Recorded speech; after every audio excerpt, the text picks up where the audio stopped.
work and chairperson for Center for Community Organization and Development Practice. In an academic career spanning over 2 decades of teaching and research on social policy, social action, social movement, rural development, and so on and so forth. He has engaged with students, academicians, and scholars in a various research guidance.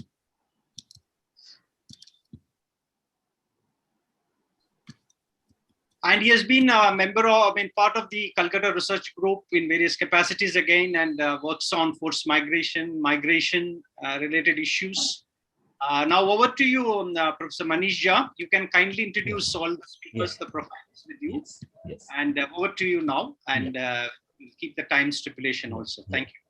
Thank you, Professor Parivalan, and all other organizers for inviting me for this webinar, which is packed with a fabulous panelists across all the themes. And on the occasion of or following the World Refugee Day. So here we are assembled to look at the Global Compact on Refugees in fostering law policies and practices. And this is a panel looking at the gender component, gender aspect of it. And when you see the names, obviously for many of us, most of us, it's a familiar name, and it is this panel and this kind of people who are the flag bearers in terms of the refugee study and migration. And many of us have benefited from the work, writing, research of you people. So it's a delight. It is my privilege to be here. Just very briefly about this panel or this theme is that we are aware that with the adoption of both Global Compact on Refugee and Global Compact for Safe, Orderly and Regular Migration, we have to see and keep engaging with the thing that how the opportunities presented by these declarations addresses the gender gaps.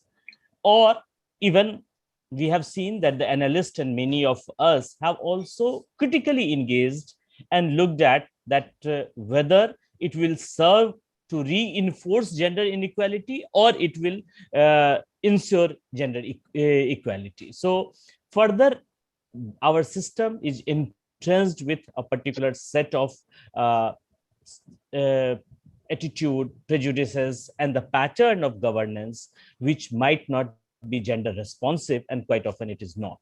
So how this compact will deal with this and deal with the detriments of on human rights of children who are on the move. So basically, the women migrants face, we know that various inequalities in the form of discriminatory, legal, and governing practices. And we are also aware of the structural aspect of exploitation and abuse, which is gender condition of work, pay inequality, poor levels of social protection, and so on and so forth. So this backdrop, this context where there is a hope from the Global Compact, and yet there has been a sense of anxiety and fear that how it will be implemented, what kind of constraint we may face, is something which we expect or we want to listen from this set of panelists to enlighten us about these in the next 1 hour. Though I and most of, as I have said, that participants are well aware of 3 of you, but it is my responsibility that many of the participants who might not be knowing in detail about the panelists, I would like to introduce. So first of all, I would like to introduce Professor Paula Banerjee, who in the refugee and migration fraternity, many of us fondly also called Paula D. So let me allow to say and address in that manner. She has been a former Vice Chancellor of Sanskrit College and University, Calcutta. She has been extremely vocal about gender issues, and she has been writing, researching, and making a whole range of scholars aware about that. Currently, she is a professor at the Department of South and Southeast Asian Studies, University of Calcutta, and her publication lists are numerous in terms of books, authored books, edited volumes, and the articles. And she has coordinated many programs of UNHCR on statelessness, forced migration, and role of women on various peacekeeping mechanisms. Our second speaker is Dr. Priyanka Mathur. Dr. Mathur is an alumnus of Research Studies Center, Oxford, and currently an associate professor at the Center for Research and Social Sciences and Education, Jain University in Bangalore. She has been involved in training of trainers and workshop on gender and parliamentarians and civil society actors in Myanmar and Thailand. Uh, Having studied from JNU in the Center for the Study of Law and Governance, she has been involved in the project of World Bank and UNHCR. Again, her work and writing around on the issues workshop and engagement in Sri Lanka, Bangladesh, and Nepal has been quite appreciated. She is a member of editorial board of Refugee Law Reader, Hungary. She has served as office bearer and member of International Association for Study of Forced Migration. And we have been familiar with your work and engagement in this field, and we look forward to hearing you today as well, Priyanka. And third speaker for the day is Professor Nasreen Chaudhary. Again, friend and a long-time colleague. She's an associate professor at the Department of Political Science, University of Delhi. She had done her PhD from McGill University, and her area of interest includes comparative politics, ethnicity and nationalism, forced migration, and citizenship. Through dialogue and interaction with Nasreen, we have engaged with a range of issues apart from the context of several aspects of South Asian refugee and migration crisis, to more recently several discussion on Rohingya, and also the issue of a state of exception and her work around some of those things. So it is, as I have said, that is a fabulous panel and an interesting theme on which to engage. And as Paula D might interrupt and say that the gender panel and time, we get less in that. So with that, even at the risk of hearing this from her, I would request all the panelists to stick to 15 minutes talk and presentation. It will help us to get 10 to 15 minutes for getting question and response around it. So over to you, Paula De, and then to others. Thank you so much, Manish, and thank you, Pari. It's always delightful to share a panel with Nasreen and Priyanka. I've been doing that for a very long time, and I'm sure we will have very exciting discussions. I might not even take 15 minutes because after me, there are these two stellar speakers that we absolutely have to listen to. So maybe I'll be even shorter than 15 minutes. Well, the first thing that I would like to, address is the Global Compact, the GCR on refugees particularly, did not emanate from vacuum. There's a past history behind that. And if we start that history with the 51 Convention, we all know that women as a category did not figure in the 51 Convention. The first time that women as a category was accepted in our framework was in 1993 with Canada. And it was at that time that UNHCR also brought in as one of the categories for understanding the root causes of refugee movements. And then I think it was 1995 when United States and Australia accepted this, and then came Switzerland and United Kingdom, but then rest of EU was very, very late to follow. However, in research of let's say 2014, 2015, we have seen that although by that time gender as a category, women as a particular category within gender, all of this was accepted for asylum, but still that was not going anywhere.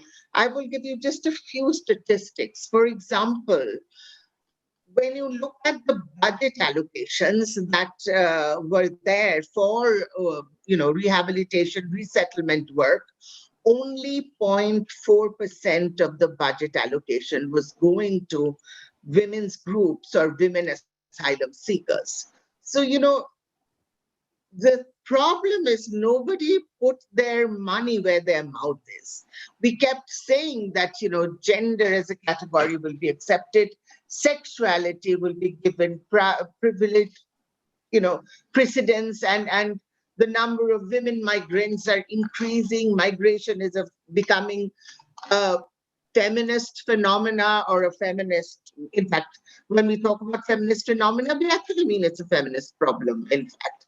So, but the solutions were never worked out so that, um, either gender or women as a category would be one of the problem solvent mechanisms. And then you have the Global Compact. The Global Compact, again, was supposed to sort of be a problem solvent for everything. And remember, it came after CEDAW, after Women, Peace and Security 1325, and a whole gamut of these women, peace and security. There are 10 by now Security Council resolutions. So there's this whole gamut of different Security Council resolutions. We talked about security to women or protection to women.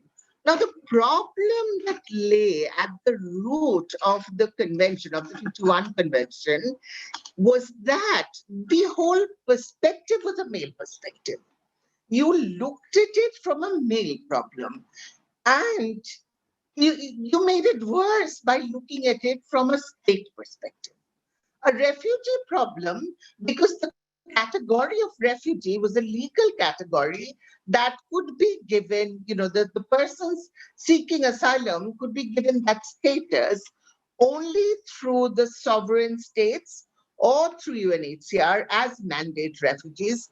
Now, the gays, as we say, the Lacanians would be happy, cultural studies people to talk about the gays. But, if you just look at it from the perspective is largely unicameral, largely homogeneous, and largely male perspective.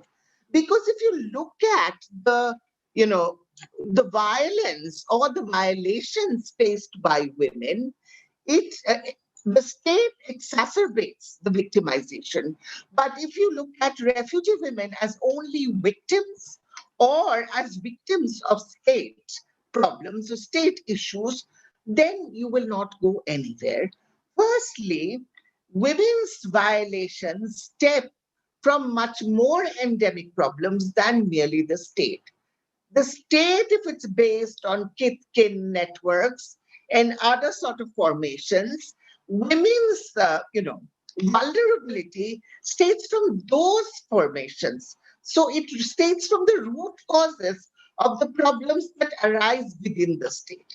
So theoretically speaking also, if you just address issues of state on which the refugee conventions are built and the Global Compact, because you see, for United Nations to understand or fashion any kind of solution, it is always on the basis of state. Now, that is never a problem solvent for women. I'm not even getting into gender. Gender is a much more complex category. And if you look at Global Compact, you will see that in points, I think 74 and 75, if I'm not mistaken, that you address the issue of women and, after that, children. But when you issue, when you have such pointers, it does not make any paradigmatic shift from the understanding that was devolved as a result of the Refugee Convention, 67 Protocol, 1993 Women's Declaration for accepting women as a special category for asylum, etc. So there is this basic misunderstanding within laws or treaty mechanisms, if we might put it. And then there is a complete disjuncture. The Global Compact talks about the SDGs. It does not talk about CEDAW. It does not talk about WPS 1325. It does not connect those dots. If it had connected those dots, and also, there are other treaties against torture, all of these are sort of, connected. However, the Global Compact, where gender is concerned, it doesn't connect those dots at all. In fact, when it talks about women, to its salute to the whole notion of gender, there's just one line where it talks about also special needs of men and boys. What does it mean, And the other thing that really bothers us, because we've been talking about this for 20 years, is that if you look at refugees, the only reason for asylum is not even persecution. Today, it is victimization. So an ideal refugee has to show that that refugee is a victim of a system. So when you accept women as a victim, then that person to transform themselves into an agent of their life becomes almost an impossibility. And so, unless we look at these root problems, the third thing that I will flag here, apart from the theoretical understandings, then, in terms of agency of women, the third thing that I would like to flag here is that in Global Compact and in all of these, the priority is on protection and not on participation. And so when you talk about empowerment, you are not really looking at the root issues of empowerment, because protection is just one of them. So empowerment, if you look at empowerment, you cannot bring in empowerment without participation. And participation is always neglected. And even when we talk about protection, we are largely talking about protection from sexual violence. There are so many. Manish flagged the issue of structural violence. Nobody really talks about structural violence. We are constantly talking about sexual violence. So, what are the exceptional reasons given for asylum of women? It's either rape or female genital mutilation. How much, for example, let's say from our backwaters, when we talk about Rohingya refugees, how much of the leadership quality of Rohingya refugees are we working with? The only kind of leadership that is permissible to women refugees is the community leadership. So, Oxfam writes about the community participation of these women, the community leadership of Rohingya women, but basically, we have not really moved to any great extent. The 1951 convention, when it was debated, had no women at all. No women at all. It was accepted that the men would be the voice of women. Even now, for refugee group, the first thing that is taken away from women asylum seekers is their voices. To show their victimization, they are constantly being represented by other people. And the modes of representation is also through a structured legal process, which is, again, we all know, which has a very severe male bias. So that is why looking at women as agents is almost impossible given the structure of the Global Compact that we had. And that is why I would like you to turn to the Kolkata Declaration that is brought forward by Calcutta Research Group, which brings in the whole notion of vulnerabilities and how vulnerabilities coexist through gender issues and the intersectionality of these vulnerabilities. And then as a result of which, we can fashion empowerment through this intersectionality. So I will end it here. Thank you. Thank you. Thank you very much, Palade. It was really animated, and I think it has steered for other discussion. So I would now like to request Professor Priyanka Mathur to speak. Thank you so much, Professor Manish. First of all, let me begin by conveying my heartfelt thanks to Dr. Parivelan, to UNHCR, to VP with AP University, TIS Mumbai for this fabulous program that they've put together to commemorate World Refugee Day and for having me here. It's always a tall honor and job to follow the footsteps of Professor Paula Banerjee, but I shall nonetheless try my little humble best. I will, in fact, maybe take on from the point about vulnerability and participation that Dr. Banerjee spoke about. What I'm going to speak about is I'll frame it in the perspective of looking at the challenges and the limitations that lie when something like the GCR tries to bring in gender within it.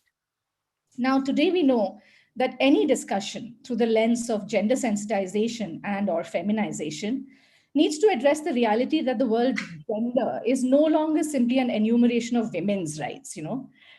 In July 2019, the UN Women Executive Director had specifically laid down that it will no longer focus on women's rights, but on equality of all genders, particularly the LGBTQI+. And so today, I want to begin first squarely by saying this, that confining the reach of the term gender to women only or just the binary of men and women will be a very limited exercise. Let me first take on the topic of participation that Dr. Banerjee left with. Now, the golden rule of refugee studies is not without them. So this means that any decision about refugees must include refugees themselves as participants and stakeholders making those decisions. Thus, whatever the list of objectives that the GCR claims to fulfill for refugee women and children, states and relevant stakeholders must facilitate meaningful participation of refugee women, including persons with disabilities and youth, in the global refugee forums that Dr. Bernard Sami was talking about in the morning session, so that we can include their perspectives on the progress that is happening. Now, the best medium for doing this is the digital platform that has been developed that we've seen till now by the UNHCR, which is apparently accessible to all and will enable the sharing of good practices, notably, from an age, gender, disability, and a diversity perspective in the application of the different elements of the GCR. However, and the pandemic has just shown this to us, the benefits of digitization have not exactly percolated down to all stratas of society or to marginalized groups in many parts of the world. In fact, in India, while mobile phones, we all know, offer the main form of access to the internet, only 59% of women own a mobile phone compared to 80% men. And even amongst those who own a phone, research has shown us that only 16% of women have used them to browse the internet compared to 36% men. And this again, we are talking figures concentrating in rural areas. So thus, first and foremost, relying on a digital platform may not be advisable if advocacy and access to information or services is to be equitable when we are trying to, engender the GCR. Linked with participation is my next point, and that is of access. Now, it will be very critical to see that when we're trying to, kind of connect gender and GCR, how states and civil society actors actually promote the meaningful participation and leadership of women and girls, and strengthen the institutional capacity and participation of national and community-based women's organizations, as well as relevant government ministries. And in order to do so, measures, therefore, that strengthen the agency of women and girls, promote women's economic empowerment, support access to education by women and girls, they are the ones that must be fostered. And to guarantee the safety of women and girls, refugee women's access to resources, expertise, justice, and security needs to be strengthened. Now, their primary need comprises institutions, structures, and processes that help prevent and respond to all forms of violence, including sexual exploitation and abuse, sexual and gender-based violence, and harmful practices. In addition, they invariably and immediately need facilitated access to age, disability, and gender-responsive social and healthcare services. So the access is to supportive systems and networks that involve refugees and host communities, which must give access to refugee women, while states and other actors involved in the refugee protection systems need to encourage and support the empowerment of refugees at the onset of an emergency phase to establish the same.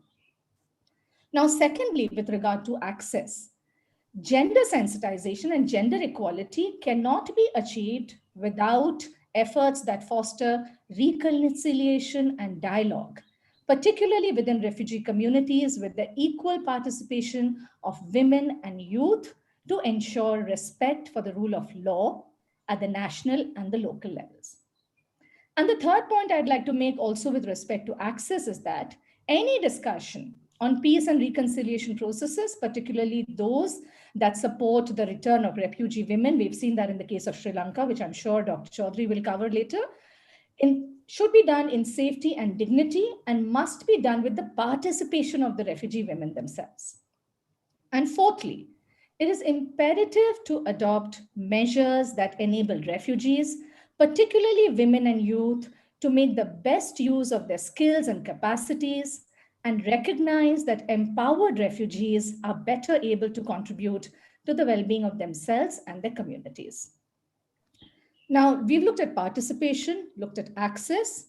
I'd like to now focus and bring the spotlight on state support, both international and national. Now, for refugee women to feel empowered and recognized, what is crucial is the support of national and regional authorities in host countries to assist them with basic rights of livelihood, access, and survival. Refugee women need the support of countries opting to provide local integration of the international community, which as a whole will, in close cooperation with national authorities of host countries, contribute resources and expertise to assist with the development of a strategic framework for local integration. So in the larger picture, it is critical that the capacity of relevant state institutions, local communities, and civil society be strengthened to support the local integration process through activities like vocational and language training for women and girls, assistance with documentation and livelihood issues, etc. For example, Afghan refugee women living in New Delhi receive livelihood assistance from NGOs in the UNHCR, and some small groups have even been able to start their own food catering and crafts business for income generation. And after this, let me also look at accountability. We may have access, we may have state governments taking, responsibility, we may have participation, but overriding that all is another very important concept called accountability. So in the text of the GCR, which is, like over 100 pages long, what stands out is that the word women finds mention 32 times.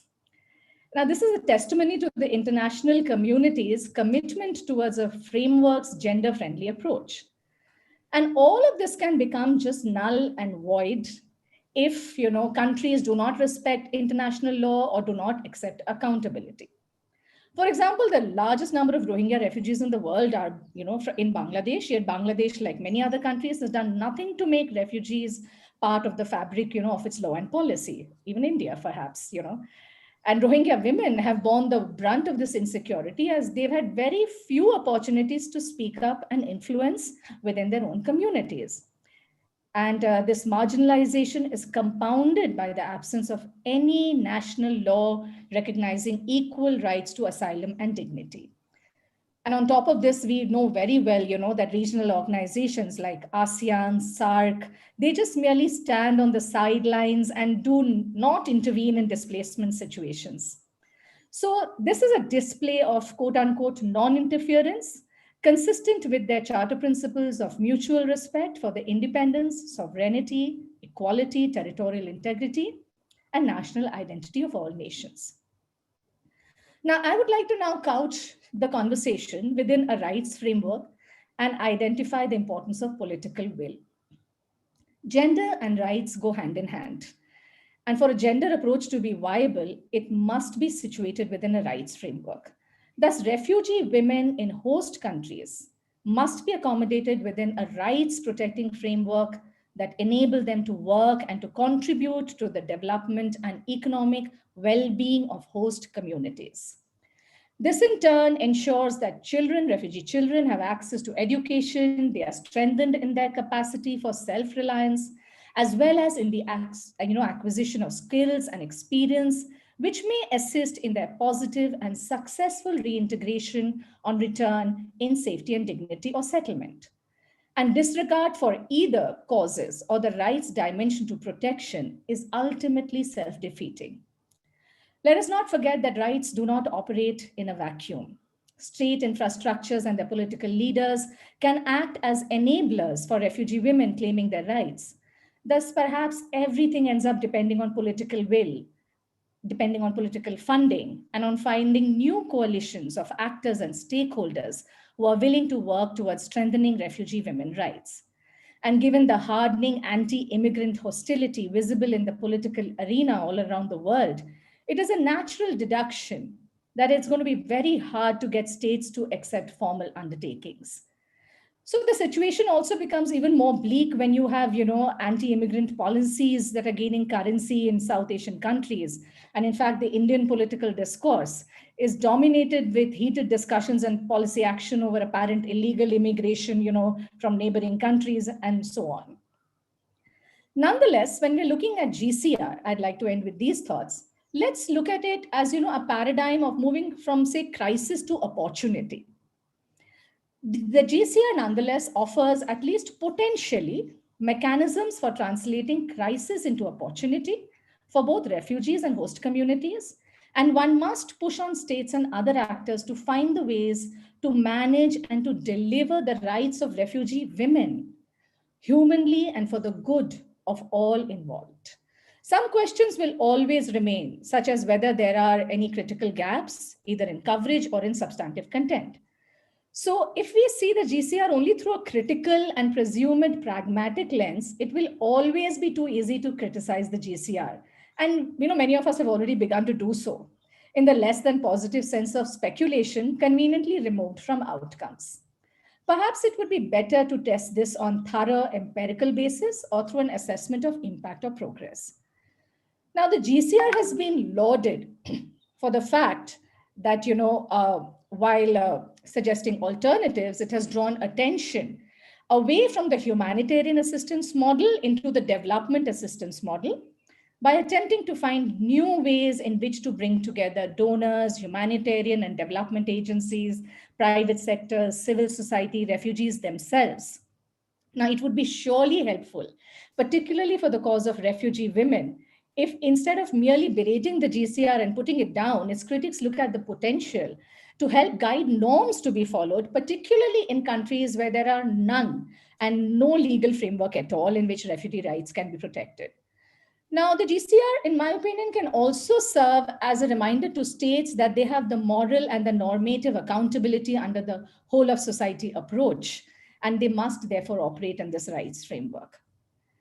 Now, in conclusion, therefore, I'd like to say that the GCR undoubtedly has potential for new mechanisms, for responsibility sharing, for innovative financial mechanisms within the whole of society approach that can help acquire new resources within the system and envisage new structures like the global refugee forums where we have women, panels and women groups coming up. We've seen that, in the Asia Pacific refugee rights networks and the pledges that are coming up.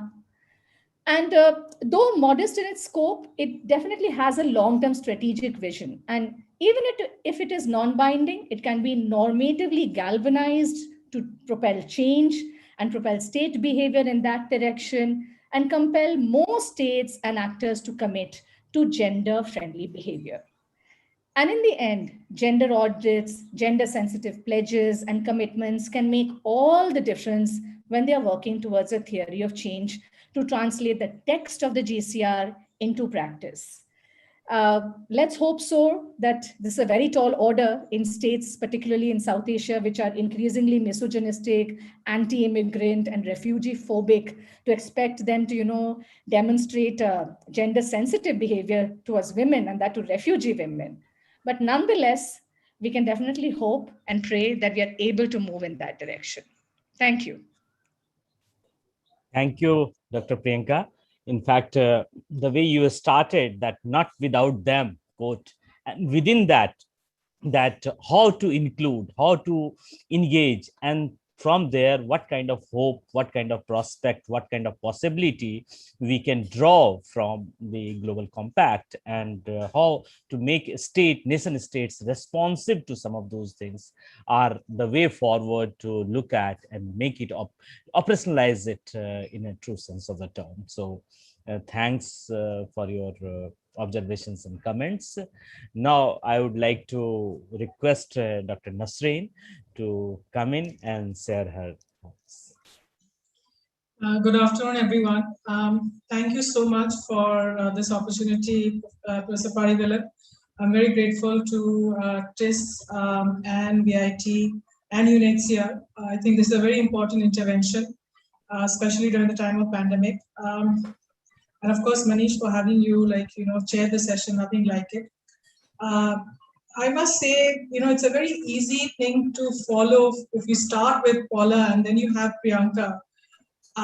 It's really a wonderful conversation. So I think what I'm going to do, and it's not going to be just related to the gender, because when actually Pari asked me to join, I had actually said that I would be speaking on the global refugee protection regime, belonging, and sanctuary in South Asia. So it might be a bit overlapping with what you already might have heard, but it is perhaps a takeaway from below and more of a post-colonial perspective on on the GCR as such. So just bear with me, because I will be reading out my short note, and then hopefully that will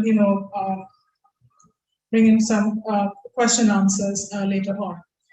GCR tries to allocate responsibility through the whole of society approach by involving various stakeholders and actors that would augment existing mechanism of protection based on humanitarian response.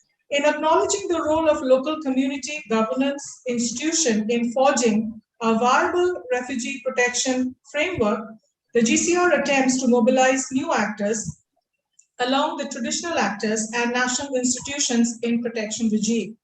But in doing so, it overlooks how such local actors are equally conditioned by unique peculiarities of the individual countries of Global South.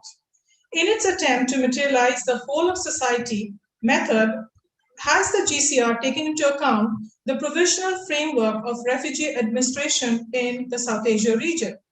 If the South Asian countries are disinclined to a global refugee protection regime, then why do they open their borders to provide refuge to various groups, to various vulnerable groups from time to time?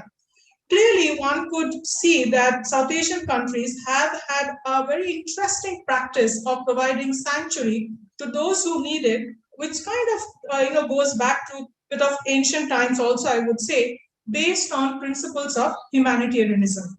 This practice of providing sanctuary in the Indian subcontinent during the period of post-colonial period for various groups was largely performative, as demonstrated in the case of the Tibetans, Sri Lankan Tamils, or even the Afghan refugees or the Rohingyas. So the question is, how does such empirical practices place the subjectivity of a refugee in the discourse of protection in South Asia? How has their post-colonial historiography conditioned the subjectivity of refugee and the performative practice of providing sanctuary? Can a biased policy, the way it appears to be, especially in the case of GCR, therefore have a bearing on a refugee protection practice, which is kind of waning a bit now, I would say, in the context of South Asia? So next section I read as the Global Compact of Refugee and the disregard for Global South. Even a peripheral scrutiny of the document will reveal that the exception of forging better transnational collaboration on responding to the refugee influx, the GCR is a flawed text as certified by Chimney. According to Chimney, the defects of the compact can be attributed to the incapacity to address the principal genesis of refugee flows, attenuating the existing refugee protection framework, inability to delineate a proper responsibility allocation approach, and a parochial emphasis on specific deliverables within quotes. What I intend to do is kind of give you a sense of the GCR from below, which is from the Global South perspective. So by pinning the responsibility of the refugees squarely on the country of origin, the compact overlooks the role of third parties and an external actor in generating refugee outflow. The influx of many of the refugee populations, such as the Afghan refugees in India and Pakistan, is mainly, as one already knows, is because of the military intervention of third party like United States and others under the pretext of responsibility to protect. The effort to ease pressure on the host countries, para 7, is a covert attempt to elevate the burden of refugee influx to countries of global north, as both Chimney and Samadar argues. When the countries of global north are primarily countries of resettlement of refugees, countries of global south face a precarious situation of being both the first country of asylum and an eventual resettlement. With their comparatively minimal resource base and specific developmental condition, the magnitude of burden is definitely more for the countries of global south than elsewhere. Despite of stating the need to envisage a mix of solution within quotes, unquote, that takes into consideration absorption capacity, level of development, demographic situation of different countries, which is paragraph 85, the compact validates the persistent bias in favor of developed countries. Instead of trouncing the existence of non-entry system put up by the global north, the compact unfortunately seems to acknowledge only the heterogeneous circumstances of and ignoring the situation of that of global south.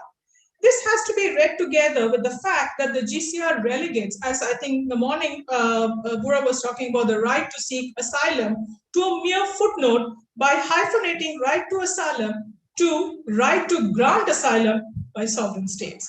Such a covert decoupling between right to seek and right to grant asylum is also an indicative of the minimal priority attested to the agency of refugees by depoliticizing them as mere victims at receiving end of charity offered by host states. The rights addressed in the compact, as argued by Samadar, is nominal. In that, the Communique of Congress mentioned the indispensability of legal rights to help transition of refugees as people with needs to people with rights, without undertaking any concrete steps in the compact to ensure the same. Sorry. The global refugee regime for refugees in general and the convention like the Global Compact for Refugees in particular are based on liberal notion of agency. According to Putin, such liberal conceptualization entail every individual has a right to strive for accomplishing their individual capacities, and state guarantees and protects such right of its citizen. Even though the liberal notion of human rights underpins the protection system and facilitates the implementation of such protection through legal framework, it counterposes the political subjectivity of the refugee to demand the right to seek asylum. Even in the definition of refugee, which necessitates establishing being persecuted, there is a tacit assumption that the states have to ascertain such a persecution. Being at the mercy of the legal framework is nothing short of compassionate repression, as Hassan has argued. The legal subjectivity of refugee exposes him time to time to the prevalent sovereign state power. Agamben, in making distinction between bare life and the refugee from full life, makes a claim that bare life is a manifestation of a covert sovereign state power of state. If being political is what enables an individual to accomplish a full life, the notion of humanitarianism is what sustains their bare life in its marginal existence, defending them from the wrath of those who sustain a full life. The 51 Geneva Convention legitimated the practice of providing political asylum that had emerged in the aftermath of Holocaust. If Agamben suggested a clear division between humanitarianism and politics in the order of things, Fassin remarks of such a distinction being obsolete in the pattern of protection that exists today in the global north, especially Europe. Rather than establishing practices of providing sanctuary for the dissident who face potential real persecution on the basis of political asylum, a trend on providing refuge on the ground of humanitarianism has emerged. This is corroborated by various scholars who suggest that a severely sick or pathologically ill with no access or proper treatment to the same in their country of origin were granted asylum under the official designation of humanitarian reason. Fassen observes how, under this criteria, the suffering body was recognized as a main legal resource for undocumented immigrant within quotes, which he called biolegitimacy, that placed the compassionate as the cornerstone for care provided. The downside of such humanitarianism is that the management of the refugee population is seen as a responsibility of the state, and the vulnerable refugees gets depoliticized to be considered as mere humanitarian victims devoid of any effective agency. The politics involved in depiction of refugees only re-emphasize the existing account of refugee as suffering subjects.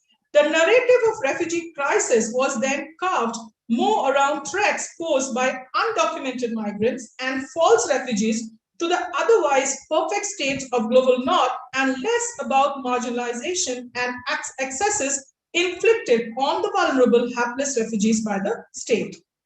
Based on a Weberian postulation of bureaucracy and Douglas's analysis of how institutions function, Fassett seems to challenge some of the conceptualization of social production or bureaucratic indifference to the distress and agony of fellow undesirable. He argues that the response of an individual state to such a human needs and suffering is never indifferent. Rather, it is constituted by passions and norms of feelings and stereotypes. It is therefore imperative to understand the trajectory of protection that has evolved in the subcontinent during the colonial and the post-colonial imprints that it left behind. Though the migration was frequent in colonial times, such mobility was prominent to meet the needs of the empire. Movement of migrant labor across the border to work in plantation or for imperial military expedition was in alignment with imperial motive of appropriating the colonial resources for the benefit of the crown. Hence, the notion of protection or sanctuary was irrelevant in such population flow. The strategic alliances given to rulers of princely states and the petty kingdom were also not per se deemed to be the protection necessitated by the practices of political sanctuary. The way in which the imperial lineages became instrumental was in shaping the constellation of territory, authority, and right, as some other argues, of modern nation state was to carve out its ideal citizen. The consolidation of an erstwhile imperial borders to the territory of an independent nation was coherent with the transition of a colonial subject to the political subject of a sovereign nation state. But unlike the homogeneous Western nation state, the newly independent states within the region, which was struck by the partition violence and etc., however, had to contend with the idea of splintered identities with multiple fault lines like ethnicity, language, culture. This preempted an ambiguous belonging for these political subjects who internalized the territorial borders of their new nation state as sacrosanct. The construct of citizenship facilitated the perpetuation of the territorial gauge of distinguishing between us and them, depending on which side of the border they were located. The vestige of the same colonial legacy is instrumental in understanding how our citizenship laws was a temporal, spatial project that tried to imbibe the essentialities of modern nation state, which was inhabited somehow to exclude and limit rather than to include and embrace, which is in a sense a logical extension of the existing protection regime that requires a post-colonial ramification as it lacks an attempt to revamp, reconfigure the protection regime from a specific reality of global south.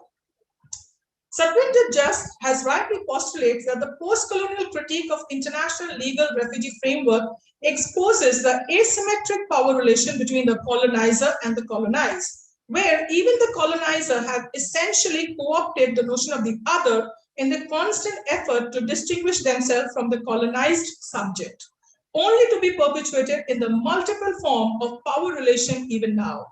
Eurocentric biases of international protection regime mediated by the global north classifies, discriminates, and differentiates the refugee as West others, as quoted, as mentioned by Jas.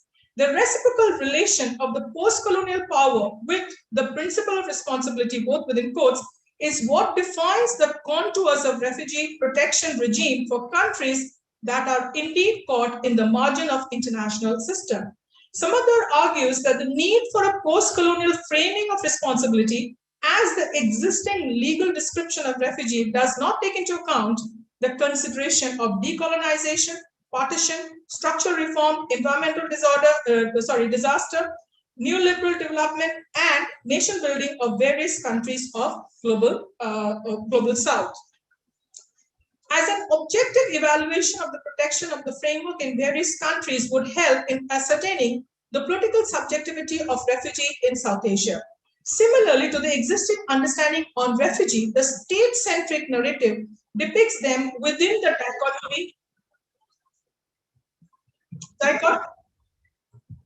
dichotomy of victimhood and security threat. Such a dichotomous existence of refugee denies them any agency, as has been acknowledged by various others. So to conclude, I think that is probably what is that the hint for me to conclude, Manish? Yeah, it was not the hint, but I request you to conclude. Sure, absolutely. Just 2 minutes. Elsewhere, what I have argued is when GCR proposes to support condition in countries of origin for return, especially with safety and dignity, without emphasizing on any substantial change in circumstances, actually causes refugees to undertake forced migration in the first place. It dilutes the very essence of voluntary repatriation. The success of repatriation and perhaps possible reconstruction is contingent on a successful accommodation of the returning population within the country of origin itself. So without taking into account the conditions to inculcate an ambiguous sense of belonging, one cannot really bring about a prerequisite changes, especially within repatriation. So GCR, in one sense, I would argue, is mirroring the concerns of global north to keep the refugees from crossing and entering their borders. GCR thus lives up to its name. It is only a global compact on refugee for the host societies of global north without necessarily taking into account any substantial effort for the global compact for refugees. Thank you so much. Thank you very much, Nasreen, to bringing the political subjectivity in the discourse, and also highlighting when you said that looking at GCR from below and the South Asian perspective, and when and how the compact came into operation. So what was the politics of it? And then in that politics, what was included and what remained excluded, and what kind of things have not been factored, is something for us to engage with and see that how we can make it much more comprehensive, engage with it and look at through a critical gauge and see some of those fault lines which you have said that while you're looking at the suffering subjects as humanitarian victims, and then in that context, how do we engage and how do we look at it? So thanks for that. I think we have done very well in terms of time, despite a very rich content in the comments and your talk, all three panelists. So thanks once again for that. Now it's time for us to get the comments and questions from the floor from the participant. So we have Saha, who is ready with the questions collated from the chat box. Great. And Q&A. Yeah, great. So can I request you, sir? Saha? Yes, sir. Thank you, sir. So the Saha? Yes, sir. Ma'am, Paula, ma'am, this is a question for you. As per statement of Prime Minister of Bangladesh, there are more than 1.1 million Rohingya refugees settled in Bangladesh, whereas Bangladesh is already reported highest rate of human trafficking and increased rate of unemployment, birth rate, and poverty. So don't you think providing employment rights to 1.1 million Rohingya refugee population in Bangladesh will directly hit the rights of people of Bangladesh in this pandemic period?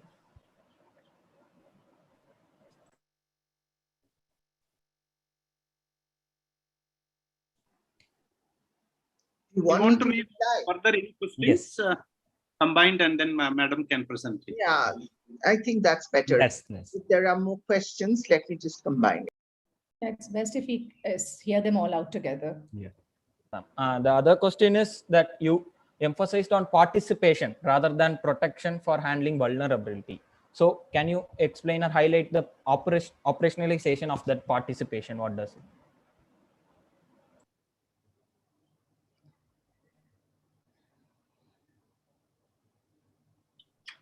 Please, Professor Banerjee. Okay, sorry. Yes.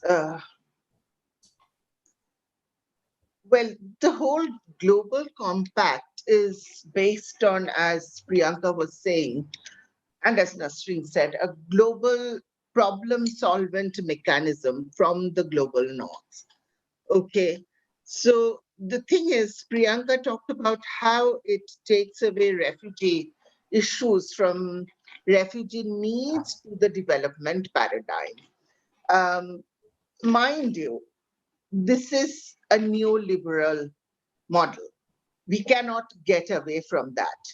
And the model is based on problem solving from the perspective of the state. So it is not a question of giving jobs to 1.1 million Rohingya refugees. 1.1 million Rohingya refugee also consists of 40 million children. I mean, 400,000 children in it.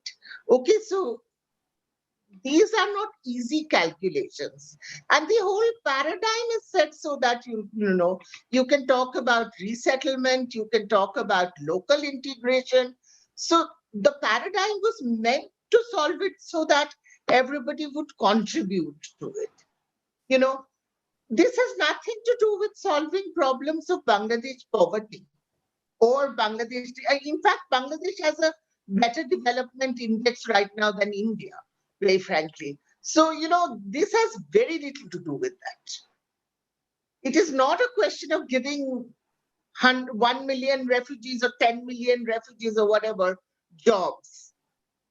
The model is completely different, and that is where we are. Okay, Manish, sorry. And yes, you had a question about participation. Uh, we constantly harp about participation and trying to make refugees agents of their own lives, which they are, recognizing the reality of the agentiveness of the refugee. And the refugees participate, but the compact is actually blocking certain modes of participation. That is where my argument is, because it was developed in 2018. By now, as Priyanka was saying, we know where it's moving to. And, so if we do or accept the solutions given by the Global Compact, or accept, the model of development developed by the Global Compact, we will pretty much make sure that the refugees are a new kind of sort of serf labor devoted to industries or any other sectors that the host countries want them to. So where is the agency of the refugee in all of that? That is my critique of the Global Compact. Saha, can I answer the same question? Yes, ma'am. Sure. Yeah, thank you so much for the questions in the chat window to the participants. I would also like to, if you remember Professor Surya Kumar's observation in the morning to a similar question, that why don't we look at the human rights and the poverty situations of our own people than looking at refugees? And he had a very succinct one sentence answer, that they're two separate issues. Let's not compare the two same. Taking care of your own population does not mean that you're not supposed to take care of asylum seekers on your door or on your soil, right? So it's not the same argument. I don't think so. It can be mixed. I will harp back on what Professor Suryakumar said in the morning on that question. Now, participation, how do you operationalize it, right? I began by saying that, right? Not without them. All of us, Paula, Pari, Nanda Kishore is going to come in later on, all of us who have dealt with refugee studies, we know of our golden rule of not without them. So here we are trying to bring refugees on the table. Now imagine, not only are we saying, let's bring refugees onto the table or to participate in decision making, we are saying, can you also ensure some of them are women? So what is the percentage of, bringing in that inclusion criteria when we are talking about refugees? Yes, GCR is horribly state-led, and from the status perspective, as Pauladi very rightly pointed out, and all of us in the Global South have critiqued it from that point of view, right? But when we are still trying to make the gender argument, let's not just talk about bringing more refugee women in, let's also talk about, refugees of all gender diversities. Now, there was also another third question about GCR and women in detention. I think so Roshni placed it on the chat window, if I remember seeing it. It's amazing as to how the GCR has been silent on so many of these rights issues, right? Gender comes in just as a little bit of an afterthought, and we have the whole white international, Western community celebrating it as if it's a great achievement. It's not, right? The fact that it's been just briefly mentioned does not give us reason enough to celebrate that it's being mentioned. Let's see how we really operationalize and put it in action and ensure that those benefits percolate down to the refugee women. It is silent on rights-based approach. It's silence on right-based issues completely. And that is the greatest weaknesses. Thank you, ma'am. Thank you for your answers. Sir, do we have other questions? Yes, ma'am. One question to Nazreen, ma'am. Yeah. Madam, you highlighted that negation of right to seek asylum, but in UDHR and SIDA, we have right for women in refugee protection and all. So whether these rights also get negated, what is the role of those rights?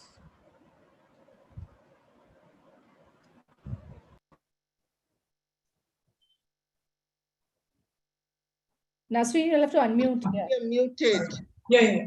See, one of the aspect of this asylum, the question of asylum, which I think Dr. Bura was also mentioning, Srinivas was also mentioning in the morning, is when you have a protection regime which is not paying attention to some of the peculiarities of Global South, or let's put it this way, post-colonial societies, then it kind of automatically negates some of the assumption which is so important for the question of protection wherever you are. So it's a question of those who are crossing border, but the issue becomes, how do we define this crossing over? Who is crossing over at which point in time? So all of these questions become quite messy. And I think with the GCR, at least I'm very critical of it. So I've been kind of, there should be a post-colonial critique. I think that is very, very important. Because somewhere the GCR is, unfortunately, after such a long time, is still glossing over. And this glossing over is a very untimely and very, very ungracious, I would say, especially for an international document like that. And it's an opportunity where actually where we could have brought in a lot of other aspects. I'm not even talking about gender. That's the reason I did not talk about gender, because it does not get mentioned at all. It is such a small aspect in the entire document, which is so unfortunate, right? So I think somewhere one has to revisit and perhaps relocate some of these conditionalities that has been attached by the Global North and take into consideration some of the concerns of the post-colonial societies, to truly make it whole of society document that really they want. I'm giving a broad-based, response to a small question. So yeah. Thank you for your response. Thank you. Anish, can I just come in? Yes, please. Yeah. It's almost like, if you have a broken floor, you say, okay, I'll cover it with a carpet. So, it just doesn't work that way.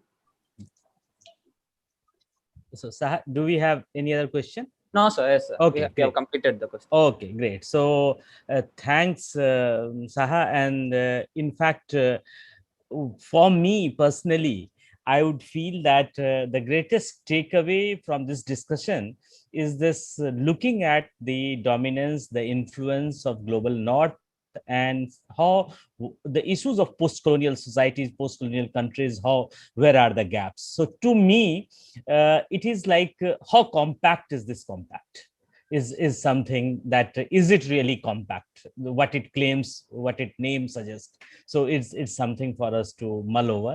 But I would like to once again thank all the panelists whose thoughts, views have enlightened us in the past, and I'm sure that even on the global compacts present context as well as the future operationalization, there will be lots coming in from your work, your research, and your interpretation of all that. And thanks to the participants to be vigilant, attentive in the post-lunch session. Obviously, in the seminar mode, it is much more complicated than in the webinar mode, because we can't see everybody and we can't interact in that manner. So, but thanks again, and thanks to the organizer. So over to Professor Parivelan, if thank you. Thank you very much, Professor Manish Jha, for chairing the session, and all the panelists for providing wonderful perspectives on GCR and gender and GCR and how it works, in South Asia context. As rightly pointed out, a very interesting takeaways to emphasize on participation. It is to emphasize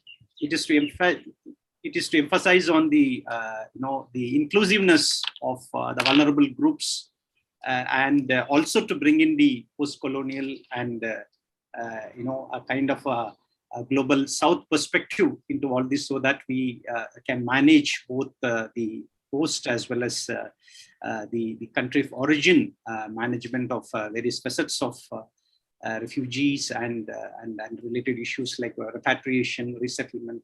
Thank you very much for highlighting wonderfully all these issues. Thanks to chair and panelists for being on time as well. Thank you so much. Thank you for Thank you so much. Thank you.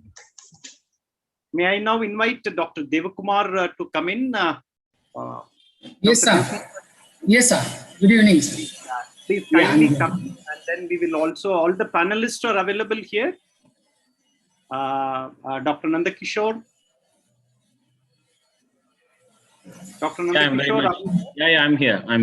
Yeah, welcome. Thank you very much. Kindly switch on your video. Yes. And then similarly, can we have Dr. Ashik Bonafar? Yes, sir. I'm in. Yeah, please switch on your video, because we are very particular of managing this, because morning some videos weren't.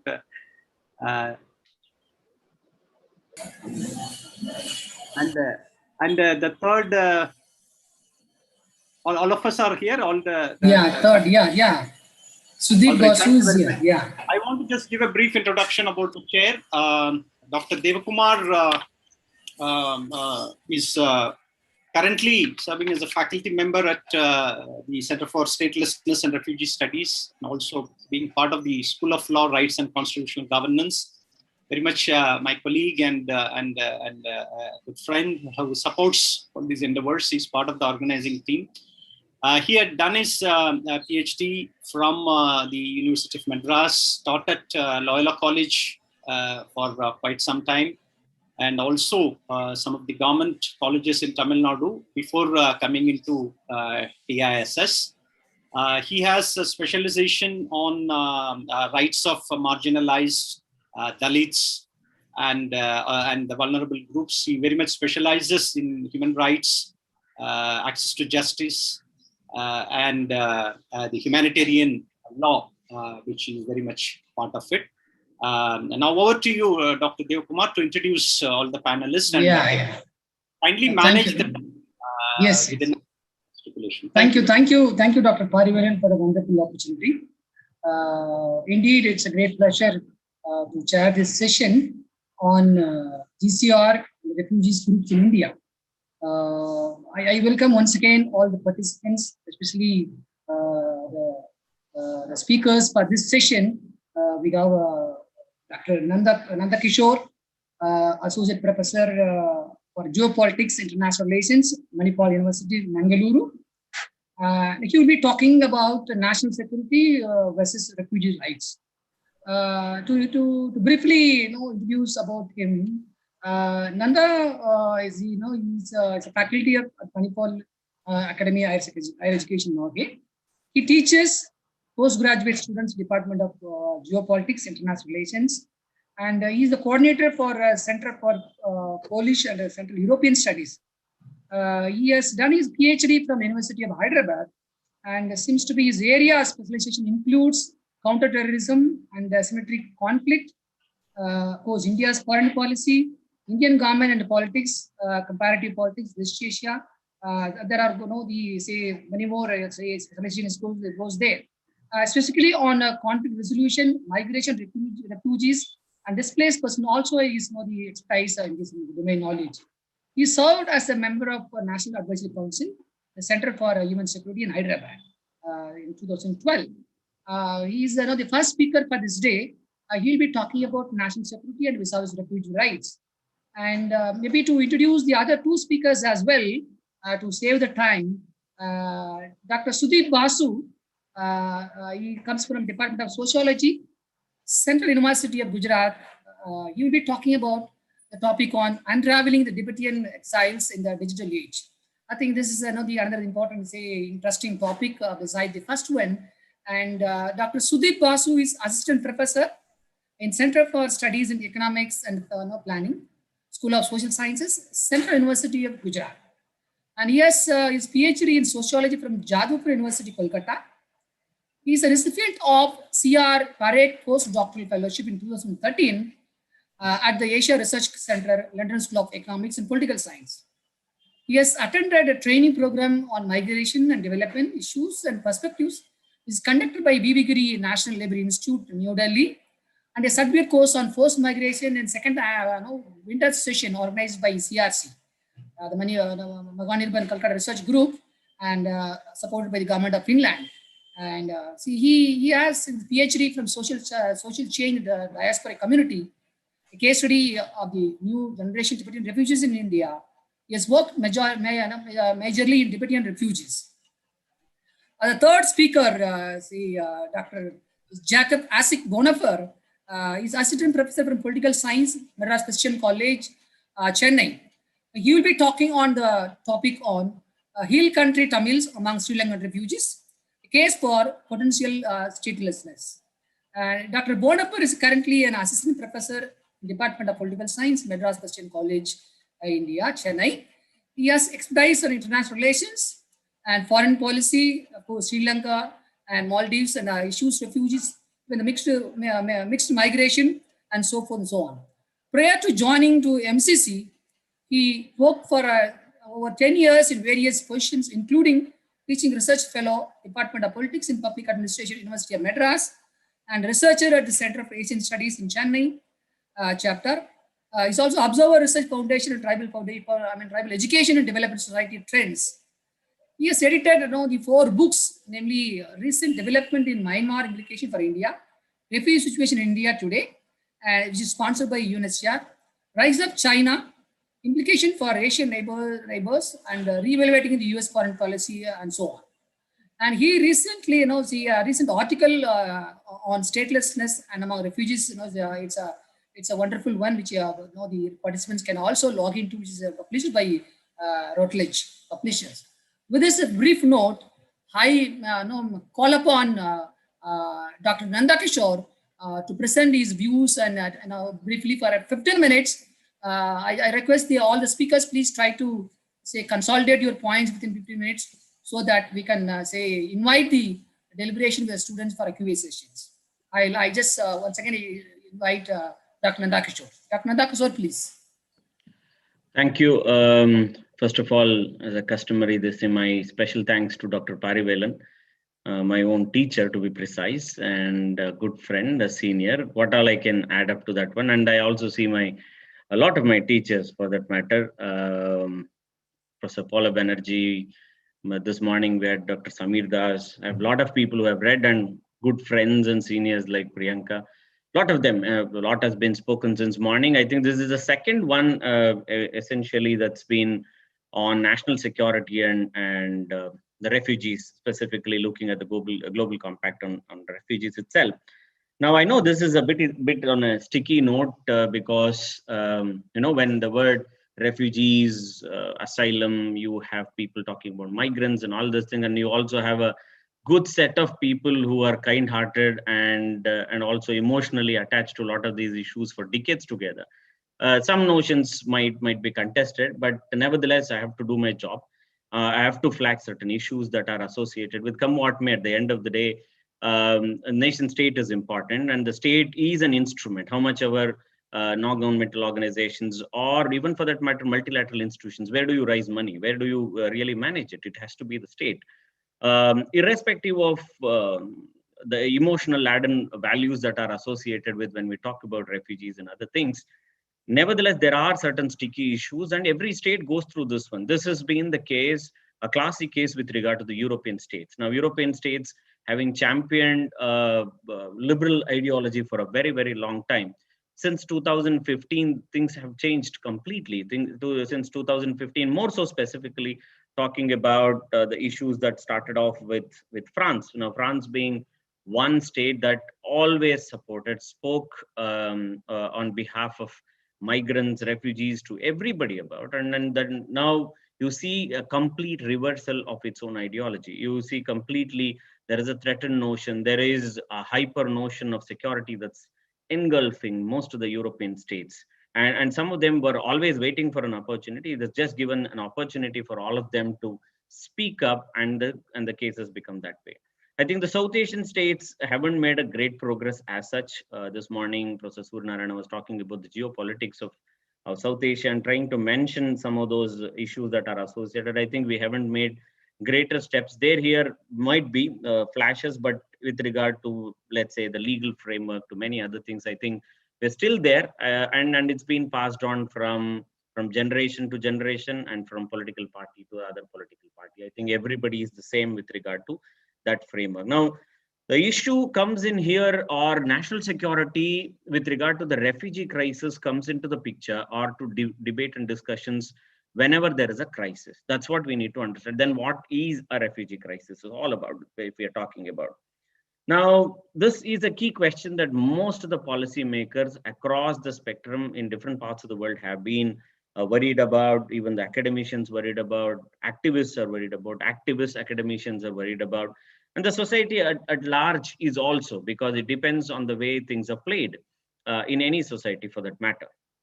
Now, these questions are also asked by the national security experts, and more so on occasions you have the hyper national security notion that comes in, and then people see there sporadic instances can lead to massive amount of discussions and debates within a country, and that's aided by the media. This is something that we need to see. In what times we have seen the media playing that sort of a role where they put down something that's been put on a hyper notion. Rarely we see this one. That's not happened. So it's very natural among the public also to think about or think negatively about national security being breached or anything. And nevertheless, political parties also play to the gallery. And at the end of the day, they don't want a principal agent problem that we standard way we speak about in comparative politics as well as in political science. They don't want to go against, because national security is a very, very emotional subject. As much as refugee and migrant situation is for us, it's the same way for the state as well. We can't blame it, because it's hardly surprising given the migration is now pressing security concern in different parts of the world. Now, ever since when, if you ask me since when probably this has proliferated and has taken a different stage altogether, perhaps we might have to go back to the Al-Qaeda and the 9/11. It is since then that they have found themselves to be in a particular scenario, though it happens with one particular state or one particular organization. The way it has percolated has gone beyond the reach of the academicians and others who are trying to put down certain phobia that comes in along with these people. And it got further deteriorated when we had the Arab Spring coming in. With the Arab Spring coming in, it just exposed the scenarios that most of the nation states, and especially the states in West Asia or Middle East are going through, because none of these states would give citizenship to any of those people. That's for the first part of it. Second, from the states, let's say they have been in Syria, they have been in Lebanon, they have been in some other part, going to places like Saudi Arabia will further deteriorate. Naturally, they would be looking for the next generation and their own next generation that has to get a better life than what they have got.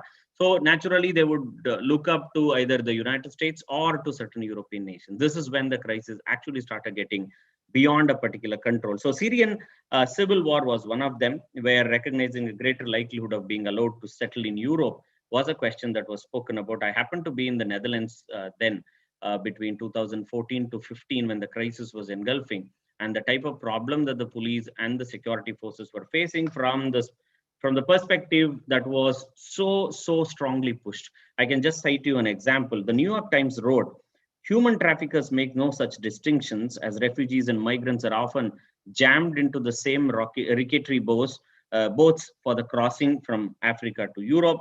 And one of them also said, "Substituting one word for another can conflate issues of migration, race, and asylum with dire consequences." This is how there is a whole lot of work that's going on to securitize everything in the world, whether it's climate change or to the refugees. For everything, there is this process of securitization that's going on, though there are academicians who are trying to resist it. Somehow they find it very important, because no state wants to take responsibility, no state wants to take a risk or a chance at any given point of time, for the simple reason that it has political consequences. It has consequences on elections. It has consequences on their own political life in the future. So there is a securitization process. Through that securitization process, we also see politicization that happens. So this can be a toxic mix if it's politicization as well as securitization that happens. Now, what happens is that this enables certain extraordinary measures to be taken in the name of national security. That's an outcome that we will see, because the concept of securitization is associated with the so-called, we in international relations, we continue to study, these are called as the Copenhagen school, which essentially has derived things from the constructivist school, but yet they have been very strong about it. Now, in the post 9/11 era, as I mentioned, integral response to external threats, states and populations increasingly view. This is a domestic demand that has come in most of the states. I'm also a coordinator for Center for Polish and Central European Studies. I can tell you, Poland has been one of those states which has been vehemently opposing migrants and refugees coming in, and they don't want to just entertain. Whosoever is there, even they have to leave. So the governments, if you ask me, the flavor of the 21st century in terms of politics is actually moving towards nationalism. And that nationalism is narrow, no doubt about it. But at the same time, this is also something that has exposed the liberal regimes, those of them who are extremely open to refugees coming in or asylum seekers coming in. To them, they have just turned hostile. And there is some amount of resistance within these societies to those people who are at one point of time championed it. Now, how do you manage this one? As I told you, the political career is in stake. The political future of the political party is in stake. And for them, there is no other business than being in politics, which is something that we need to understand. So there has been a complaint by a lot of scholars who work on securitizing the refugee situation, saying that there has not been enough work that's been done with regard to the so-called Islamic State group, and they've also facilitated lot of migration that's been happening too. And invariably, intelligence officers have been talking about it. They're blaming Greek for that matter. They're blaming Italy for that matter. They're blaming a lot of these states that how they have been actually failing. Now, why is this happening? Are these states weaker? Are the states not interested in having any of these people? It's not so. What they have tried to manage is that they would want these places to be just the passages. They are also aware that they themselves are not doing economically great, and they think that the refugees are not interested in some of these states, but they're interested in certain already rich states, and they would want to go there. So we are only used as a passage. And then you have the second set of states who securitize refugees and the issues that are associated with the global compact on refugees. They are states like Turkey. who would want to arm twist, who would want to, let's say, blackmail European states by saying that when I'm the gateway, if you don't pay me up this much of amount, or if you don't do me these things in the bargaining table, I will probably end up doing something that's much more dangerous to you. This is another set of countries that you see who are trying to use this itself as an opportunity. So they're not able to do anything, and they're going through some of these as a big time problem. Now, unsurprisingly, given the proliferation of alarmist, real and imagined stories of globalization, refugees, migration, and security, the last few years have witnessed some sort of a relentless media focus on refugees, by maybe on the not on the very positive side, because the general alarmist tone in the media is supported by narratives that pose questions around who these people are, the authenticity of their claims to refugee status. That's also another big question that we are talking about. Insensitivity, no doubt about it, but at the same time, these questions are not completely not valid. They are to an extent, but they might be on a hyper notion. There is no doubt about it. So they're also asking about the legitimacy of their residence in states where they are not citizens. Now, this leads on the one hand to view the refugees and migration as a threat and concrete form of securitization, such as closed borders, legislation, policies that put place in conditions of entry. Now, against this, there are very different ways of thinking about refugees, often sparked by media, as I told you, and that strikes a chord with our humanity, such as the body of a child washed up on the beach, that we have seen. In addition, one should not forget that historically, refugees have often provided windfalls for intelligence agencies. This is something that they feed on, and they continue to be there.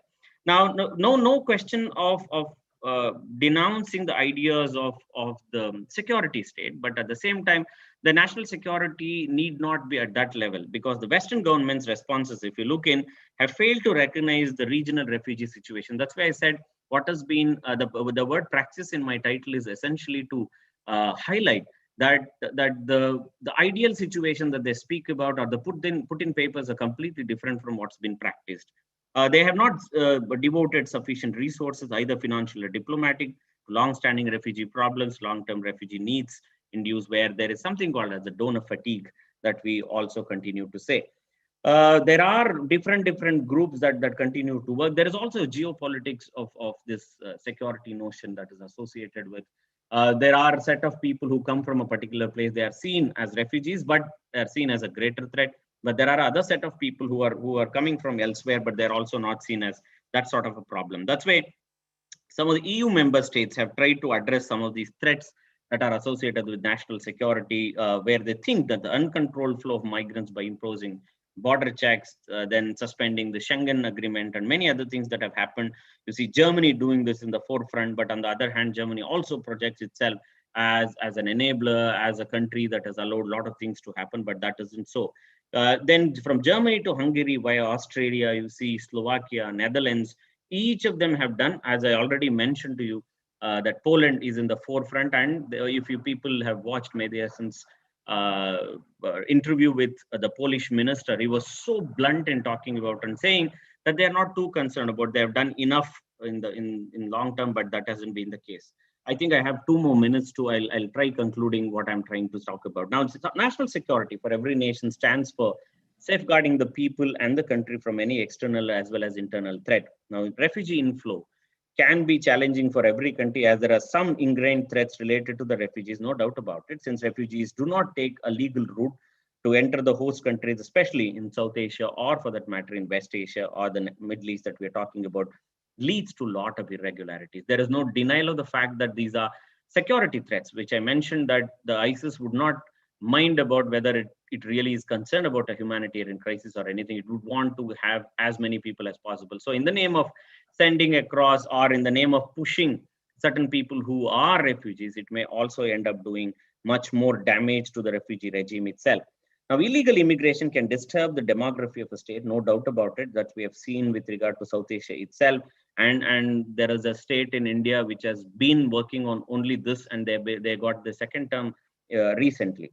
Now, another crucial aspect of refugees, if you look more specific to South Asia, is the similarity in culture, history, and sometimes language. And physical accessibility allows the refugees to enter India, which makes it harder point out of differences if you look in between a citizen and refugee. And then we also have open border, which is also used. So due to which the state actually gets into that sort of psyche, but it also has to manage. But nevertheless, it is some of these issues that come very, very strong. I'll take a minute now. Threat to national security is one of the major reasons for India's skepticism. I spoke about in different parts. I spoke about Europe. I'm not taking the United States at all, because they have a complete this thing. I probably one day webinar will go only talking about the way United States handles about national security and the refugees. We have seen recently the vice president herself making a complete different route altogether. Till her campaign, she was speaking something else about the Mexicans. Now she's speaking something else. Now, India has been receiving on the receiving end of terrorist operations, and has faced huge loss of life and security, due to which it's very, very natural for it to think in from that perspective, try to securitize. It's not gone that ahead like that of some of the European states at this juncture. In fact, ours has been much more consistent. This was also reflected by speakers above. And there is something inherent due to which maybe gender sensitivity and other things are not extremely ingrained. But nevertheless, as a rising global power, I think India cannot hinder its growth because of its standing on refugees itself. Now, as the international community expects India to follow its traditional values and accept all the refugees, but India also needs to look after its own security in order to deal with the refugees. India needs to tread very cautiously towards its approach on the refugees, as India has always been associated with principles of peace and rightful torchbearer of many other things. But at the same time, I think it's worried about the catastrophe that comes in. You have hawks who are there, national security hawks, who always will be there and would want to put it or communalize. There are umpteen number of things that we can talk about it, but this is not a phenomena just here. You started from the extreme east to extreme west. Every notion, as I mentioned to you, the flavor of 21st century politics is nationalism, and that nationalism is deeply rooted in the idea of national security. That national security, when it goes hyper, it naturally comes in way of whether we are talking about refugees, migrants, or asylum seekers, or whosoever. And for sure, it will also affect the global compact refugees. I'll stop it here. Probably I'll take the questions when it has to be. Thank you. Thank you, Dr. Nanda Kishore. I think it was a wonderful observation. Let me call upon the next speaker, Dr. Sudeep Basu from Central University of Gujarat. Maybe after the third speaker, we just collectively take the questions for the clarification. Yeah, Dr. Sudeep Basu, please. Yes. I mean, I'm so grateful to Parivelan for inviting me for this World Refugee Day. It's a great event also, which you've been hosting every year, I think. So coming to the topic, I'll just speed on here. Unraveling of Tibetan exiles in the digital age. I would want to take up this aspect of the a refugee experience in an age when you find the proliferation of a mediatized environment. Now, what that has helped in doing is that it has renewed the contact between Tibetan exiles and their kin and folk in Tibet. And this has, of course, been rendered possible by information technology. And this is despite the massive online surveillance systems that have been put in place by China in recent years. And talking of the UNHCR's connectivity for refugees narrative, in fact, they have also recognized the fact that it is getting online is the only way to communicate with families that the refugees have left behind and have gone ahead. It is also one of the best ways for them to access trusted sources of information about the asylum process and its changing procedures, unquote. This is from the UNHCR's website. And there are a proliferation of all kinds of digital infrastructure which are put to place for global movement.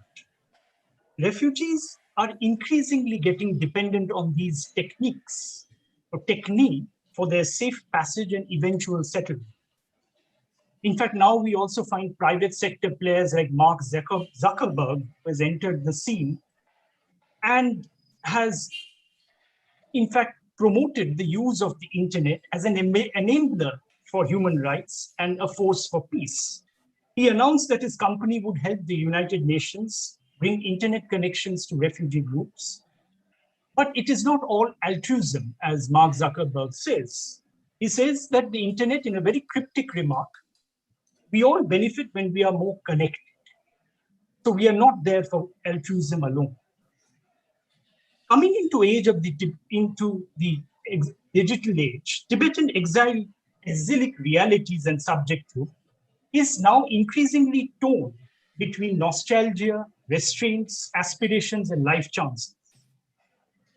Most of the digital content is only, however, available in a handful of dominant languages, which may restrict access to information for refugees who speak other languages or dialects. There are simply far fewer places to go online for speakers of minority and endangered languages.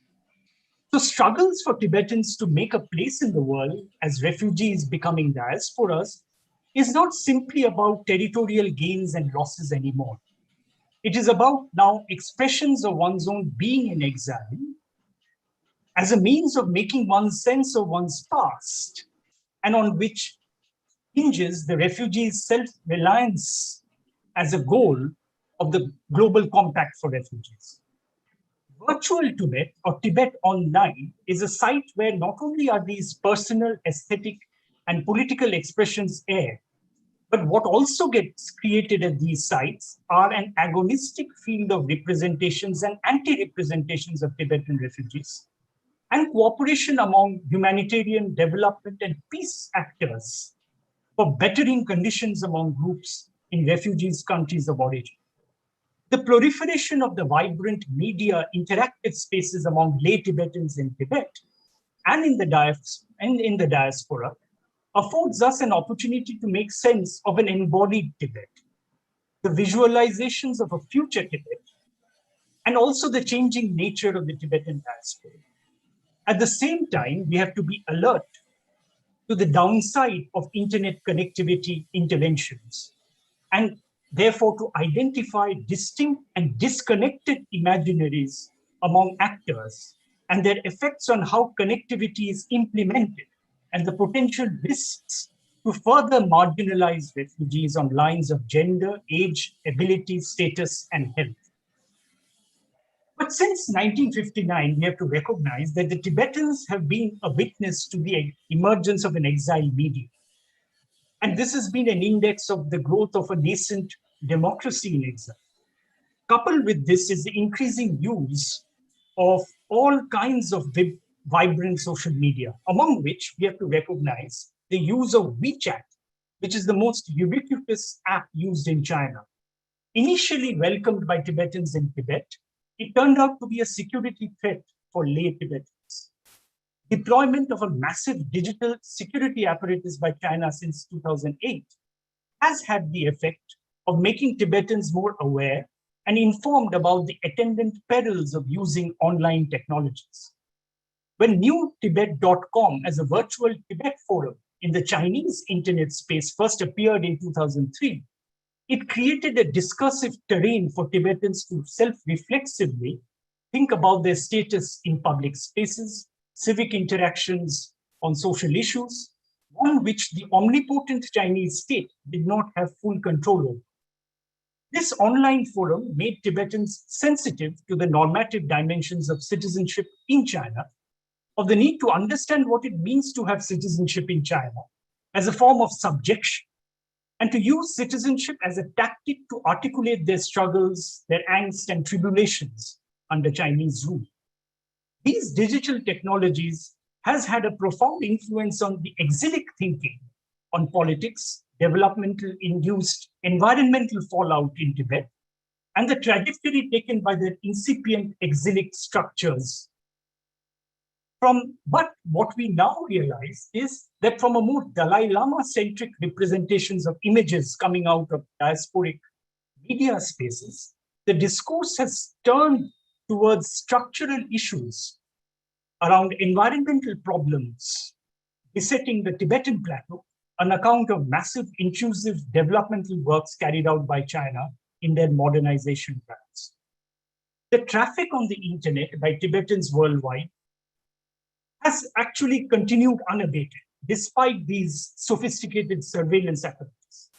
the number of internet users in southwest China's Tibet Autonomous Region reached 2 million by the end of 2013, a local official of the Chinese Communist Party's website. This means 67% of Tibet's 3 million population have access to the internet, according to the head of the Tibetan Communist Administration official figures.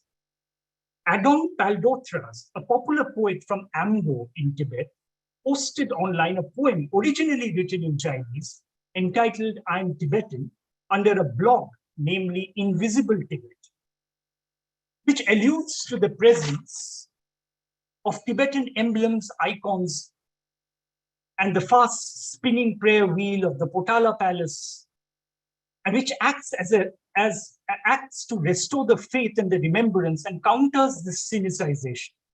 But through this medium, Tibetans continue to give expression to one's own being, of longing and despair, of overcoming and forbearance that comes with the state of being violently displaced in their own home.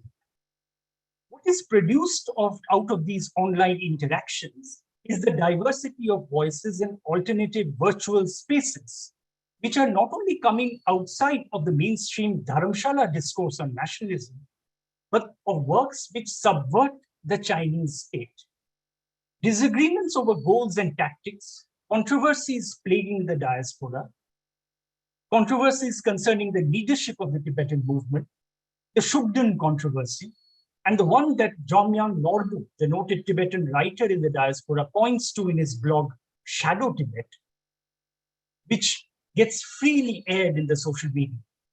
This is particularly relevant when one considers the ways in which the internet and blogs such as High Peaks Pure Earth, widely accessed by Tibetans, provides a medium to scan human rights violations in Tibet, but also offers ontological security to Tibetans by virtue of building connections between Tibetans in the diaspora and those in their homeland. In stark contrast, there are also blogs which present an enthralling imagery of Tibet that seeks to museumize ethnicity, buildings, and also monumentalizes the rich cultural heritage of Tibet for consumerist consumptions. Blogs such as The Song Inside Tibetans' Hearts attempts to create and package Tibetanness as an alluring product to attract more online visitors. Tibetans in Tibet are portrayed as hospitable, different from the perception of threat and danger.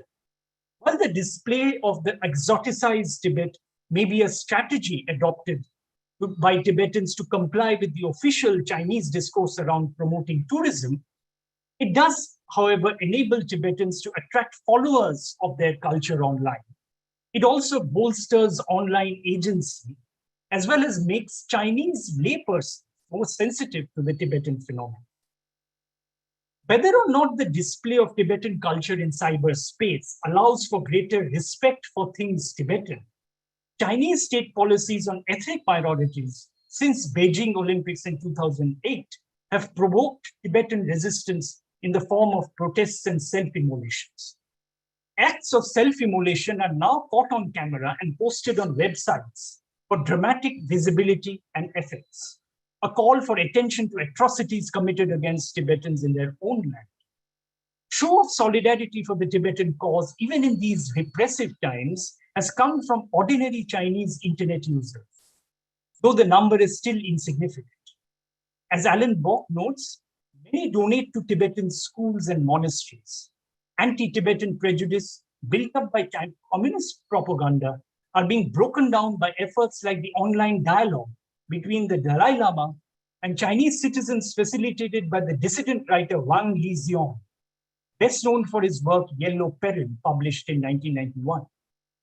Before the internet project was blocked, some 12,000 internet users voted on respectful questions to be posed to about his position on independence and autonomy, relations between Tibetans and the Han Chinese.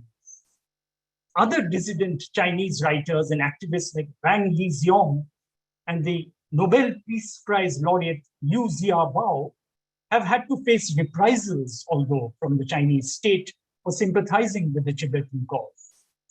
Greater access to the internet among Tibetan diasporic Tibetans can also mistakenly lead us to think that the monopoly over the construction of Tibetan consciousness and modernity lies clearly with those Tibetans who are outside Tibet.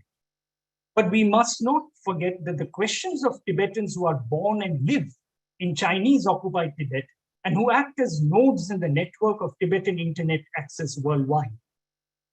Internet-based representations of Tibet allude to the marginalizations of Tibetans in Tibet as a result of these developmental interventions by China, which is depicted in many recent studies that have been done.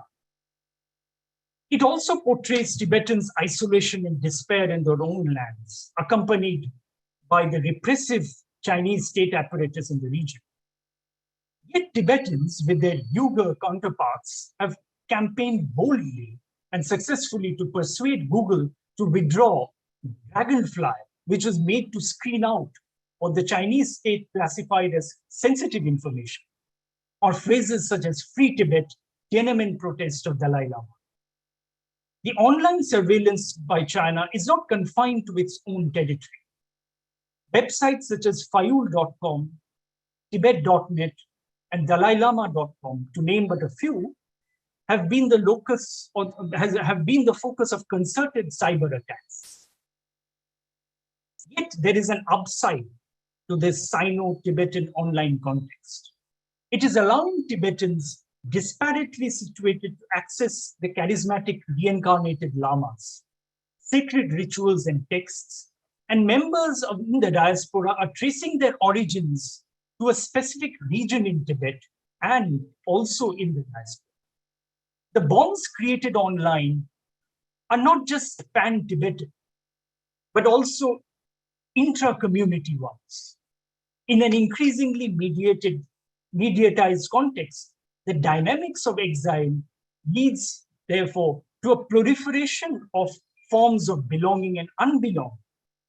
But as well as it also creates a very portable idea of nationalism and very different versions of Tibetan selves, both in exile and back home. Through the media, Tibetans' home and homelands are now being deracinated more than ever. And it is now moving virtually, and it's trying to find new anchors, new shores, and new homes, both in Tibet and in the diaspora. And what it is creating are these new imaginings about what it means to be Tibetan, and where is it that we are actually placed, and how is it that we are being fixed, and how is it that we are being moving in this world of tremendous flux and dynamism. So I think I'll just stop here. If I've hopefully I've not exceeded the time. Yes, Dr. Sudeep Basu, thank you. Anyway, we'll put forward for us comments at the end. I just call upon Dr. Asif Bonaparte. Please, Dr. Asif Bonaparte, please take your time. Try to consolidate your points within 10 minutes. Then we'll open it for discussion after your presentation. Yes, Dr. Asif, please. Thank you, Chair. Hope I'm audible. But at the outset, let me thank the organizers for giving me this opportunity to present my views on the subject that is extremely close to my heart, the hill country Tamils among Sri Lankan refugees. Before I start, let me greet everyone on the World Refugee Day 2021. This year's theme is Together We Heal, Learn and Shine. Understanding the lives of Sri Lankan Tamil refugees, especially the hill country Tamils, under these concepts pose a greater challenge as their paths has been riddled with thorns at every level. And I see no such struggle to end in the coming years. Who are these people?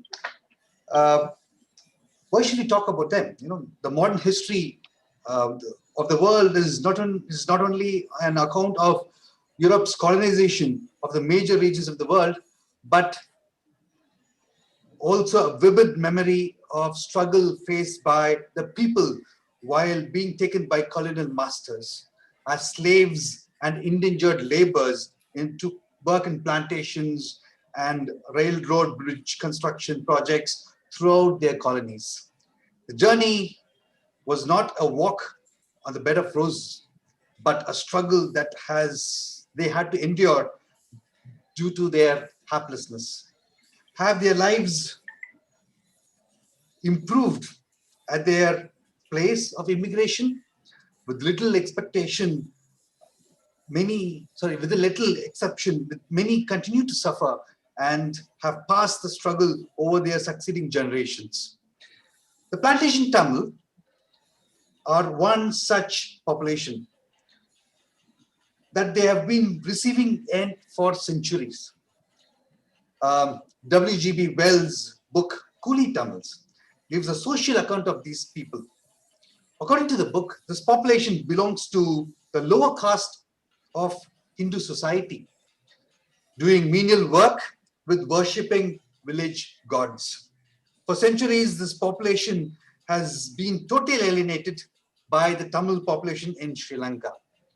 For the plantation Tamils in Sri Lanka, their identity has always been challenged by the outsiders. They are referred as Coolie, Totakaran, Katamarandi. The scenario is further fabricated by the statement of Sinhala Commission report. The scenario is further the sight of so many unclean and sickly men wandering aimlessly instill in the minds of the people that they were carriers of infectious diseases. Mind you, this is mentioned in the Sinhala Commission report and its official government report. Professor V. Surinan, who spoke this morning in his essay, refers to them as Malayam, not as an expression of righteous indigenization, but as an assertion of self-respect.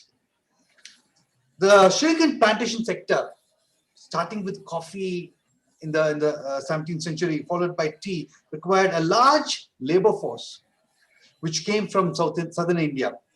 The unending indebted famine and poverty among the agricultural labor from the districts of Tanjavur, Tirunelveli, Madurai, and Ramna districts of Tamil Nadu became the primary source of labor and plantation, and they were recruited by this group called as the Kanganis.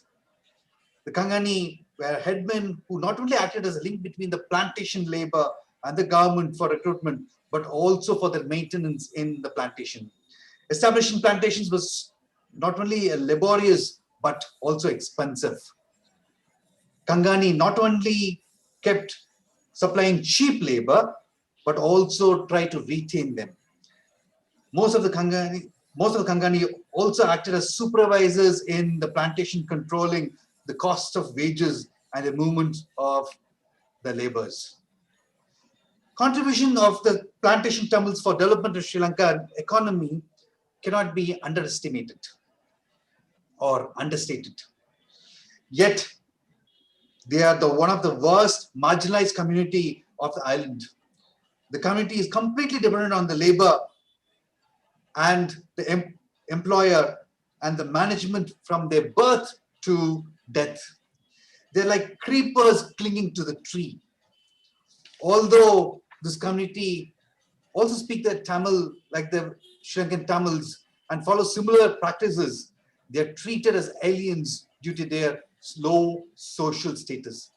For the Sinhala population, the Tamil plantation groups are only second-class citizens, and their presence does not make any difference at all. For the hard work of this plantation Tamils, Sri Lanka responded to these people's commitment by 3 initiatives. First, the new government in 1948 brought in an act called as the Citizenship Act of 1948, which came into operation in November 1948. This law conferred citizenship by descent to all persons who were born in Sri Lanka and whose fathers were born in Sri Lanka. Second, the Indian and Pakistani Citizenship Act of 1949, which came into operation in August 1949. This act provided citizenship by registration. Third, the Ceylon Parliamentary Election Amendment Act of 1949. In all these acts, the plantation Tamil in one stroke lost their citizenship and franchise.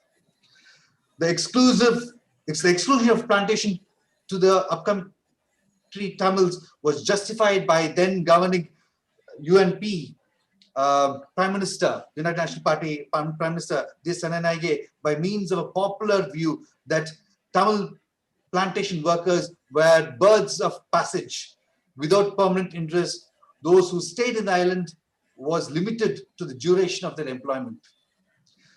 These two, the three citizenship acts that I mentioned earlier, followed by two agreements. First, Sri Mavo Pact of 964 and Sri Mavo Indira Pact of 974 decided the fate of the millions of hapless population when a considerable section did not want to return back to India. They had to face the wrath of rioters, and the situation further exacerbated following the communal riots in 1977, 1981, and 1983. In the aftermath of the 1983 pogrom, large number of Sri Lankan Tamils fled to India as refugees. With large number of Tamils from Sri Lanka landing in India, the government of India refused to differentiate between Sri Lankan Tamil refugees and plantation Tamils, who were supposed to be repatriated under the Sri Mavo Pact, which I said earlier, and decided to host all of them in Sri Lankan refugee camps spread around in Tamil Nadu. Prior to 1983, all those plantation Tamils who migrated back to India were sent to plantations, estates in various parts of Tamil Nadu. Some of them have settled down in Kerala and Andhra Pradesh. Some of these repatriates also received some business loans, and they are put up in various places in Tamil Nadu. Though many did not flourish, but still at least they have a job, they have a certificate, and they are recognized as Indian citizens at this point.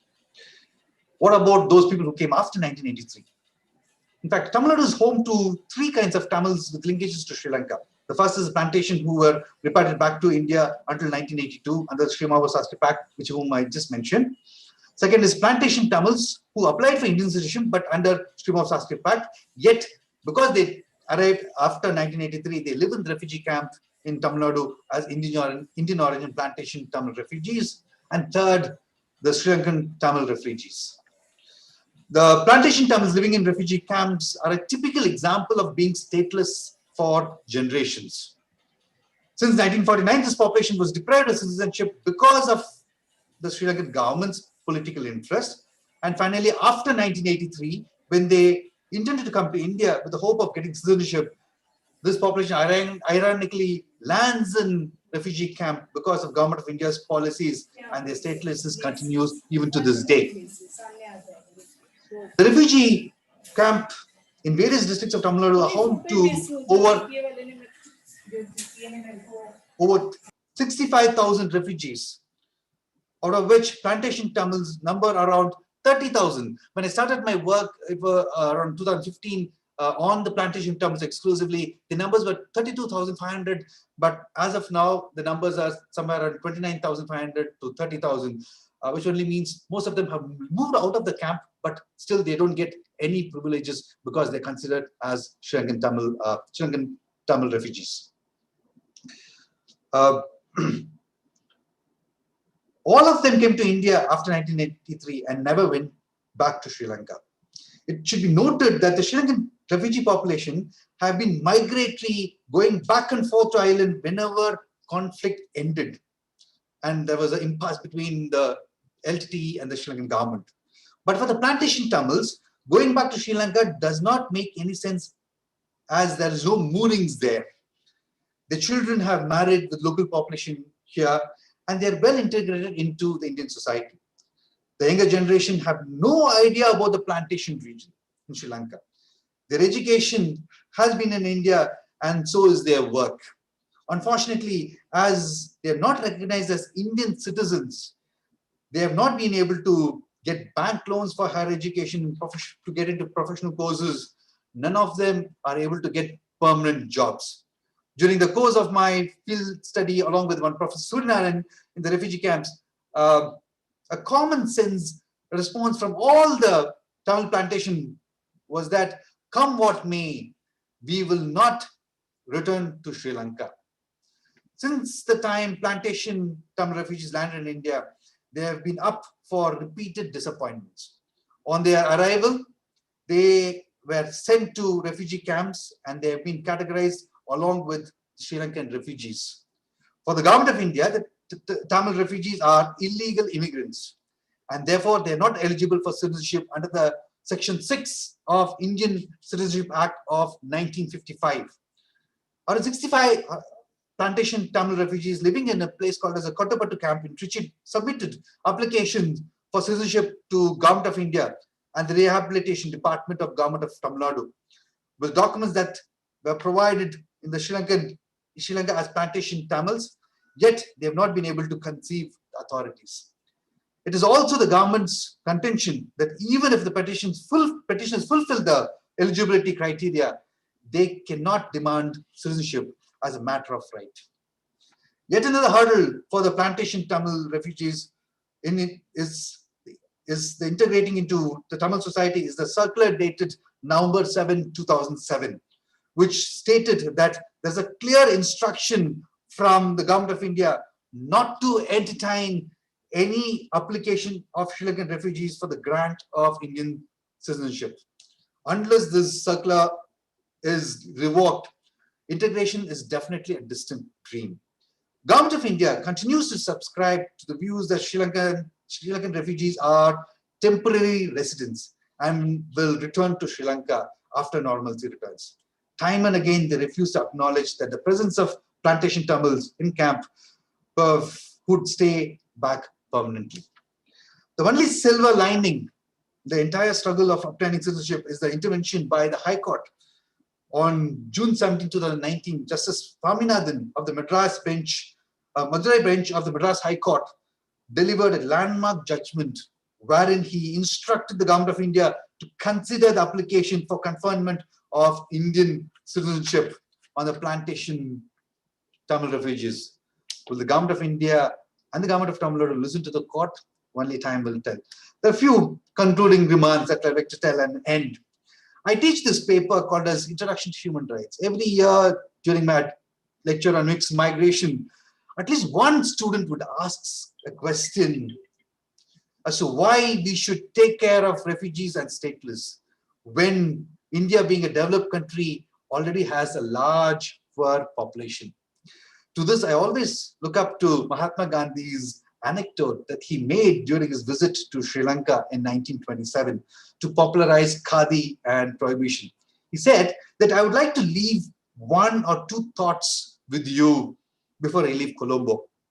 Since you are earning your bread in this beautiful island, I would ask you to live as a sugar in the milk. Even as a cup of milk, which is full to the brim, does not overflow when the sugar is gently added to it. The sugar accommodation itself in the milk and enriching that its taste is the same way like I would want you to live in the island so that so as not to become interlopers, as to enrich lives of people in the whole midst of your living. This not only relates to Sri Lanka, but also to India. India is a large country and historically known for welcoming guests with open hands and also treating them respectfully. Like the metaphorical sugar, the stateless living in India would only enrich our cultural diversity and would not pose a danger. Being stateless is not easy. Stateless people lead a life of insecurity and stare a bleak future. Let me just explain with another anecdote. Swani, a refugee who's in Nepal, had this to say: my neighbors speak badly to me because I'm stateless. They tell me that I'm not worthy of doing anything. They mean that I can't study further. I can't get any certificates. I can't fight a common man's post. I can't do anything to make something of myself. And so, why would they want to speak to me? They are my neighbors and my relatives. The plantation Tamils living in refugee camps are a typical example of this predicament. With that, I think I will end. Thank you. Thank you, Dr. Asik. Now I just invite the speakers to respond the queries which has been raised by the students. We have a couple of questions to Nanda Kumar, sorry, Nanda Kishore. Dr. Devkumar, Yes, sir. As the chair, Mosmi is waiting to, she has collected the questions. Fine. She can read, she can assist you. She will read out. Fine. Then I'll just invite Mosmi, maybe to one after the other. You can place the questions to respective speakers. Yes, Mosmi, please. Thank you, sir. Thank you so much. It was such an informative and interactive session. This is the question for Dr. Nandakishore. Here is the question. Can we say the Rohingya refugees were securitized through a speech act? Did the state have any concrete evidence for securitizing them? And also, what are the indicators of securitization? That is, when can we say securitization has been carried out with reference to Rohingya specifically? Okay, as an overall, with the permission of the chair. So as an overall situation, if you look in, I think 71 itself, we had already securitized. Apart from that one, it's been a regular issue that we have been facing in the India-Bangladesh border, India-Myanmar border. And with regard to Rohingyas, there was a complicated scenario where the intelligence input, because my department, at least I can tell you that it works closely with certain institutions of national importance with regard to national security and intelligence. There was a report that there was direct connection between certain organizations in Pakistan, and then that aggravated the scenario. Probably that's precisely why Bangladesh did not take an offense to when India said that you manage it and I will give you whatever that is required. But I don't think I can handle at this juncture when India made a mention of that one. I think Bangladesh agreed. Neither Bangladesh took offense to that one, precisely because there was enough intelligence input and it was shared with the Bangladeshi counterpart that this is the type of national threat or the national security threat that was emanating. But to be precise, there might have been a scenario where they might have extrapolated certain sources or overinflated whatever the situation or the thing that was available. But nevertheless, for sure, there was an excess that was found due to which it was taken from a different context altogether. And then the securitization process happened to a different level. And I think it was also equally important for us to remember, as I told you, when securitization and politicization both happen simultaneously, it's a very, very dangerous cocktail. And that exactly what happened here. And there was also an amount of pressure from one of the state in India, which said that if India goes softer, that will affect their politics, due to which they had to be extra cautious about it. And then the government of India took its own action. Yes, sir. There's one more question for you. How do you see the CAA with respect to national security perspective? CAA, again, it's very, very controversial, no doubt about it. But at the same time, one may see this as a very decisive sort of a politics that's being played to segregate people, communalize, or for that matter, even politicize the particular scenario, no doubt about it.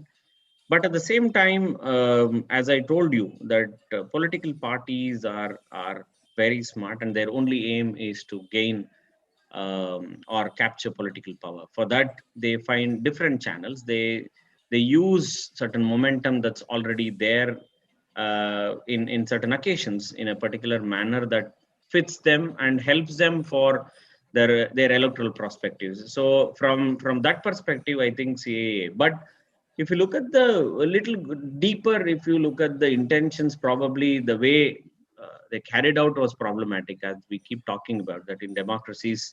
The procedures are much more important than the ends.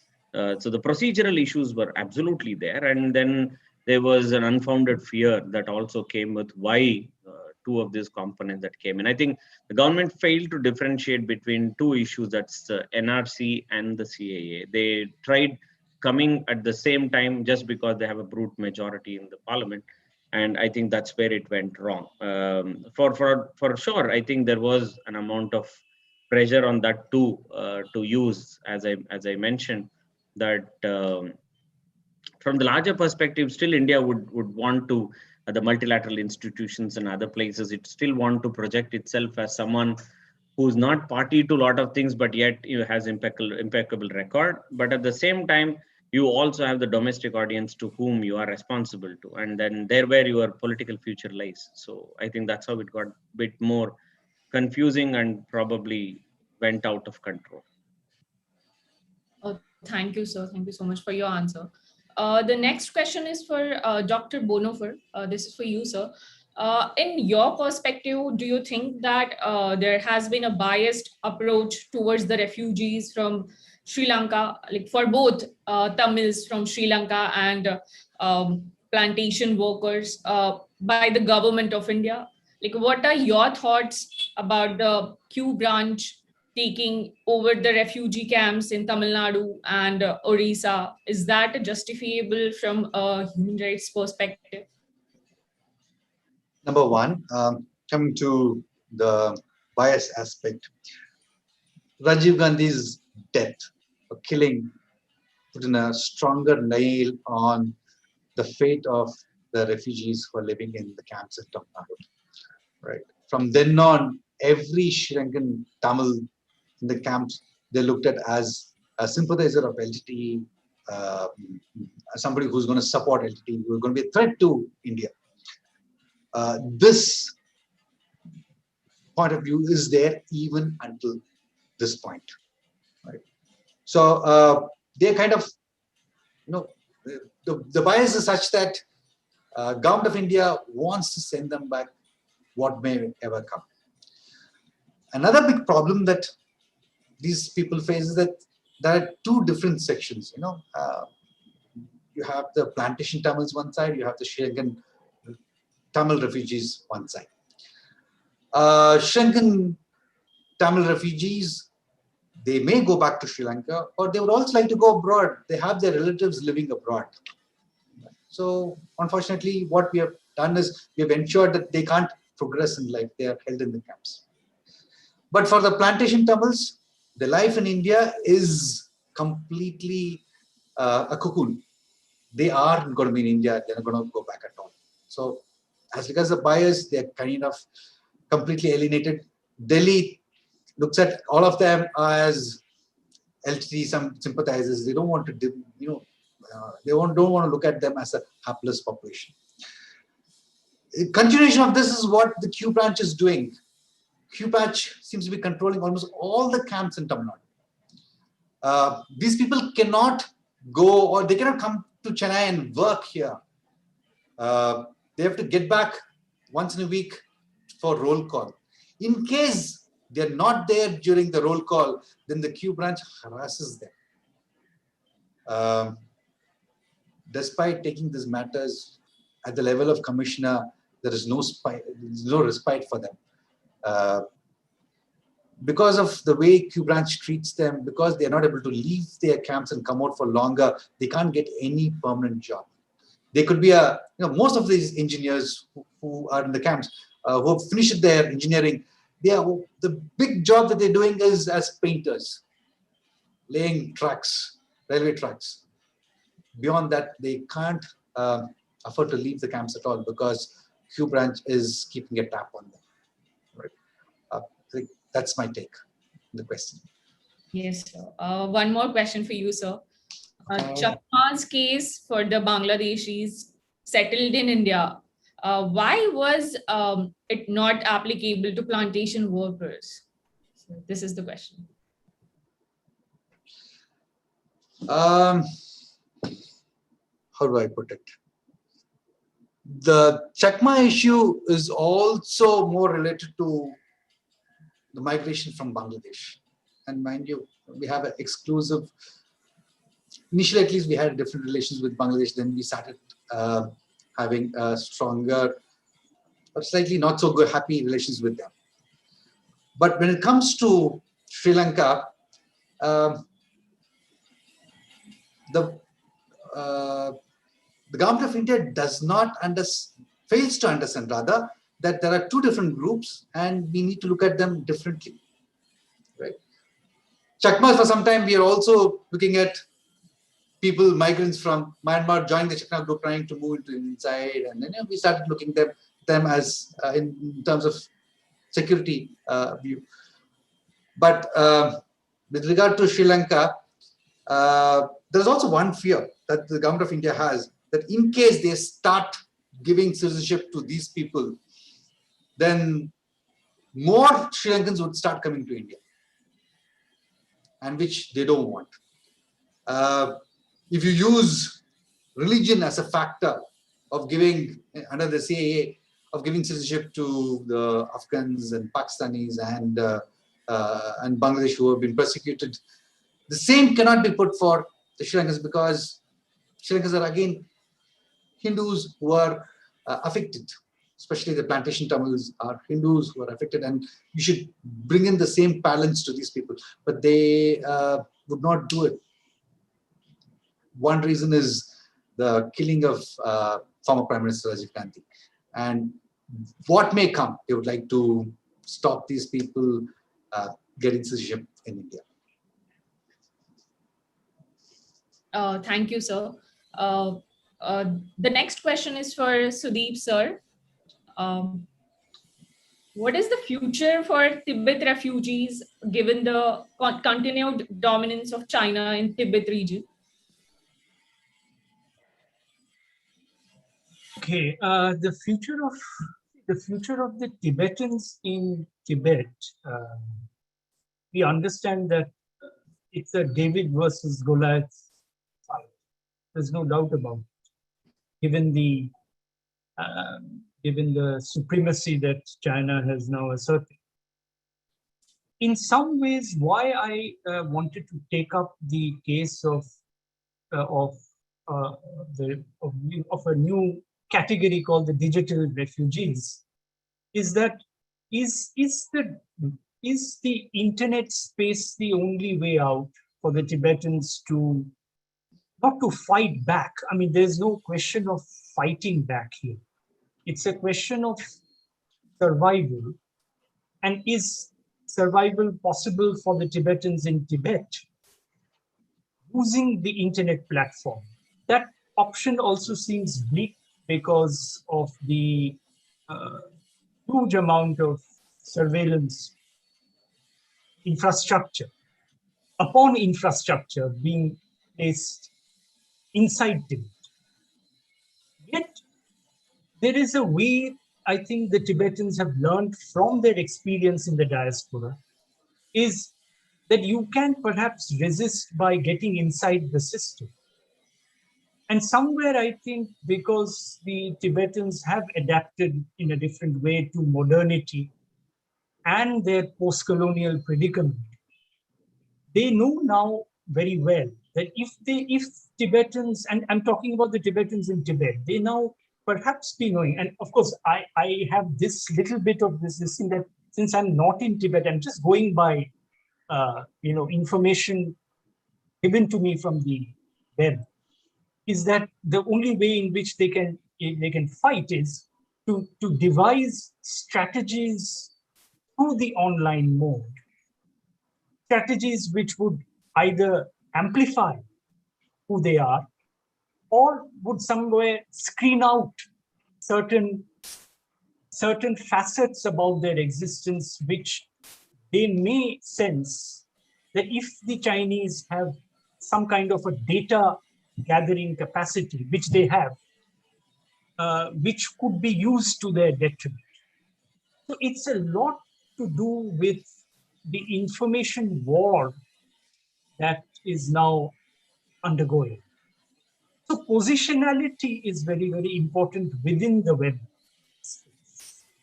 And the Tibetans, I guess, can take advantage of the fact that they are quite literate as a population. Of course, in Tibet, their literacy is much less than what is there in the diaspora. But they are realizing the fact that perhaps the only way in which they can also counter this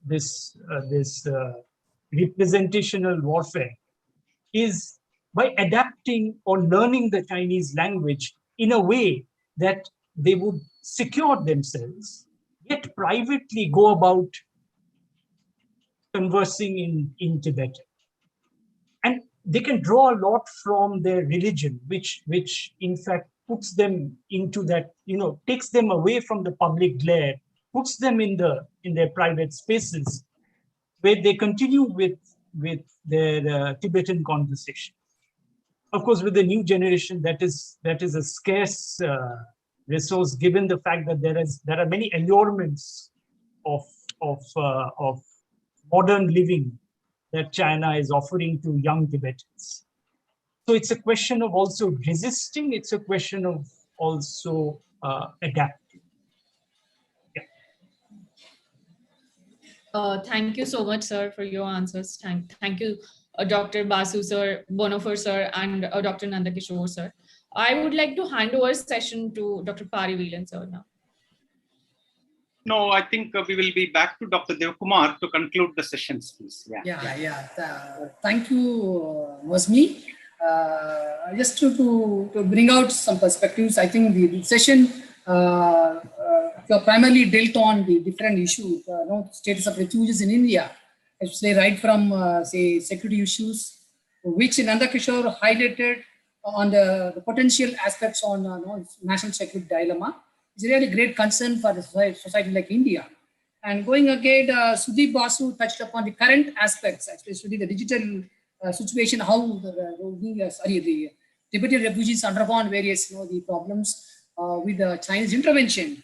And similarly, Dr. Asik Bonhoeffer has critically highlighted the plantation labor's plight right from the plantation say origin, and even the legal perspectives, how it is in dilemma right now, where they are looking for the citizenship. Even the current CA has not included those aspects. Therefore, I think this particular session dealt on the diverse issues on the different refugees. I just take this opportunity to thank Dr. Nandakishore, Dr. Sudeep Basu, and Dr. Asif Bonhoeffer for a wonderful deliberation today. And also I thank Mosmi as well as the other the participants for raising the questions. Now I formally handed over the session to Dr. Pariveelan. Yeah, thank you, Dr. Devkumar, and all the panelists for your wonderful deliberations and presentations of issues ranging from national security perspective to the case studies of Hill Country Tamils and the Tibet's refugee experience perspective, and how in a digital world they confront their rights and freedom and their aspirations to right to return home. All these various aspects were very, very well deliberated. Thank you very much. All right. Okay. Now we will move on to the next session, which is going to be, very quite exciting and interesting as well. Can we have all the civil society representatives who have come in to may I kindly request you to switch on your videos, please, so that you are there, and we would like to the technical team kindly ensure that they are all switched on. A very warm welcome to all of you. Since morning, we have been discussing all from academic perspectives, and I thought personally that this is the most exciting session, where you are coming from the practical side of it. You are working on the ground, and your insights and your experiences are going to be very great. Welcome to the session. A brief remark as a chair of this session, that we have the Global Compact on Refugees, which has come as a kind of a rescue global multilateral document in the absence of nation states adhering to the refugee regime consisting of the 51 Convention or protocol or any national legislation. I think this precisely suits India, that we are working in a vacuum, a legal vacuum vis-a-vis refugees. Now, in spite of that, you have the Indian state, polity accommodating refugees at different phases of time. We have discussed it in the morning. And right away, we have a few lakh refugees in the midst of us. And some of you are in your own capacities as development organizations, as humanitarian organizations, have intervened, not just within India. With your wide experience, you have worked outside India And this is where, we wanted to, come and learn what way the global compact on refugees is able to influence our policies and practices, how far it is able to come in within these constraints, within these challenges, how we are working, and what are the kind of positive aspects you would like to highlight working with the refugees in terms of their resilience, in terms of their ability to withstand not only the general condition of displacement, but also context of a pandemic we have. And in the context of a pandemic, it becomes a double jeopardy for them. So you have a securitized environment, you have limited contacts. I remember my days with UNHCR briefly, those days, working with a Sri Lankan refugee camp, it's, for example, was completely, out of question for civil society organization. Probably after 5 or 6, it happened. There are occasions where we see the, agencies like Save the Children working very closely with, Rohingyas in Hyderabad, which we will have.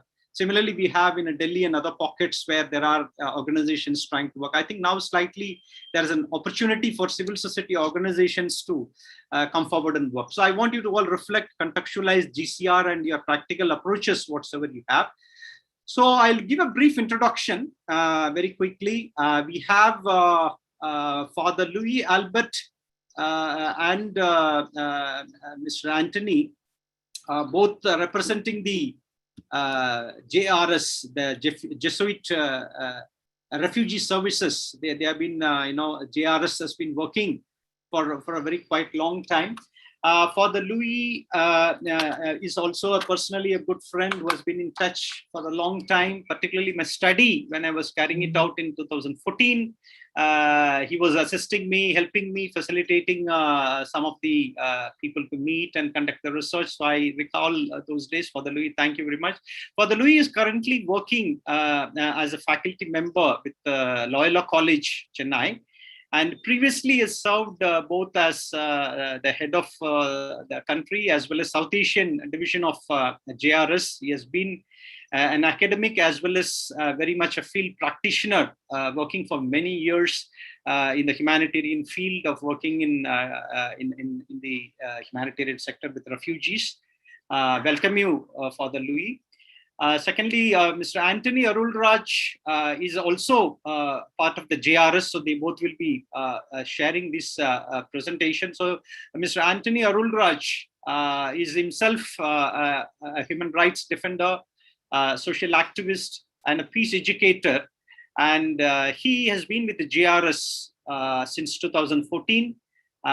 He is actually a peace educator, come trainer, and its advocacy officer. Welcome you as well, Mr. Anthony.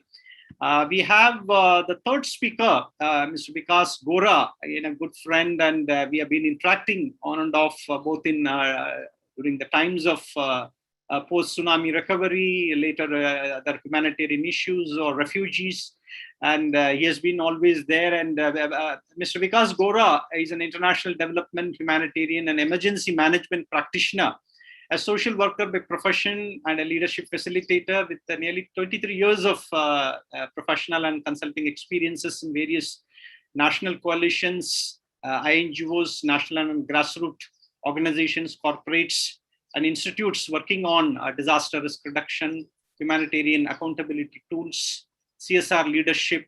He's passionate in facilitating change with people living in harm's way and reducing their vulnerability through DRR, community empowerment, and sustainable process. Welcome, Dr. Mr. Vikas Gora. The fourth speaker is Ms. Jomi Joseph. Presently, she's in a leadership role with Catholic Relief Services, which is an international development aid agency. She has overall around 16 plus years of work experience. She's currently the head of office overseeing the program in South Asia for Catholic Relief Services. Ms. Jomi began her stint with CRS managing the Sri Lankan Refugees Program, where she was engaged with the relief and rehabilitation of Sri Lankan refugees in Tamil Nadu, wherein a comprehensive approach to protection was developed. Further, the learning was taken to work with Tibet refugees in India, Rohingyas in Bangladesh, and IDP and Sri Lankan returnees in Sri Lanka. Welcome, Ms. Jomi Joseph. And the fifth speaker is Mr. Pankaj, who is currently the Director of Programs and Advocacy at Oxfam India. In his role, he heads the Oxfam India humanitarian work. He has nearly 23 years of rich experience cutting across humanitarian and development work. In addition to experiences in project management planning, he is a strong hand in advocacy, knowledge management, development communication, and resources mobilization. His thematic experiences cut across WASH, that is water, sanitation, health and hygiene, livelihood, public health, gender, local self-governance, and among others.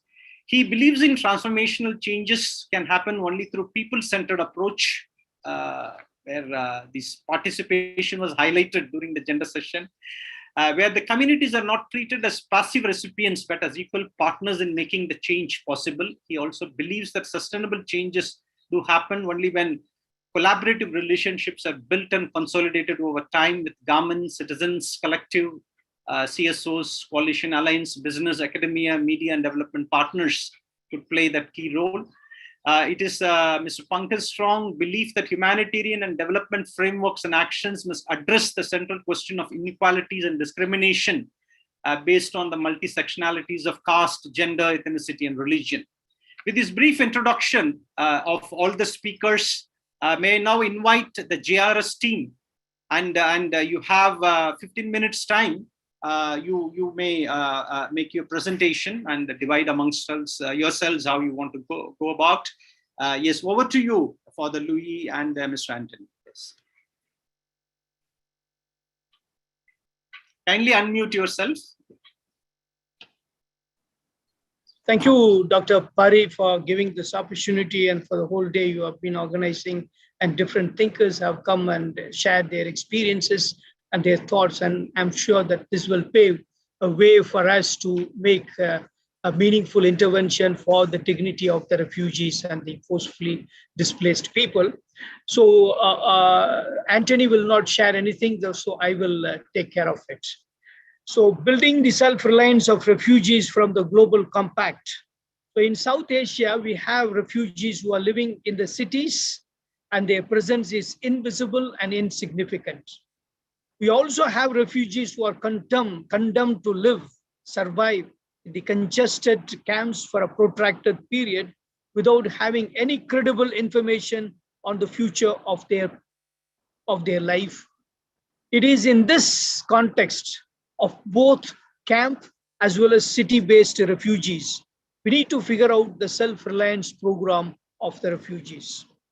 So from the JRS perspective, self-reliance goes beyond the livelihood opportunities. Improving the livelihood opportunities are important and necessary, but self-reliance is linked with dignity and the capacity of refugees. The refugees participate and make decisions for their own life, and this should be the fundamental aspect of self-reliance. This is the full and highest form of self-reliance, as it is one of the important areas of global compact on refugees. JRS has been focusing on building self-reliance of refugees in South Asia. There are many players and actors working with the refugees to increase their capacity and productivity. Together with the refugees and educational institutions and academia, we work for sustainable livelihood of the displaced persons. For example, in Afghanistan, we work with the diverse ethnic group, Hazaras, Pashtuns, and Taskis, who belong to different Shias and Sunnis sects within the Islamic religion. So fostering peace and reconciliation is paramount and necessary before introducing any program for their self-reliance. So as part of their self-reliance program, we introduced peace clubs among the children and youth who come together to cultivate home garden, and also take the sessions after conducting these home gardens for their own environment. They are also given the input on peace, conflict resolution, and they take it to their own friends. Each one teaches others is another novel method which has enhanced not only their responsibility of reaching out to their neighborhood, but also earned some money to meet their necessary needs. it's also, we have to be also play a very prudent game. We cannot go to the interior places where the possibility of your kidnapping is there. So, but you cannot also neglect those places where Taliban's presence is very, very strong. And now they are coming into the mainstream. We are afraid that they may take over the government sooner or later if, I mean, with the withdrawal of the US forces. This is unfortunate situation. It is. The situation looks like that, but we are strongly feel that it should not go in the hands of the militant groups, but unfortunate. So we have to also build the self-reliance, taking into account of the fast changing geopolitical considerations. So JWL, Jesuit Worldwide Learning, is part of another Jesuit network which provides opportunity in higher education to the forcefully displaced youth and women. Diplomas and degrees are offered by internationally acclaimed Jesuit universities like Boston and Regis universities. And when it comes to here, students are brought into Loyola College, St. Joseph's College of Bangalore, and Goa Institute. They are all sent for the vocational learning. And once they go back to their country, they are part of different NGOs in building their nation, because they cannot rely on the NGOs forever. So they have to take hold of their country's future. That's how this Afghan scholars training program also is brought in. And another aspect beyond this vocational courses, these selected youth or they are doing their studies in India, they are exposed to the so-called democratic, though space is shrinking in India, but to a larger extent, we can appreciate the democracy in India. They are introduced to the democratic, egalitarian principles and values. So when they go back to their country, they carry these rich experiences to build their nation towards self-reliance. So through education program, we build the capacity of refugees, especially the youth. Some of them perform outstandingly, but unfortunately, the opportunities are shrinking to prove their mettle. So they also fall into the hands of the right-wing groups in their own countries, which is another thing that we need to take into account of this one. So Indian and Afghan students also learn from each other by these interactions. JRS also is running complementary education centers in Sri Lankan refugee camps for young children and college-going students as a way of promoting their interest in academics as well as extracurricular activities. Along with the inputs and training on formal education, efforts are made to sharpen their critical thinking, self-esteem, and self-confidence through mapping their competencies and communication skills and talents. So they come together for participating in highly encouraged competitions to expand their creativity for self-reliant future. So these centers play a very important role in their formation and transformation. Formation of positive and optimistic ideas take place through varied activities. CRS, we were working with the CRS in the past. They helped through para-counseling sessions. Such para-counseling sessions, methods, and hand-holding mechanisms played very important role in shaping the mindset of these refugees who are unfortunately victims of generations after generations, the persecution. So, but these sessions help them to overcome their trauma, their stress. So refugees move from dependency syndrome to self-sufficiency by these counseling methods. Skilling Circle, which is introduced to Afghan and Chin refugee women in Delhi who have come from the conflict zones. So this provides them a platform for social interaction and social cohesiveness, besides using their ethnic creative skills for team employment. The women are gifted with the embroidery skills. Only problem with them is the language barrier, but there are also trainings given for them to overcome this one. So for the Sri Lankan refugee community, JRS has set up reusable sanitary napkin production to augment their income and increase livelihood opportunities. This is a flagship program as a pilot project which was introduced by studying the impact over the period of 2 years. It can be replicated in other areas in South Asia. So producing, marketing, and selling sanitary produce help the members come together, both the refugees as well as the host community members. So this gives them a sense of identity and inclusivity. They have the feeling that they are burdened to the host community, but with this marketing skills, they are able to help the host community in selling these produce in a subsidized rate. In the process of making them self-reliant, they make new connections and also create relations with the host communities. The self-reliance leads to better relationship with the host communities. Seed money is given to them.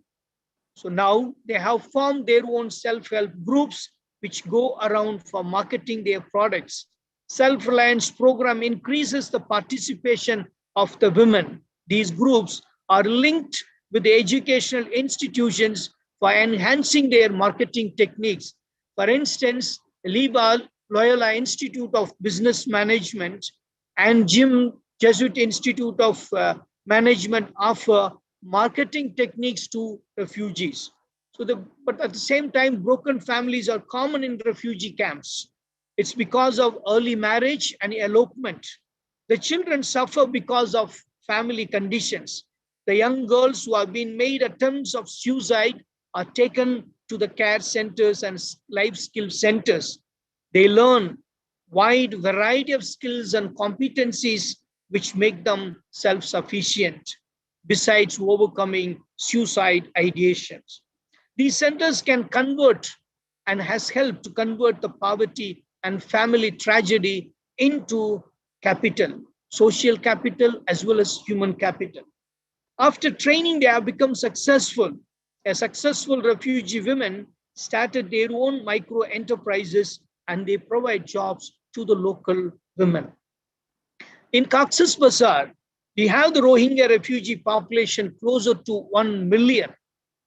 Although the UNHCR and partner agencies are working on the self-reliance of refugee community, laying the road, construction of huts, community utility halls, rooms for refugees, preparing roof garden for women are introduced as part of engaging the refugees. Building refugee resilience is deemed paramount as they are still gripped by the fear, trauma, and uncertainty of future. So JRS has introduced the CFS child-friendly space, which were upgraded to multi-purpose child and adolescent centers. So these centers focus on social, cognitive, and emotional well-being of Rohingya children with a futuristic vision of making them self-reliant. Through essence of learning methods, they learn to draw, participate, paint, and engage in role plays. This is the only way for them right now to overcome their trauma and become self-reliant, because all the other skill-based training will have no meaning until you provide them platform to overcome their stress.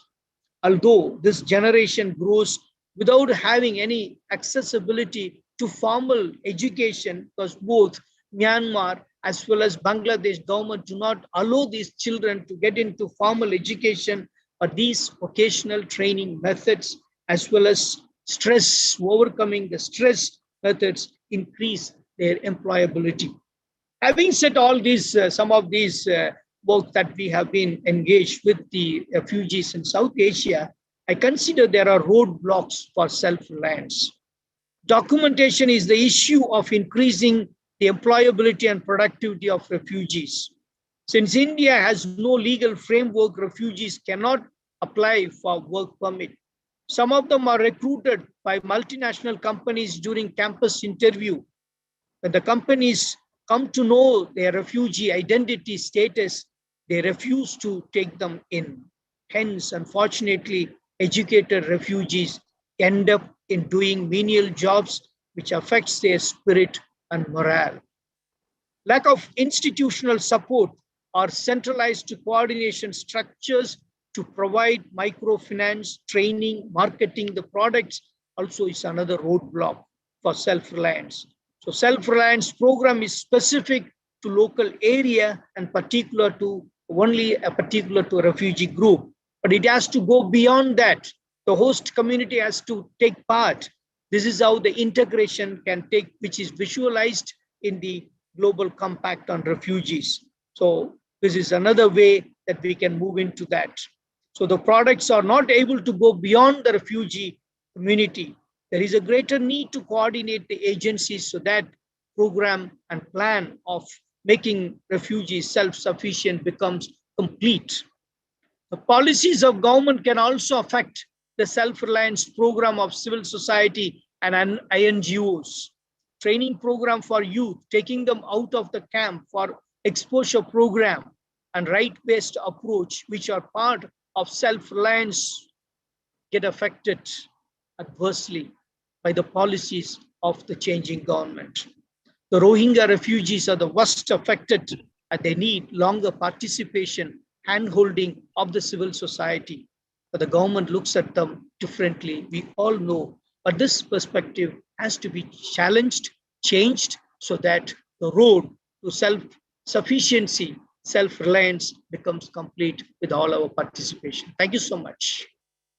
Thank you so much, Father Louis, for that wonderful presentation on emphasizing the role of self-sufficiency and self-reliance of refugees from the context of South Asia, with a variety of examples all around the region. We were able to bring in and you talked about the building, the resilience of the very communities. Thank you so much for sharing all these rich observations which you have made, and JRS role, what it plays. Yeah. Now, we will have a little bit of the question and answers could be posted in the chat box. We will have it collectively in the end. Yeah, so I request all the panelists to be there around too, so that questions can be taken in the end collectively. Now, may I invite Mr. Vikas Gora to present the Save the Children perspective. Yes, please. Over to you, Vikas. Yeah. Good evening, everybody, and thank you very much for inviting me. It was an incredible experience listening to the sharings from others. It's nice to hear from JRS, great work that's happening, commitment. So my sharing is specific from Save the Children's perspective. So we work with refugees across, specifically in Telangana and in Telangana state in Hyderabad. Then we have been working in Jammu, as well as recently started initiation in Bangalore, and slowly it will also be in Tamil Nadu as well. So as all of us are aware, like children are the most vulnerable members of the community, especially during conflict and humanitarian crisis situation. When over half of the world's refugees and IDPs are children. Specifically, when most of the conversations on national security happens, we see it from an adult lens. Majorly, if you look at the photographs to speak that most of children who are crossing the borders are, most of them are children and adolescents. So the exodus of refugees from Myanmar into Bangladesh and then to India have left many young children caught up in a web of circumstances. So according to the UNCRC, United Nations Convention of the Rights of Children, the consequence of having no legal nationality are particularly harsh for children, as it would prevent them from attending school, access quality healthcare, and being legally protected from many types of exploitations, thereby becoming targets of child rights abuses. The COVID-19, of course, further contributed to the children's vulnerability, especially to the health, education, protection, and food security needs. Of the 750,000 plus Rohingya refugees who have fled Myanmar to Bangladesh due to violence, 50% of them are children. And close to 20,000 Rohingyans, of which again 50% are children, would have settled across India, and 8,000 plus are in Hyderabad and Telangana. So they have limited access to mainstream services and support on the account of their tenuous legal status and the rapidly deteriorating protection environment. Children, as we all are aware, face a number of serious child rights violations as a consequence of being stateless. Among other basic child rights, children are denied their right to nationality, identity, education, healthcare, or social welfare as defined under the UNCRC. Basically, refugee children are invisible. They are triply marginalized in the country of their origin, from where they're displaced, the transit country, and the country of final abode, hoping for a safe haven. So they speak volumes of the struggle they experience all the way through. Moreover, childhood statelessness often aggravates the chances for children to become victims of exploitation, abuse, or human trafficking. The significance of preventing statelessness as the childhood stage is self-evident, since it would prevent statelessness from being passed on to future generations. So that's the key here, is to bring them out of the trap of being stateless and give them the identity which they universally deserve. Essentially, statelessness without legal rights and protection, Rohingyan children and families are vulnerable to child labor, child marriage, physical abuse, high risk of disease, exposed to hazardous informal jobs such as waste picking, psychological stress, malnutrition. There are a plethora of issues which actually lead to a subhuman kind of an exploitation.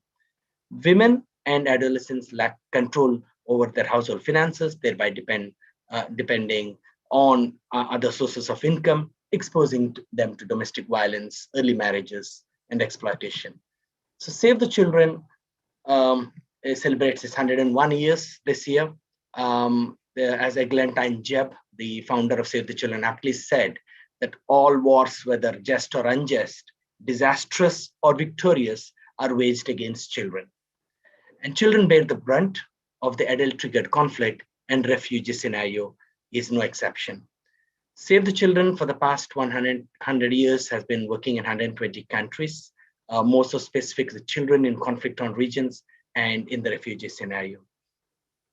It has become an implementing partner of UNHCR since October 2015, wherein we were introduced in the last decade working with refugees. However, since 1950s, we have been working with Tibetan refugees and other refugees who have come to India.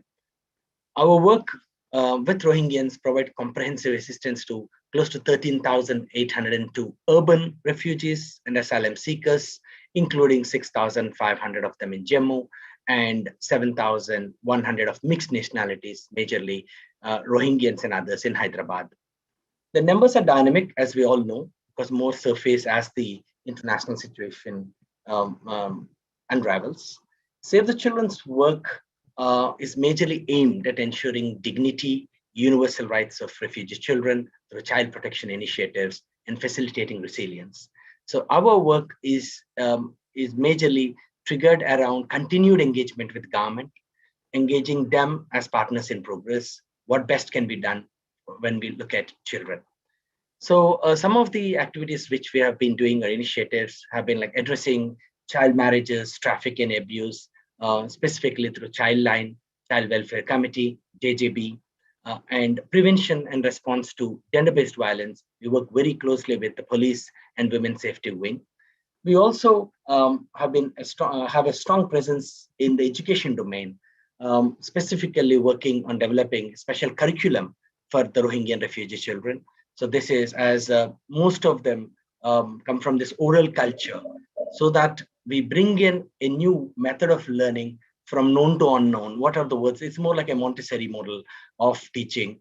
And we also have a child-friendly learning spaces model wherein children do come in and utilize that as a stepping stone for getting integrated into government schools. So more than 300 children have actually been put up in government schools. So the government is recognizing that the UNCRC is applicable to every child, irrespective of being a refugee or not. And this was an advocacy work that has carried on more than 5 years.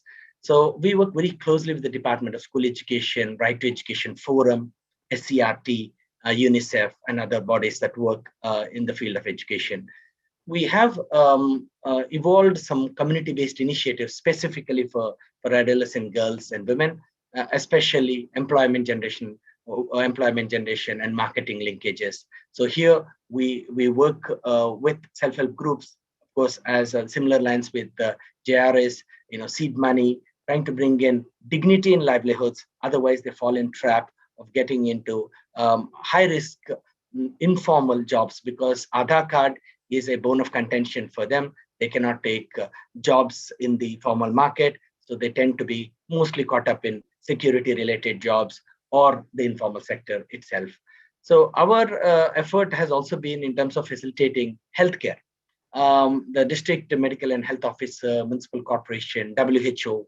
So we work with the entire healthcare fraternity. Specifically, our point of discussion is children are victims of an adult conflict. They are not the reason why the displacement has happened. They have been at the receiving end. So the conversations from the children's lens have attracted more multi-stakeholder involvement, which helps in addressing the rights of children. We work very closely in the aspect of legal and law of the land awareness with Nalsar Law University, specifically a curriculum developed by them, and giving trainings, periodic trainings to all the newcomers as well as the old timers who are in close to 35 settlements based out of Hyderabad. So we bring in Child Welfare Committee, chairpersons, District Legal Services, Childline, SCPCRs, UIDAI, Labor Department, FRRO, police, so that these actors come and share what is possible, what is not possible, to reduce any chances of breaking the law. So this continued awareness program has helped a lot in Rohingyans more or less settling down to a certain extent. And Rohingyans majorly are first generation refugees, meaning that if there are Tibetan refugees, when you look at Sri Lankan refugees, compared to them, Rohingyans are the new arrivals. Culturally, they're trying to find affinity within a state. Other refugees have got some affinity with either with the state governments or some large groups that are connected with similar kind of socio-political connect. But Rohingyans tend to be caught up in the political storm well before they could land here.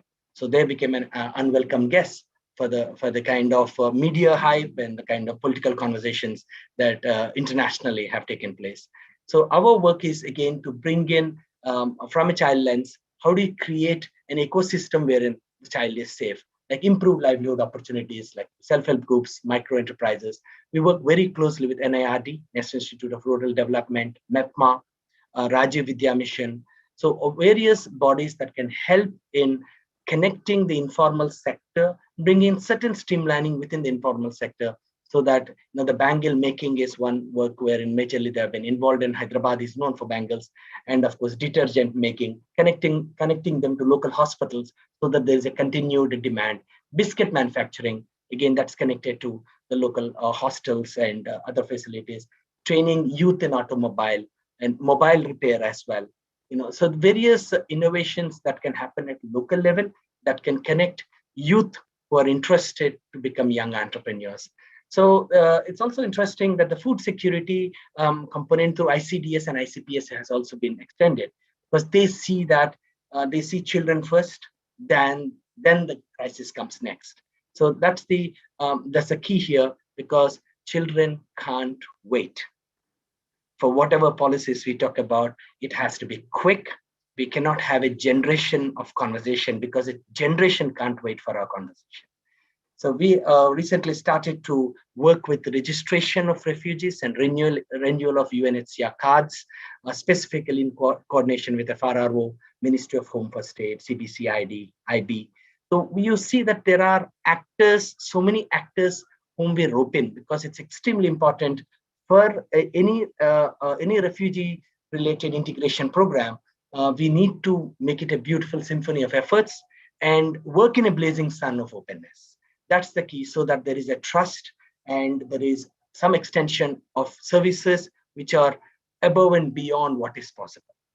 So in the recent COVID scenario, especially in the pandemic, our major focus was on health camps right from the day one to ensure the screening happens. It's good that now the government department is accepting the UNHCR card as which is okay to be used as a identity proof for vaccination. So again, this has been a continued advocacy that has taken place over a period of time. Another approach we also have been doing through Save the Children is investing in child champions. So these child champions are the one who basically spread the message of the rights of children. So providing opportunities, especially recently, one of the child champion has become an Ashoka Young Changemakers Fellow in 2021. Which is only one representing from Hyderabad and across. And there are children who spoke in the high-level virtual event to mark the International Day to protect education from attack, in which the Secretary General United Nations was there. So the child from Hyderabad sitting in a space, in a UN delegation space of the highest authority itself is an opportunity wherein they can speak up, share that, guys, speed up because we can't wait. We have already lost school. We have lost our hope. We didn't ask this crisis in the first place. So do something for us. These are the kind of questions they have asked. Specifically, we work with with various education institutions like Tata Institute of Social Sciences, Francis Xavier University, Canada, NALSAR, and various education institutes as well as universities, so that the studies can help to bring in more innovation in action at the grassroots level. So what we as Save the Children strongly believe is that there is a need to rope in the government departments in various actions. Continued collaborative advocacy need to be done. And there are challenges, of course, as and when we start getting new, as and when there are transfers, new people come in, and then we have to engage into dialogue all the more again from square one. So, but that is an exercise which we are committed to. Working with refugees is not a 9-to-5 work. It is not a profession. It is a commitment. It requires passion. It requires an undaunted will to make the change happen, because as we are not signatory to the convention, still we need to create that safe haven for children so that they do not become a generational victim of exploitation. So one of the suggestions we also had recently with the government is that to accept UNHCR card so that the children can write 10th class exams.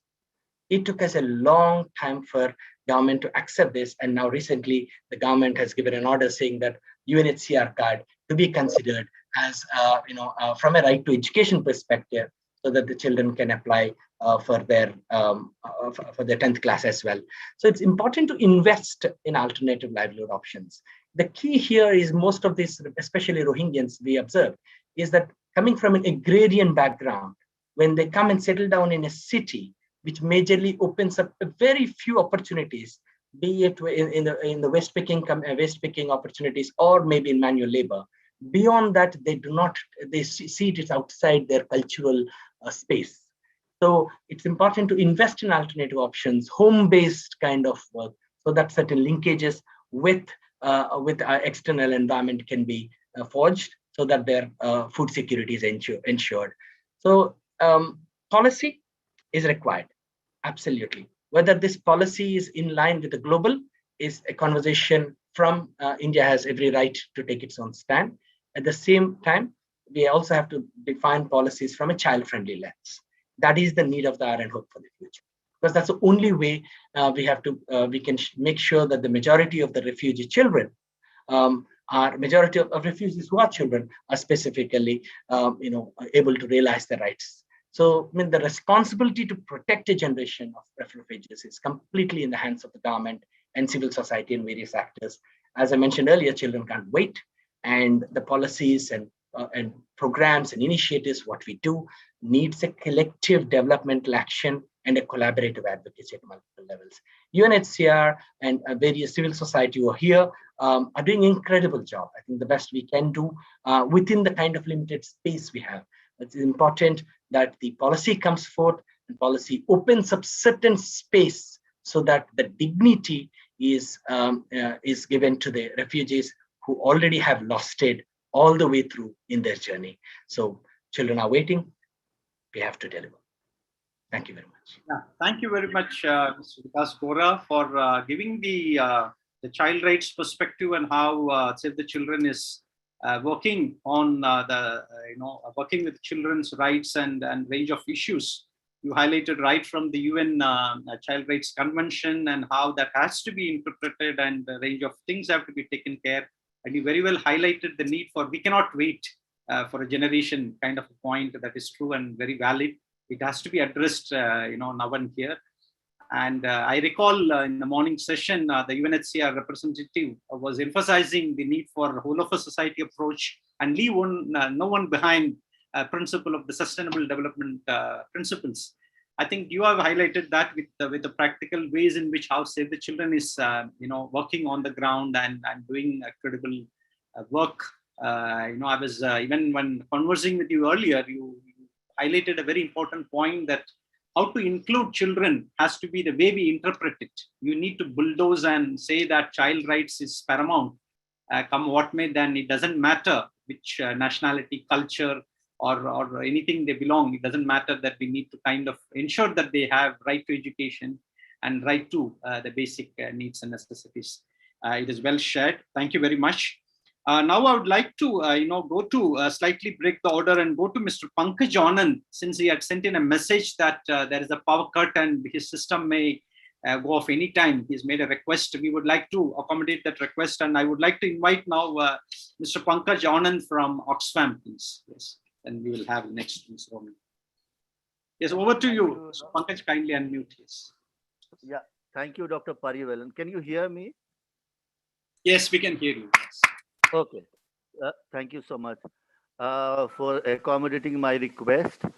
So I am going to talk about Oxfam's perspective on GCR. I will not present a critique of the working of GCR because it is too early to talk about that. But I will talk about the design, the principles behind the design, and I will talk about the ideation which has led to the taking into shape of GCR. So we do know that that in 2018, when UNGA affirmed GCR, it was through a very painstaking effort of long consultations ranging between, I think, 18 and 24 months, somewhere around that, with a lot of different stakeholders and actors. And it was a very broad-based consultation which happened with member states, with civil society organizations, private sector, refugee organizations and refugee themselves, and other international organizations. So we have to take into consideration first thing that it has come into being after long consultations, and a lot of effort has gone into making this one. The important thing is that it has been designed with an objective of more equitable responsibility sharing, and I am underlining this equitable responsibility sharing, which is actually at the bedrock of GCR, and so that we can have sustainable and predictable solutions uh, through international cooperation and responsibility sharing. All of these important things have to be underlined: responsibility sharing, international cooperation, and more sustainable and predictable solutions, because these actually form the bedrock of GCR. So it actually now provides a direction for all stakeholders, and I am not naming the stakeholders, all the stakeholders, in order that the host communities and the host countries get the support that they need for enabling a productive life for refugees, which is paramount. And it therefore heralds a new direction in how we actually look at the refugee issues and the overall quality of life for the refugees. So it is basically a state plus plus approach. It is not only about one state which is getting the refugees, and the other from where the refugees are moving, or the transit countries even. So it is not about 1, 2, or 3 countries. It is basically about state plus approach and the approach of the international community. So I will highlight the other important pillars of GCR first before moving, because some of these things must have been discussed also in the previous session. One, I will repeat about the responsibility sharing. Because it actually marks a huge difference in the way we look at the refugee issue. You can imagine that the pandemic situation in the low and middle income countries today is creating a lot of issues, because 85% of all refugees are hosted in the low and middle income countries of the global south. And we are reeling under a very weak healthcare infrastructure, where even the host population is facing a lot of difficulty. So the idea is that long-term development or protection work mustn't suffer, and that we are still able to take care of the refugees side by side without discrimination. So GCR actually mandates whole of the government and whole of the society approach, which is a huge departure from how we saw the refugee issues earlier. The second is about the protection for both own citizens as well as the asylum seekers. And third, the inclusion in the national systems. So here we have mixed results. Of course, I will say that we will have mixed results. Some have done it, many haven't even started. Some will find it harder because it will require a lot of budget planning, and above all, most importantly, the political will. But I just want to draw your attention to some of the GCR indicator metadata. And from there, you can understand what the intentions are, and how the GCR has been conceptualized and ideated. So I will read out to you some of the GCR indicator metadata. One is how much of the volume of, what is the volume of overseas development assistance for refugee hosting countries, number of donors supporting interventions in the host country, as well as in the country from where the refugees have moved, how much of ODA has been channeled to national actors, which is about localization, number of partners supporting refugee hosting countries, refugees having access to decent work in the host countries, number of refugees able to move freely in host country, proportion of children enrolled in national education system, proportion of refugees living below the national poverty line of the host countries, number of refugees who departed for resettlement from the host country, and the like, and it will go on. There may be a few more. So I am not going into each and every, but I just want to tell you, by even reading the GCR indicator, you will understand what is sought to be done through GCR. Now, I just want to talk a little bit about how can we make the compact successful, or how can the compact become successful? Because as I said in the beginning, this is really too early to actually to be judging the results.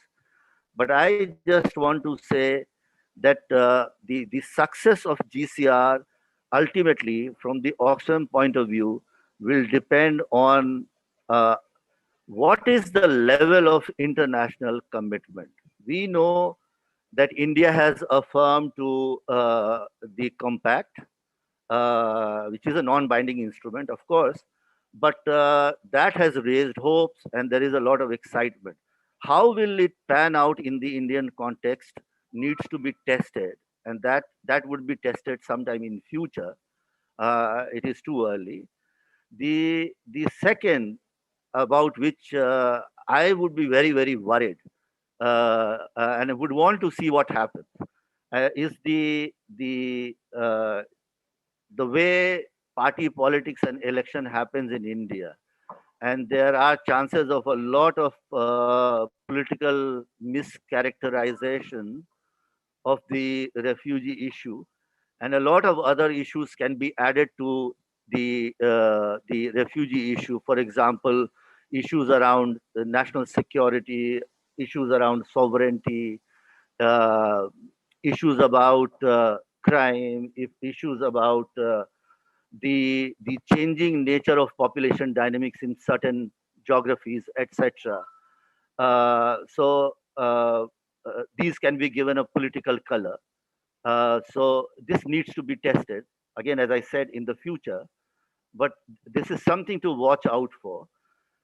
Also, from the Oxfam perspective and the program perspective, which a lot of civil society organizations might agree with our position, is that what is going to be the role of refugees themselves in the implementation and the design and the planning stages for whatever you do. And I'm just reminded of an oft-cited, uh, a phrase, "Nothing about us without us." Will we live up to that? Is something to be looked at. But we can still deal with this as civil society organizations as long as we are watching out for this. We are careful. We are committed to program design uh, through inclusive approaches, and by including the refugees in the planning and execution stages. The other thing that needs to be tested is the overall accountability and review mechanisms of how the GCR is working in each of the countries, in each of the settings. And I am not only talking about India, it applies to all countries who are signatories to GCR. And then one important thing which has now been discussed by you, and you have reminded us, Dr. Parivelan, is the overarching principle of do no harm, and possibly you have also spoken about leave no one behind. These are very, very important humanitarian principles that would need to be adhered to, and very, very important. Um,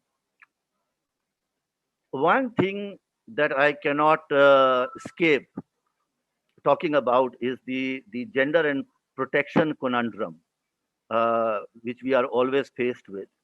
And what happens to the most marginalized, vulnerable, and underserved sections of the refugee population: women, girls, children, and Vikas has spoken at length about children and adolescents, and then also differently abled, elderly people, the transgenders, and other vulnerable populations.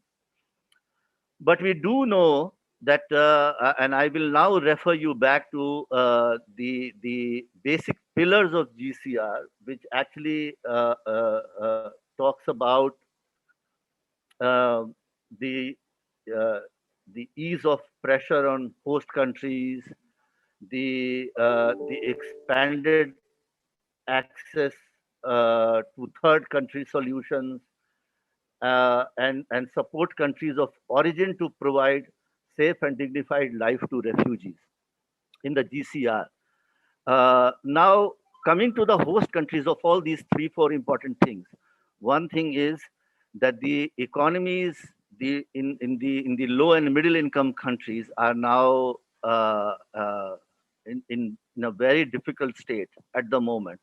And therefore, these third country solutions become very, very important. And this is now no longer an India specific problem or a Bangladesh specific problem or a Myanmar specific problem. These are truly international problems and have to be dealt as such. And in these difficult times, the GCR would be tested on how the global community, the international community is responding to the challenge. Because when the GCR was being negotiated, the negotiation started in 2016 until 2018, nobody had anticipated that COVID-19 would strike us so hard. Especially, I'm talking about the low and middle income countries. So therefore, the international community coming forward and making sure that the GCR becomes a reality becomes very, very important and needs to be looked at very, very closely. But I would say that if you start looking at some of the green shoots or the early achievement of GCR, if you want to talk about it, you can still talk about it, even though I have said I am not circumspect about GCR at all, but I just want to say that we are beginning to see some of the early achievements. One is the acknowledgement of the fact that for the refugee problem, we will have to look at a more development-oriented response rather than a pure humanitarian short-term response. This is one big advance that we are making, and therefore we are acknowledging as an international community, as international organizations and national organizations, that it is the humanitarian development peace nexus which is going to become very, very important. The second is the equitable responsibility sharing and effective resource mobilization. And from some of the recent calls for funding, etc., that I have seen, whether or not we are eligible or somebody is eligible, but I have started seeing that third country response is becoming stronger. It needs to become even stronger, and it will probably become stronger in the months and years to come. So these are very, very early achievements. The third thing is the recognition of the meaningful participation by refugees and host communities in decision making. And you might want to ask what is the empirical evidence. I cannot say, but by looking at the GCR documents, it gives you a very clear sense that this is being given a lot of primacy, and this should enthuse us. Uh, uh, so the recognition that they are not passive recipients of aid is a big advance that we are making. So in essence, I would conclude by saying that the size and magnitude of the refugee situation is gigantic. And as GCR has mandated and recognized that no donor, no country, whether host country or country of origin or a transit country, or one organization, one international organization, or a local civil society organization, or UNHCR alone cannot solve the problem. It has to be a joined up effort. The third important thing that I want to say is uh, that I am beginning to see again green shoots of international cooperation with clear shared responsibility getting outlined. A lot of work needs to be done in this regard, but I am not very circumspect that it will not happen. It will happen, I am hoping. And we cannot solve the refugee situation by addressing the symptoms alone. I think we will have to address the root causes of the problem. And that is why, in fact, the compact has become a necessity. That is why compact came into being for saving lives and ensuring dignity of the humankind, especially the most vulnerable. And of course, that includes uh, children and adolescent population. So I'll end here, Dr. Parivelan now. Thank you so much for inviting me. Thank you so much, Ms. Pankaj, for providing that kind of background to the emergence of Global Refugee Compact in terms of its design, architecture, and key principles you highlighted, which includes responsibility sharing and other mechanisms, and how do we bring in predictable and durable solutions. All these you highlighted, including funding process and other things. I hope your battery will remain and you may be there for a little bit of Q&A. I will be a little more curious to also listen to you about how organizations like Oxfam, which is part of the humanitarian consortium, is intervening at the global level, regional level, and national level with some examples of how you are tuning the GCR towards some action. We would like to listen to you a little later. Thank you very much for your comprehensive presentation. Now we will move on to inviting Ms. Romy Joseph from the Catholic Relief Services to make a presentation, please. Over to you, Ms. Jolie. Thank you, Doctor. I had shared a PPT. Can somebody present that? Do you like to yourself do the screen share? Your screen share works. You can do that. Let me try. You just try it out. If you have any difficulty, we will assist you definitely. Okay.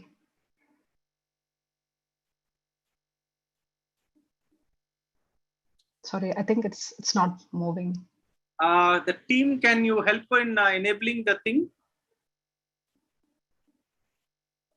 Somebody from the IT. Meanwhile, then we have to just pull out that mail.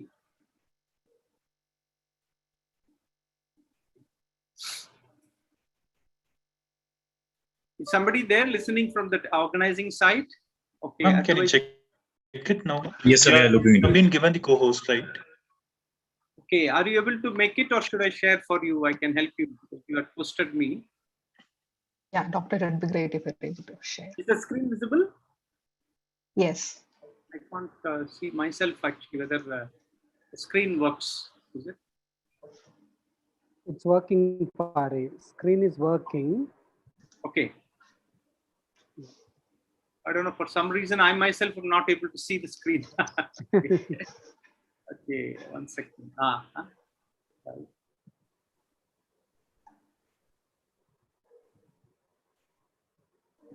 PPT.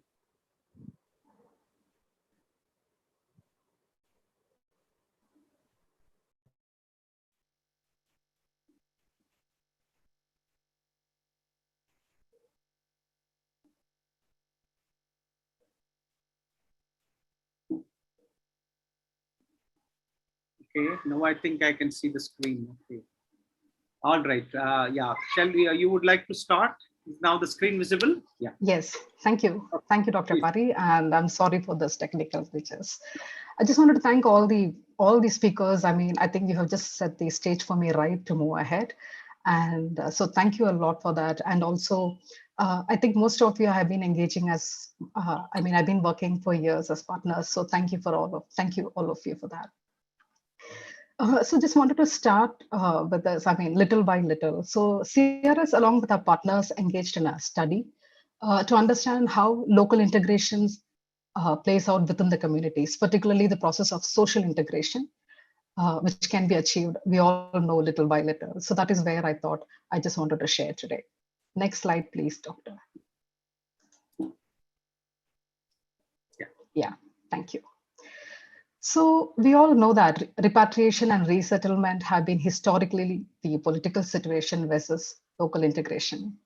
As local integration can carry the connotation of permanence for the host countries, yet repatriation is increasingly delayed because of the protracted nature of many of the today's conflict. Globally, 45% of refugees or even more are in protracted situation. We all know integration process is inevitable for many refugees, and especially in urban settings, because they cannot survive without living and working among the host communities.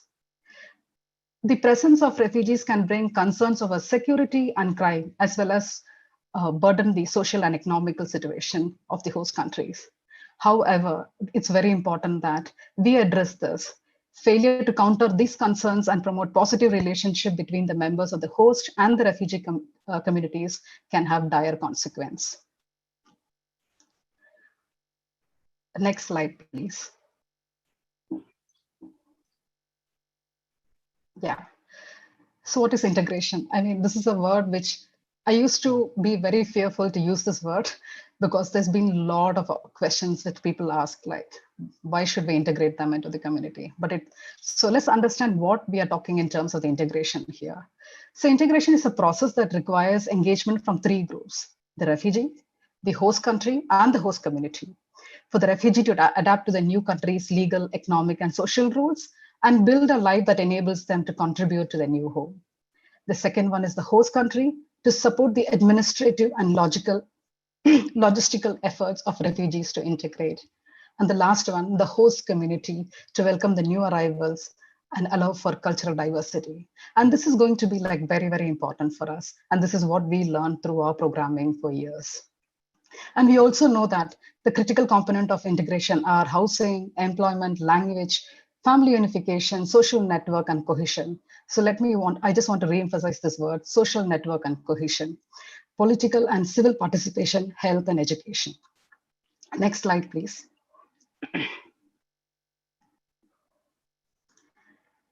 So in the study, we learned that the process and the outcome of social integration of refugees and relationship building between refugees and the host community is going to be important. It was very interesting to note that the quality of interaction between the community members can both counter tension and also promote more cohesive environment overall. As an initial step, we learned there's already a lot of things happening, a lot of manifestation of social integrations we are already seeing in the community. And so we thought we need to understand that. So what does acceptance already look like? So we already see that some of them are able to access the service, which is going to be very important for them to establish the new life. Second one is positive feeling, building new relationship and social connections in the current home, which is linked to positive feeling. And the third one is intermarriage. A lot of it we've seen, especially in the Sri Lankan refugee context and in the Chin context. And then sharing of resource, where most of the host governments are already struggling to provide their own citizens. However, within that scope, they manage to support the needs of the refugees too. And even in the community, we have always seen that how communities really support them. So a lot of these has already been happening in the community, which we are all aware of. So just moving from there, I just wanted to really look at this model, the social ecological model. Sorry for this. I just love this model and I've always been using this for my programming. So I thought this would be like a great thing to talk with. So we all know that this model really speaks at the individual level, the community, and the institutional level. So this provides an overview of the factors that inform the social integration. And this, you can also see a split here, the factors that enable the process and the factors that hinder the process. So now, what are some of the enablers we identified? Frequent exposure to the community education, in addition to the personal connections and community institutional awareness, further facilitates the refugees for social integration. Common identity, which we really see a lot, again, with the Sri Lankan refugees and the Chins. And then thought leaders, like some community or national leaders who are able to influence the public opinion. And then when you look at the barriers, self-isolation, not interacting with the host, discrimination practices, competition over resources, and lack of public knowledge. So basically limited public awareness of refugees' life and experience. And then again, there's a split at the institutional level where we can see two components, basically the host country policies and then the media. Why these sit in the middle? Because they can both hurt and help the process depending on how they are applied. So the study highlighted that social acceptance is an integral component of the integration process. So I'm not going to go more detail into the study, but then I thought I will just jump on to the recommendation. Doctor, can you move on the slides? Thank you. So, I mean, there are many recommendations that had come out from the study. The first one is funds and pursue programs that support and serve refugees through an inclusive and holistic model. So I just wanted to take a minute to really talk about CRS programming with the Sri Lankan refugees over a decade, I should say, in India, and then for some years in Sri Lanka too. So what we realized is that just working with them on, limited component doesn't work. We really need to provide this holistic support. So We had a lot of partners working together, and then it was a big team effort, I should say, and a great partnership model that we had worked in. So we really worked from the day one the refugees reached these shores. So we did the reception service, provided them with immediate relief, supported them with shelter, water and sanitation, livelihood, community space, education, and a huge emphasis was on the protection programs that we did. And also we learned that, I mean, I remember in initial days when everybody spoke on the protection, which was very, very difficult for me to really talk to the community, because I realized people don't even have the house, they don't even have a proper toilet, and we were there to speak on the protection. So all this was required for us to actually speak on the protection programming. And then in the protection program, we really focused on addressing and reducing sexual gender-based violence. There are many components we did there. We had this barefoot counselors to provide initial counseling support to the survivors of SGBV, male advocates, because we thought it's so important to work with men. I mean, so because for all the meetings, we always used to have the women, but men were like difficult. Sorry for that statement. But then we thought it is very important that we work with men. So male advocates are the change agents that we identified, and then they really helped us to promote the positive behavior among men. And then we also worked on positive parenting skills and techniques to ensure that women and children can report abuse and access protection services. And we also learned that access to protection services is important, but we promoted that with the existing structure in the country. We didn't create a separate structure for them, which which we think has really helped us in the process. And slowly, we also learned during the programming that just working with them is not going to be sufficient. And so it is very important that we work with the host communities, because without them, the social integration would mess up. So in the process, we also started engaging with the host communities. But then, yeah, a lot of donors don't like it. Maybe I should not say don't like it. Maybe they didn't provide us the funding. But then we thought it is very important to see how we work with the host communities. So working with the refugees and the host communities play a great role in social integration and for peaceful coexistence. Doctor, next slide, please. Thank you. And the other recommendations were identifying beneficiaries based on vulnerability and include necessary support to the host communities, develop education campaigns centered on refugee experience. I see a lot of it happening now. Sensitize the host community to refugee struggles, establish standardized refugee policies and regulations that reflect international norms. So these were some of the recommendations which we identified, and we have been sharing and then talking about this in a lot of platforms globally too. Next slide, please. Yeah. So this is something, I mean, I just wanted to share this because this is something I should say I've been working with this population, not very long, maybe from 2006. And this has always been behind me. And then this drives the passion.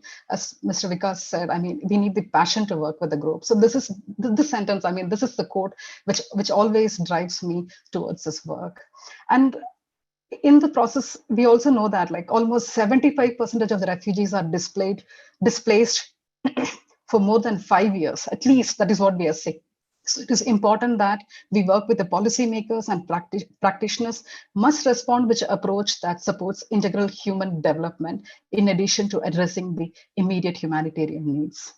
So let's work to make the present and the future better, little by reducing the barriers and creating an enabling environment for social integration. Thank you. Much, Ms. Romi, for providing the extracts of the study you carried out and also your own practical field intervention from the CRS point of view. Particularly, you highlighted about the need for kind of a local integration and promoting cultural diversity, which is, I think, the essence of refugee protection, the essence of responsibility sharing. But it also has, certain challenges or other thing which emerges from the, nation states reservations or the other thing. But you did highlight about the holistic approach as well, and showed us how CRS has worked, particularly with the Sri Lankan refugees, both here as refugees, and also I think we worked with returnees as well. I think these experiences are quite useful, very fabulous to know.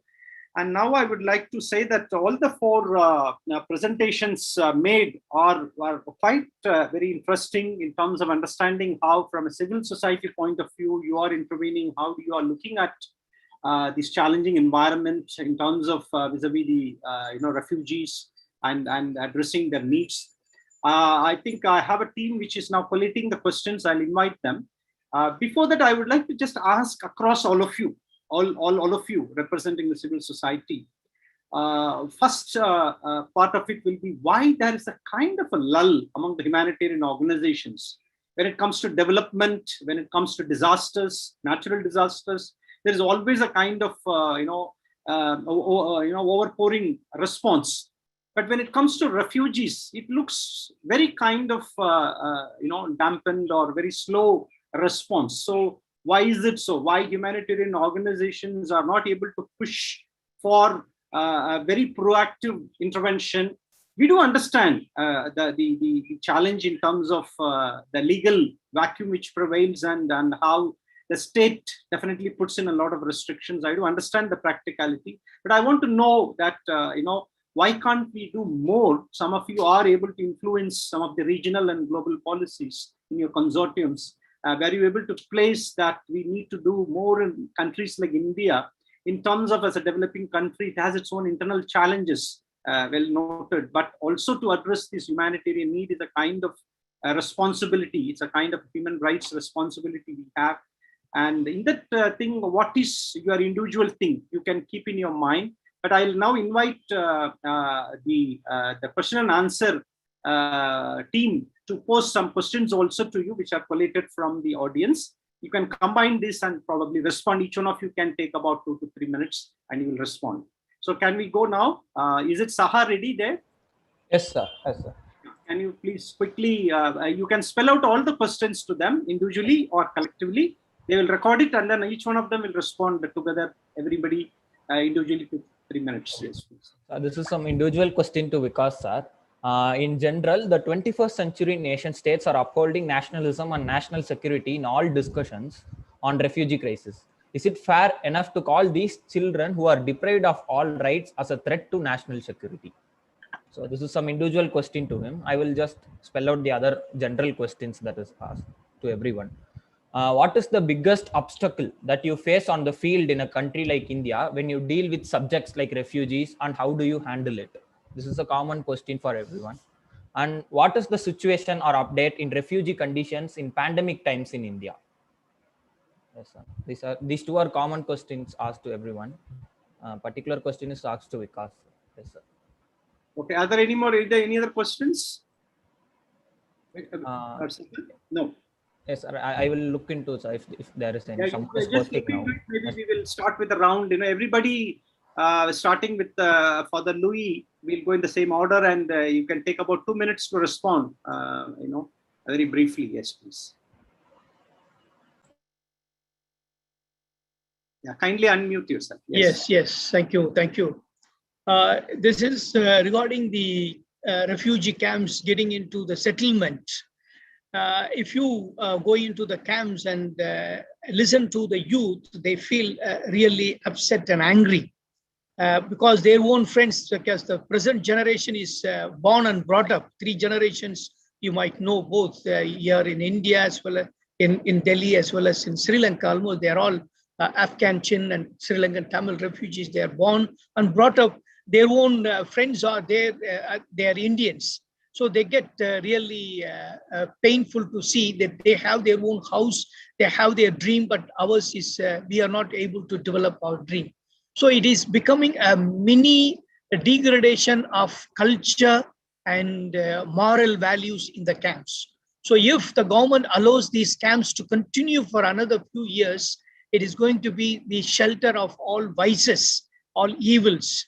And because whenever they need some people for antisocial elements, they catch hold of these refugees, unfortunately, because they are helpless and they are jobless. And this is a situation, and this is the right time that the government also should intervene, and through the interface with the government agencies, we do express these problems to the government. And secondly, already some of our speakers also expressed that pandemic has aggravated the pre-existing vulnerabilities of the people. And among the Chin and Afghan refugee women, the single-headed family, they were forced to buy the landlords to give their rent during this pandemic period. And some of them are very forcefully used, and they were threatened for the sexual abuse also, because they are not able to pay the rent. And these are the problem. And dry ration, because these people, they belong and they work in the informal sectors, and you know what is the condition of the informal sectors, and they are not able to get the works, and therefore their vulnerability has increased many-fold. And another one is that apart from the paying rent and dry ration, vaccination also is another problem, because you need to have Aadhaar card, and that we try. So case by case they allow. So why the government is not making a general policy that these camps and the refugees also can come with whatever document that they have? So there is no consistent policy on the vaccination process. Still we are, and UNHCR also is forcing the government to come up with this one. Yes, thank you. Yeah, thank you for the Louis for that sharing. Yeah, true that camps do have that kind of a relative deprivation feeling. I also observed visiting now and then, and they get a feeling that why they are not able to take part in elections, why they are not able to kind of have the same results, the same thing, but they are not able to go to the next level of their education. All these feelings are there. I think this is something very important we need to definitely address. Thank you for sharing about also vaccination and other things are, I think, the need of the hour, where we need to make them inclusive. If everybody is not safe, then no one is safe, kind of an environment. I remember the Singaporean premier mentioning that they will give their vaccination jabs to all their citizens, as well as to all the non-citizens and foreigners present in whatever form. That's, I think, the spirit we need to take up, the vaccination drive, and I think that's something very important. Yeah. Now over to Mr. Vikas for your brief responses. See, I think, is it fair to call them as a national threat, the children? No. Specifically because many times what happens is, as a student of international studies, when we have these conversations on national security and all that, it's all about assuming all the population that has come as refugees are adults, and they have certain vested interest to land in your country. So I think that is the first assumption on which the media brings in that kind of a conversation as well. Media is a double-edged sword in that sense. So that gets into the corridors of power, the messaging, and the rhetoric starts trickling down from there on. I think that's the risk we get into when we generalize that all refugees are a threat to nation, when 50% of them are children. So, and in terms of understanding the plight of children, it's important to be open to understand what these refugees are in the first place. So that it is not a choice that to be a refugee. So right now, I think pandemic has also made us to be in certain ways taking refuge in our own four walls. So in certain ways, it has opened up what a lockdown feels for us is what a lockdown a refugee would have felt at the time of the crisis in their hometown. So more or less, we at one point have experienced a mild state, not to the serious point, still a mild state of what a refugee undergoes. In terms of the pandemic has opened a plethora of challenges and issues for refugees for sure, especially in terms of the vaccination, as Father has rightly pointed out, there is still that kind of vaccine hesitancy, which is a challenge to bring more awareness among general public, and at the same time, vaccine availability.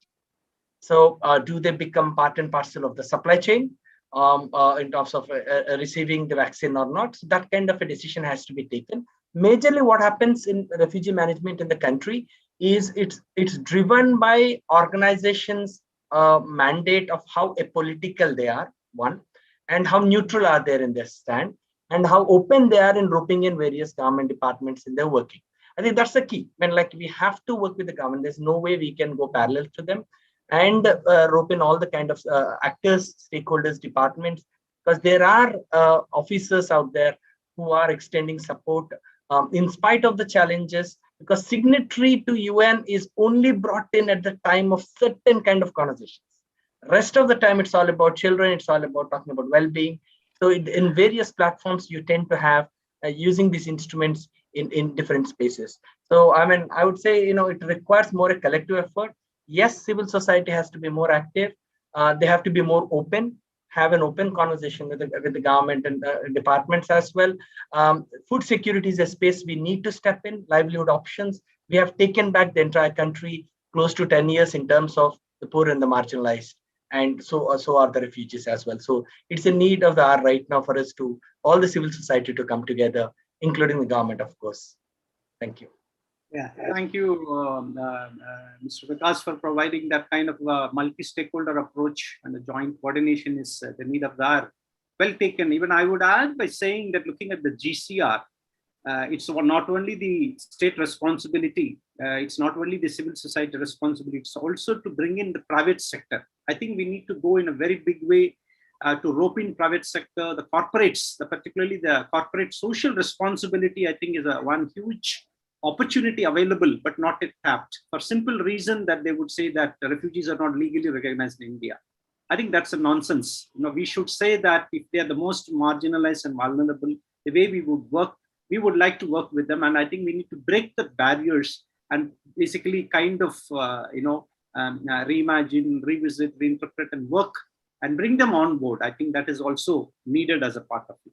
Thank you very much, Mr. Vikas. Yes. So now we over to Mr. Pankaj for your brief response, please. So I think to the first question, which was a very interesting question that somebody asked about children.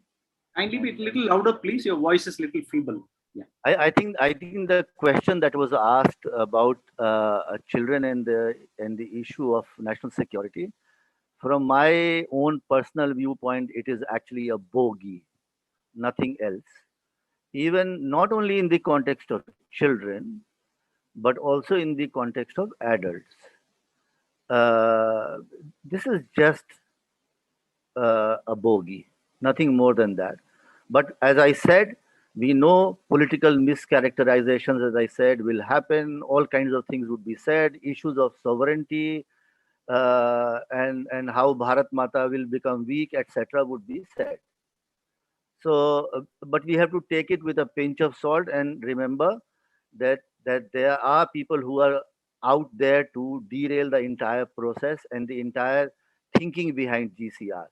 But I just want to also draw the attention of the participants to something that you said, that no one can be safe until everyone is safe, in the context of COVID. And when you look at this year's theme, Together We Heal, Learn and Shine, one part of that, I mean, basically it broadly corresponds to health, education and nutrition. But even if you take the issue of health, just one issue, you will realize how true it is that no one is safe until everyone is safe. Therefore, the issues around Aadhaar for vaccination, etc. Imagine a population of 1,900,000 to 1 million people in Rohingya camps in Bangladesh.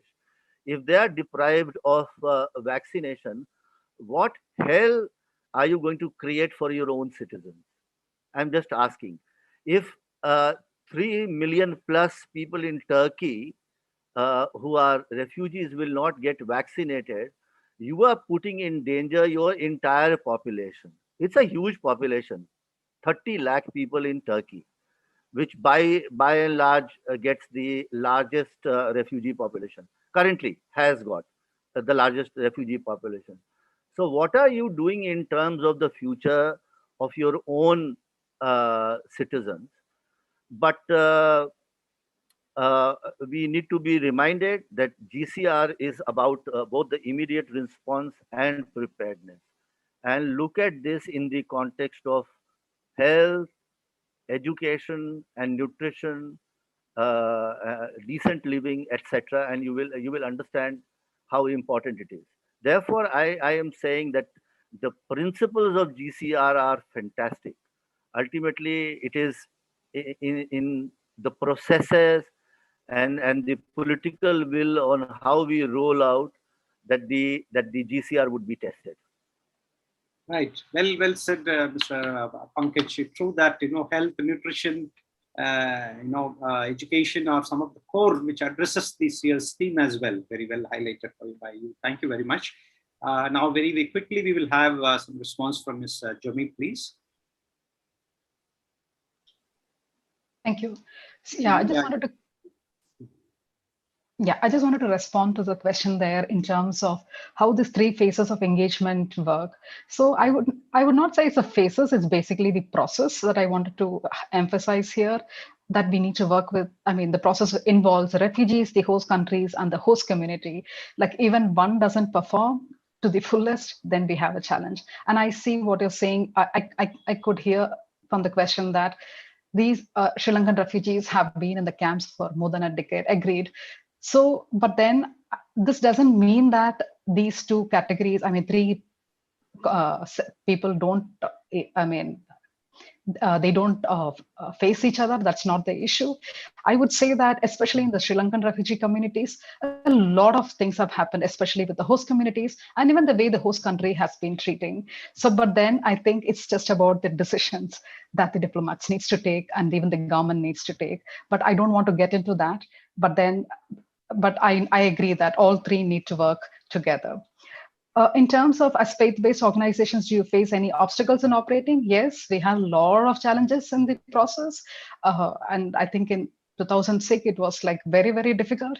But then what we learned in the process is that keeping the government informed and really getting them into most of the processes have really helped us to move forward. Yeah, I think that's the question there. Thanks. Right. Thank you very much to all of you on behalf of the organizing committee here for providing your valuable insights, your practical experiences, your own organizational point of view of what you are doing and how you are implementing these very important things of responsibility sharing and refugee protection. Thank you very much. It has been very lively, and I wish we had more time. We would have had another round, but we already have the valedictory session. Chief guest has arrived, and therefore, we would like to wind up. Thank you, one and all, for your participation and proactive presentation. And all the questions which have come in, I'm sure there are a few more in the chat box, and we may be rushing now. So therefore, we'll wind up this civil society session. Thank you very much to all of you. And Dr. Banerjee, shall we move on to the valedictory? Yes, please, Pari. Yes, we would like to welcome Professor Vijay Kumar, who is here already. Thank you so much. Very warm welcome to you, sir, on behalf of the organizing committee, and thanks for joining us in the evening. We have very enthusiastic participation of many participants around the country, and there are some who are also participating in the YouTube because in the morning we crossed over the 100 limit, and therefore some of them went to the YouTube. There are some who are in the YouTube, some of them are here. Now, may I give a brief introduction, welcoming our chief guest for the evening, who will deliver the valedictory address a little later. Professor, a brief bio introduction about Professor Vijay Kumar, who is currently the Vice Chancellor of National Law Institute, University, Bhopal. He has his PhD in International Law and Constitutional Law from the University of Madras. He represents the law school, and he was a member and vice chairperson of the Board of Governance of Asian Law Institute, located at Singapore National University till 2009. He was also the vice chancellor of Tamil Nadu Dr. Ambedkar Law University, Chennai, between 2010 and 13. He was conferred the Amity Academic Excellence Award during 2011 and Best Vice Chancellor's Award by the Indian Red Cross Society during 2012. He has published more than 47 articles in national and international journals and has contributed to many books as well. He was the chairman of the Undergraduate Council between 97-99 and Postgraduate Council between 2002 and 2005 at National Law School of India, University, Bangalore. He administered the UNHCR chair on refugee law between 1997 and 2018. We know for a long period he was associated with UNHCR, and these are being recollected by the UNHCR present officials. It is nice to have him here. He was also a member of member of the Karnataka State Higher Education Council during 2012 and 16. His area of specialization includes the constitutional law, administrative law, human rights law, law of elections, refugee, and international humanitarian law. That's a brief introduction about our chief guest who has come in here, Professor Vijay Kumar, who's here. Sir, before we go to your valedictory address, I would like to invite my colleague, Dr. Devakumar Jacob, to briefly present the gist of today's proceedings, what we call it as the rapporteur's report.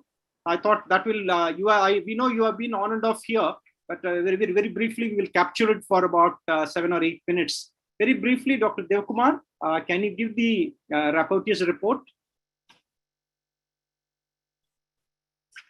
Dr. Devakumar, are you there? Okay, kindly unmute yourself. Yeah. Good evening to one and all. Good evening to Professor Vijay Kumar, Vice Chancellor, the National University of Law, Bhopal. Indeed, it's a great pleasure to briefly present the summary of the deliberation on the national webinar on World Refugee Day, Global Refugee Compact in fostering relevant laws, policies and practices vis-a-vis protection and care. In places around the world, migration asylum seekers are being blocked from reaching their destinations, are being forcibly removed from them. Borders have become both militarized and externalized. Migrants have been beaten, stripped, attacked with water cannons, and subjected to other brutal treatment to halt their movement at all. Many instances are evidence of the strain on the international humanitarian protection system as we know working on this category. As it marks that 70th anniversary, the next month is coming up. The Refugee Convention continues to look into the unsuited changing times. Therefore, the global compacts on refugees and for safe, orderly, and regular migration, meanwhile, remain works in progress. The world has changed dramatically since the international community come together in December 2018 to adopt the Global Compact Refugees and the Global Compact for Safe, Orderly, and Regular Migration. And it is 2 years completed right now. The national governments and other agencies, especially UN agencies, are working closely to implement the compacts in an environment of new intensifying challenges, including those associated with the COVID-19 pandemic and increasingly solve the impacts of climate change. So therefore, in the context of GCR and its relevance and its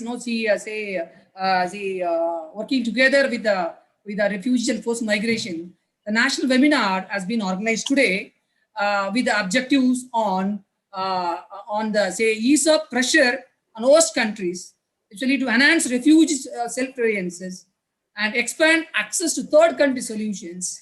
Of course, to support and conditions in countries of origin and for return and safety dignity with relevant indicators of framework. And with this, the few objectives, the national webinar has been scheduled.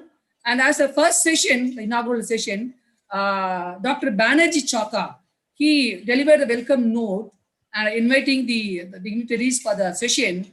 And Chaka highlighted the expert and erudite speakers who have come together for the day.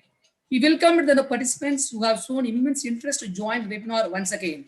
I think he has emphasized the gathering of responsibility on the deliberation on the concept of themes on global compact refugees. Going with this, the next important speaker who delivered the inaugural address, Ms. Egiko Koena, she highlighted the years of theme on the World Refugee Day. That is, together with refugee, we can achieve anything. Together, we heal, learn, and shine. She underscored the importance placed on education and sports as theme for the year 2021. Ms. Koema highlighted the role of GCR played in providing a framework for responsibility on sharing, supporting communities, and enabling individuals to lead a meaningful life. She remarked the importance of GCR with regard to the supporting host countries, expanding solution for refugees, and supporting conditions in host countries.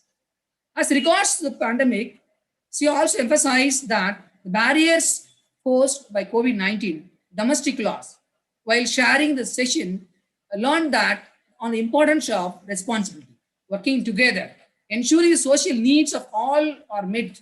She also highlighted the importance of access to healthcare, livelihood, and education during the pandemic era. She also concerned over refugee children, especially girls, losing the progress that they have made so far as was also raised by Ms. Ms. Koima in the context of host countries need to support these children for empowering education. Coming to the condition of refugees in India, she emphasized that vaccination campaign for refugees spearheaded by the Indian government. She appreciated the effort. She praised the resilience of the refugees hosted in India and the efforts to aid host countries by distributing of food, masks, medical equipment, essentials. Yes, sir. Yes, sir. Doctor, sorry to interrupt. Actually, can you just make it very brief, key points, yes, please, and go on, so that yeah, we are not delayed. Fine. I think the next session, with the presidential address, Professor Tiwari has highlighted the importance of the session, and on behalf of the TISS School of Law.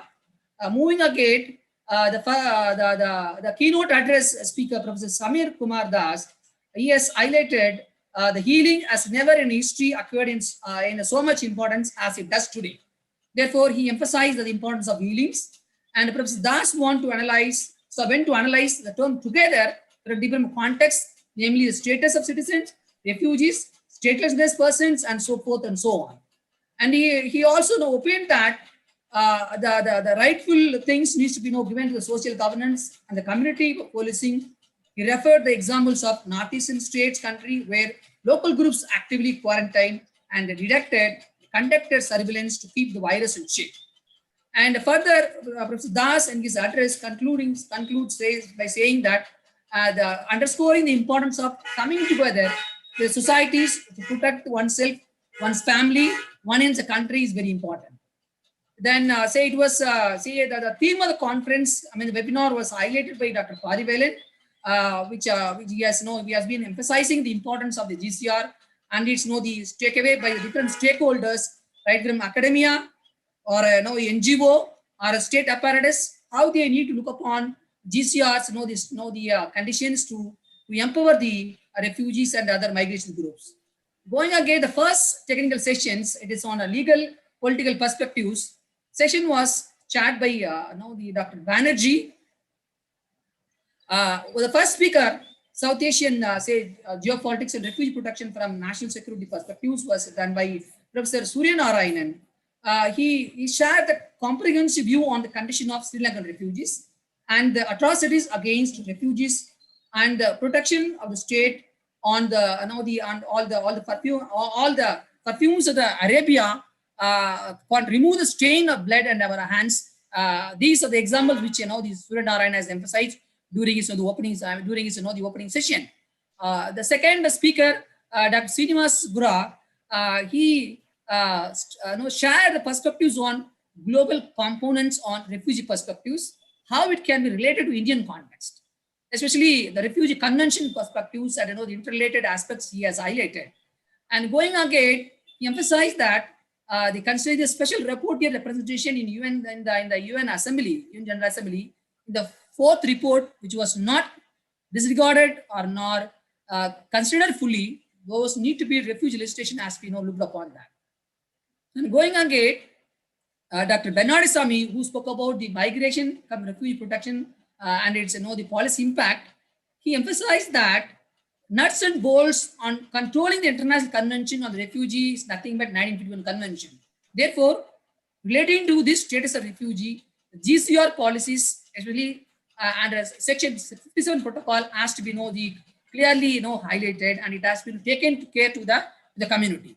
The lacuna which has been highlighted by Dr. Bernard, need for legislation has been questioned as a shadow report of the UN General Assembly pertaining to the monetary actions and the stakeholders of the state and the non-state actors too. Concluding the remarks, I was saying that states are closing the doors for refugees. Countries are responsible for the situation actually. How the global academic network roll out for the ensuring the community into the state as a responsibility of the state. Going again, the next technical session on gender perspectives. Professor Paula Banerjee, she emphasized on the aspect of GCR and forced migration, especially the impact on gender protection and care has been highlighted. And by addressing the GCR, she was emphasizing that GCR did not emanate from the vacuum of needs. Our framework in Canada or the root causes of the refugees accepted sexuality of the nomination. These things as we know, they looked into the GCR. GCR tries to focus on gender centralization in considering the stakeholders, especially community leadership of women.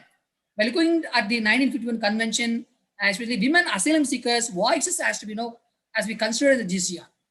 And she also quoted that the empowerment without participation is not possible. Therefore, largely protection of women from sexual violence on the aspect has to be included in the GCR, and this is the need of the hour she was highlighting. And going again, Priyanka Mathur, and she again she specialized on the aspects of protection and gender perspectives for the refugees in the context of GCR. Priyanka shared the remarks, digital platform, how it is accessible to all, the sharing of good practices in diverse perspectives. However, during the pandemic, the benefits of digitalization or marginalized groups and the use of internet for rural women as an equitable option has been highlighted by her. Going ahead, she emphasized that communities spotlight on state support. Refugee women required. Therefore, in communities, especially in Rohingya women roles, and the role of court and court mutual respect are the important aspect which he has mentioned. In her concluding remarks, she stated that long-term strategic friendly behavior, theory of change into practice is very important for the refugee women to empower them. Going to the next speaker, Dr. Nazreen Chowdhury, she highlighted on the aspect of refugee protection regime belonging and is in sanctuary in South Asia. She mentioned that post-colonial perspectives on the GCR with the existing framework mobilizes on account of South Asian regime when states support specific groups and provide sanctuary, but under humanitarian condition it has been questioned. Therefore, she quoted that the global southern perspective compact to our rules, military, despite the envisage of quote, the absorption of capacity, the compact validates in favor of developed countries, not for the underdeveloped or developing countries. Therefore, right to seek asylum by cohort seek and a grant needs to be emphasized. And the third important session on say GCR refugee groups in India, it was presented by Dr. Nanda Kishore, who spoke on praxis of global compact on refugees, national security perspective. And Nanda Kishore brought the discussion on examples from around the world, right from European countries, then he moved into the West Asia and even East Asia, and even in India, he has highlighted the very key potential aspects, how the security issue has been a potential threat to empower the migrants or refugees, where the host countries always concerns on national security. He has highlighted the key important aspects on the security perspective. And going ahead, Dr. Sudeep Basu, and he highlighted the Tibetan status now in exiles in the digital age, and mentioning that how the Tibetan the refugees has been suffering due to the Chinese intervention on the ongoing internet encroachment. Therefore, a lot of emphasis has been mentioned, has been created by Sudeep to empower the Tibetan refugees on the current contemporary the Chinese intervention, which the Tibetan has to be empowered. Going ahead, the third speaker, Dr. Asik Bonafar, he spoke on the hill country Tamils, especially among the Sri Lankan refugees case, it's a potential for statelessness risk. And therefore, in his address, he spoke on the hill country Tamils, how they moved from Tamil Nadu into Sri Lanka for plantations, and from the plight of plantation laborers, how they suffered a lot by the colonial past, and later how the citizenship law affected their existence, where their rights has been denied and they were expelled, and therefore they had to flee from the Sri Lankan into India, where Indian government did not accept their citizenship. Therefore, he highlighted the core aspects how the Tamil Sri Lankans has been denied for citizenship rights, and almost all the refugee camps, how they struggled, how the state has been under the strain. Therefore, he emphasized the importance of the Sri Lankan refugees needs to be given a due respect on the citizenship. So with that, the fourth important session, the civil societies, which is headed by Dr. Parivelan, the GCR and its civil society organizations aspect, the speaker, Father Luis, sharing his perspectives on building the self-reliance on refugees from the global compact perspective. Father Albert said that refugee, the refugee lives in subhuman conditions. Therefore, in South Asia has to look upon the condition of the refugees to empower them. He mentioned that the self-reliance of the refugees is a very important aspect. He lamented that the dignity for refugees is an important step in South Asia, sharing his experiences on the working with Afghan minorities, and even the JRS, the Jesuit Refugee Services, they shared like experiences with the Afghan minorities, and the agencies are working to focus on the educational journey which they supposed to do, and they are entering the education services to the refugees. And he has highlighted the important opportunity, opportunity on the livelihood as well as the healthcare and the education to ameliorate the condition of the Sri Lankan refugees in Chennai. And the next speaker, Mr. Vikas Gora, talked about the perspectives of working with Rohingyas children. Basically, how these Rohingya children needs to be protected. That in the context of GCR, and he expressed that children are the most vulnerable group and must be protected from the with the vagrancy and exploitation. Therefore, he also lamented that COVID-19 pandemic has added wounds to their plight, and childhood statelessness is a major concern. Therefore, refugee issue must be addressed even from the children perspectives, child rights perspective. Then in her comprehensive presentation, Ms. Jamie Joseph deliberated on the topic on exploring the impact of social acceptance of refugees and integration into the host communities. And she emphasized the importance of the respecting the refugees by host communities by the countries. Talking about the problem, she said that there are negative annotations attached to refugees, which the civil society should work on the aspect to ameliorate them, even to bring out along with the regular mainstream communities. Finally, deliberating the views about Oxfam perspectives on GCR, Mr. Pankaj Anand expressed that GCR is the effect of long consultation with stakeholders. Therefore, he also focused on the need for international cooperation and sustainable development. While highlighting upon the responsibility, he is sharing that it is an important part of the GCR to look into the various deliberations to empower the migrant community. And he said that GCR is a departure from earlier trends in refugee concerns, drawing the attention towards the indicators of GCR. He lamented that GCR indicators have been extensively designed with a focus on development. And the overall session went on well with some deliberation with the various participants. They raised some questions, and therefore the speakers tried their level best to address the queries. With that, I just hand over the session to Dr. Parivelan. Thank you, yes, Dr. Devkumar, for providing that very detailed and comprehensive rapporteur's report on all the deliberations of today. Thank you very much for recapping it. Now, I invite Dr. Banerjee Chakka, the Dean and Professor of VIT AP, who is the organizer, co-organizer, to say a few words for facilitation before we invite the chief guest to speak. Over to you, Dr. Banerjee, a few words you would like to say. Dr. Banerjee, you can hear us? Hello? Okay, there seems to be some communication thing. Okay. Thank all you. right. Yes, we unmuted. Yes, we unmuted. Thank you. Can you hear me? Yeah, now we can hear you. Yes. Yeah. Can you hear me, Pari? Can Yes, you? yes. Yes, yeah. Please. Thank you very much. Sorry, there is a little connectivity issue. I will take only a minute just to thank Professor Vijay Kumar sir for having come to our conference and agreed to deliver a keynote address. He is the person in India who has been working long, teaching and created a lot of foot soldiers towards the subject of refugee law. And he was the scholar and published a lot of articles.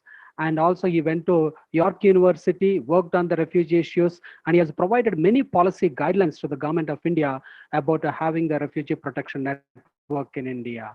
So I thank Vijay Kumar sir for patiently waiting and listening all the deliberations. And now I humbly request you for your patience and give you, your keynote address. Thank you so much, sir.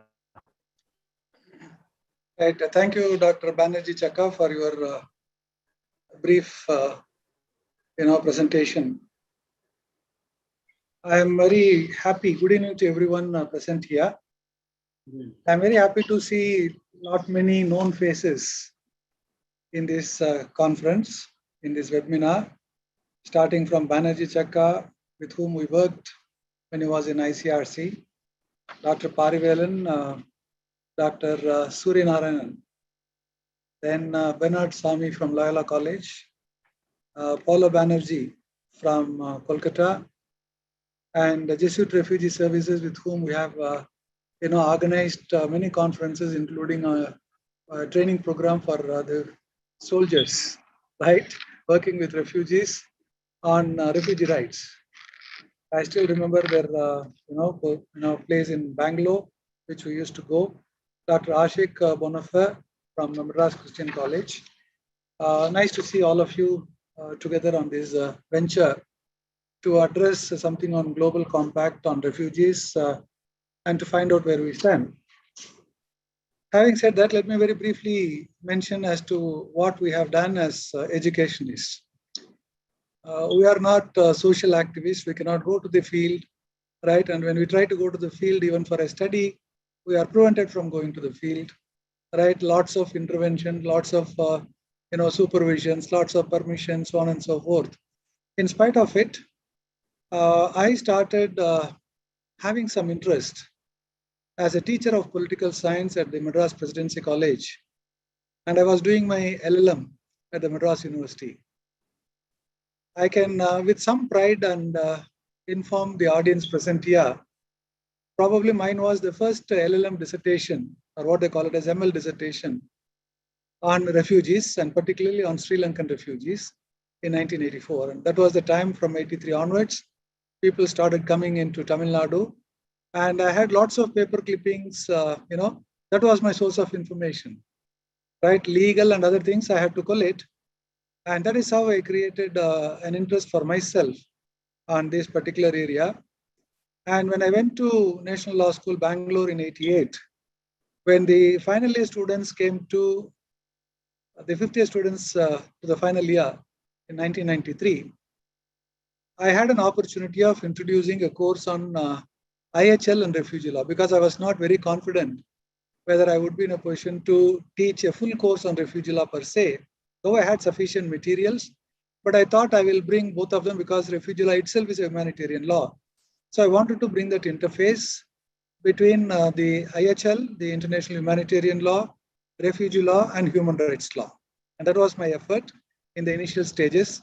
In 93, when I started, I used to bring some of the judges for, special programs, teachers training program, FDP, right, faculty development program, two of them inaugurated by Justice Venkatachalaya when he was the chairman of the National Human Rights Commission, specifically on refugee law, humanitarian law, and human rights law.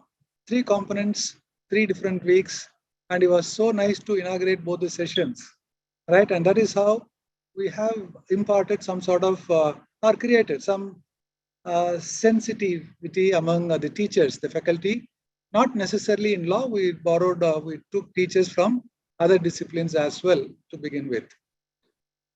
Then slowly but steadily over a period of time, we reduced the component on IHL, and we did lots of things on the South Asian teaching session, which was one among the best programs that the National Law School ever conducted in collaboration with ICRC and UNHCR. That went on for a few years, and finally, for some reason or the other, it also came to a standstill. Even we had 4 teachers from Pakistan, right? That was the time the Kargil war also took place, and they were all worried about their lives. So somehow safely we sent them back to Pakistan. So we brought people from Myanmar, particularly people serving in army, right? Police, so on and so forth. Banerjee Chakka is an eyewitness to that. So we created lots of awareness among people who really mattered, and therefore the job was very satisfying for me. It was in 1996 that the UNHCR organized the first consultation in Kodaikanal, if I remember right. And they invited around 40, 45 teachers, heads of departments teaching international law for this 5-day program in Kodaikanal, Tamil Nadu. And Irene Khan was the chief of mission at that party, very, very capable lady, committed lady from Bangladesh. And we also had a legal officer, Brian Gorlick from Canada. And it was during the inaugural address, the legal officer made a mention that India does not have a single law or a single judgment on refugees. And during the interactions, I challenged that view. I even cautioned them that without conducting some review, some studies, some research, they cannot speak like this as a responsible office representing UNHCR. And I was allotted a slot in the 3rd day for the deliberation. But immediately Irene Khan intervened and then advanced my seminar, my presentation for about 2 hours. And that was the time that I blasted them, telling them, please look at it. India has a very rich tradition. And this is what I'm going to speak to you, because all of you spoke about the Global Compact, and I do not want to reiterate or, tell the same thing over and over again. So I would like to go a little away from that and bring to your notice that some of the laws passed by some of the states in India immediately after the partition in 1947, right? The laws made by some of the states, the bordering states, both in the east and the west, probably we do not have access to them. If only we read that, I would appreciate if the UNHCR can think in terms of organizing a sort of sensitization program for the Indians once again, right? This is a greater opportunity because sometime in 2022, 75 years would have been completed for these laws, right, which were made. I would like to just mention some of them. East Punjab Evacuees Administration of Property Act, 1947. The title is Evacuees, but if you see, it's all about the migrant population that got exchanged between India and Pakistan. Again, Patiala Refugees Registration of Land Claims Act, Lands Claim Ordinance, again 1947. UP Land Acquisition Rehabilitation of Refugees Act, 1948. East Punjab Refugees Registration of Land Claims Act, 1948. Similarly, Mysore Evacue Property Emergency Act of 1949 and Second Emergency Act in the same year. Then you have Bombay Refugees Act, 1948. East Punjab Refugees Rehabilitation House Building Loans Act, 1948. East Punjab Refugees Rehabilitation Loan and Grants Act, 1948. Again, East Punjab Refugees Rehabilitation Act of 1948. East Punjab Refugees Registration of Land and other things in 1948. So you have a series of legislation passed in 1947 and 1948. Let us mark the 75th year in 2022 and organize a national level conference to once again reiterate the commitment to the cause and seek to protect the refugees better. And if somebody blames India that India has not done its best, I think we also had a conference at the national level with the Union Law Minister, then Union Law Minister, Mr. Ram Jethmalani, who was also present, along with the Deputy Chairperson of Rajya Sabha, the then Deputy Chairperson Najmayatullah, representatives from the Ministry of External Affairs, Home Affairs, and the academics and UNHCR representatives. We had a sort of open discussion in Delhi in which we tried to respond to every doubt that the Ministry of External Affairs had in mind. And we very clearly said that India is a better country to protect the rights of the refugees, even without becoming a party to the Refugee Convention. And that needs to be taken to a greater heights by passing a necessary law at the earliest so that we know what we are doing, right?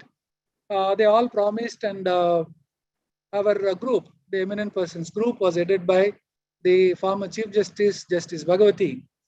And we went to Nepal, Bangladesh, and other places, and we also evolved what you call as model national law, the first model national law.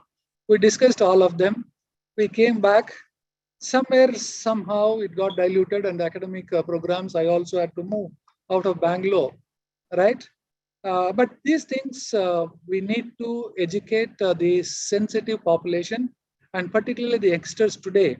They are very curious, not looking at the regular core courses like constitutional law and other things, but such courses will go a long way. Though I am not supposed to teach, I have offered a refugee law course as an elective course even to the students at the NLIU Bhopal, right? And you have to see the way that the students look at and analyze these things in a much more committed manner than what it was in the earlier period of 1993. So in 1997, they created the first chair in India and the fourth one in the world. And I was elected and appointed against the chair. And we did a lot of things together, and I don't want to get into the details of all these aspects. Now, in all these pre-constitutional laws, the laws enacted between 47 and 49, the phrases used were different. The refugees, evacuees, right? Migrants, illegal migrants, so on and so forth. But these laws, when they came for implementation, the High Courts and the Supreme Court also got involved in this, but they did not give any clear picture. But I would like to highlight the views expressed by Justice Krishnaiah way back in 1977 in a wonderful judgment that he rendered under Narendra Bahadur versus State of Uttar Pradesh, AR 1977, Supreme Court 660, right?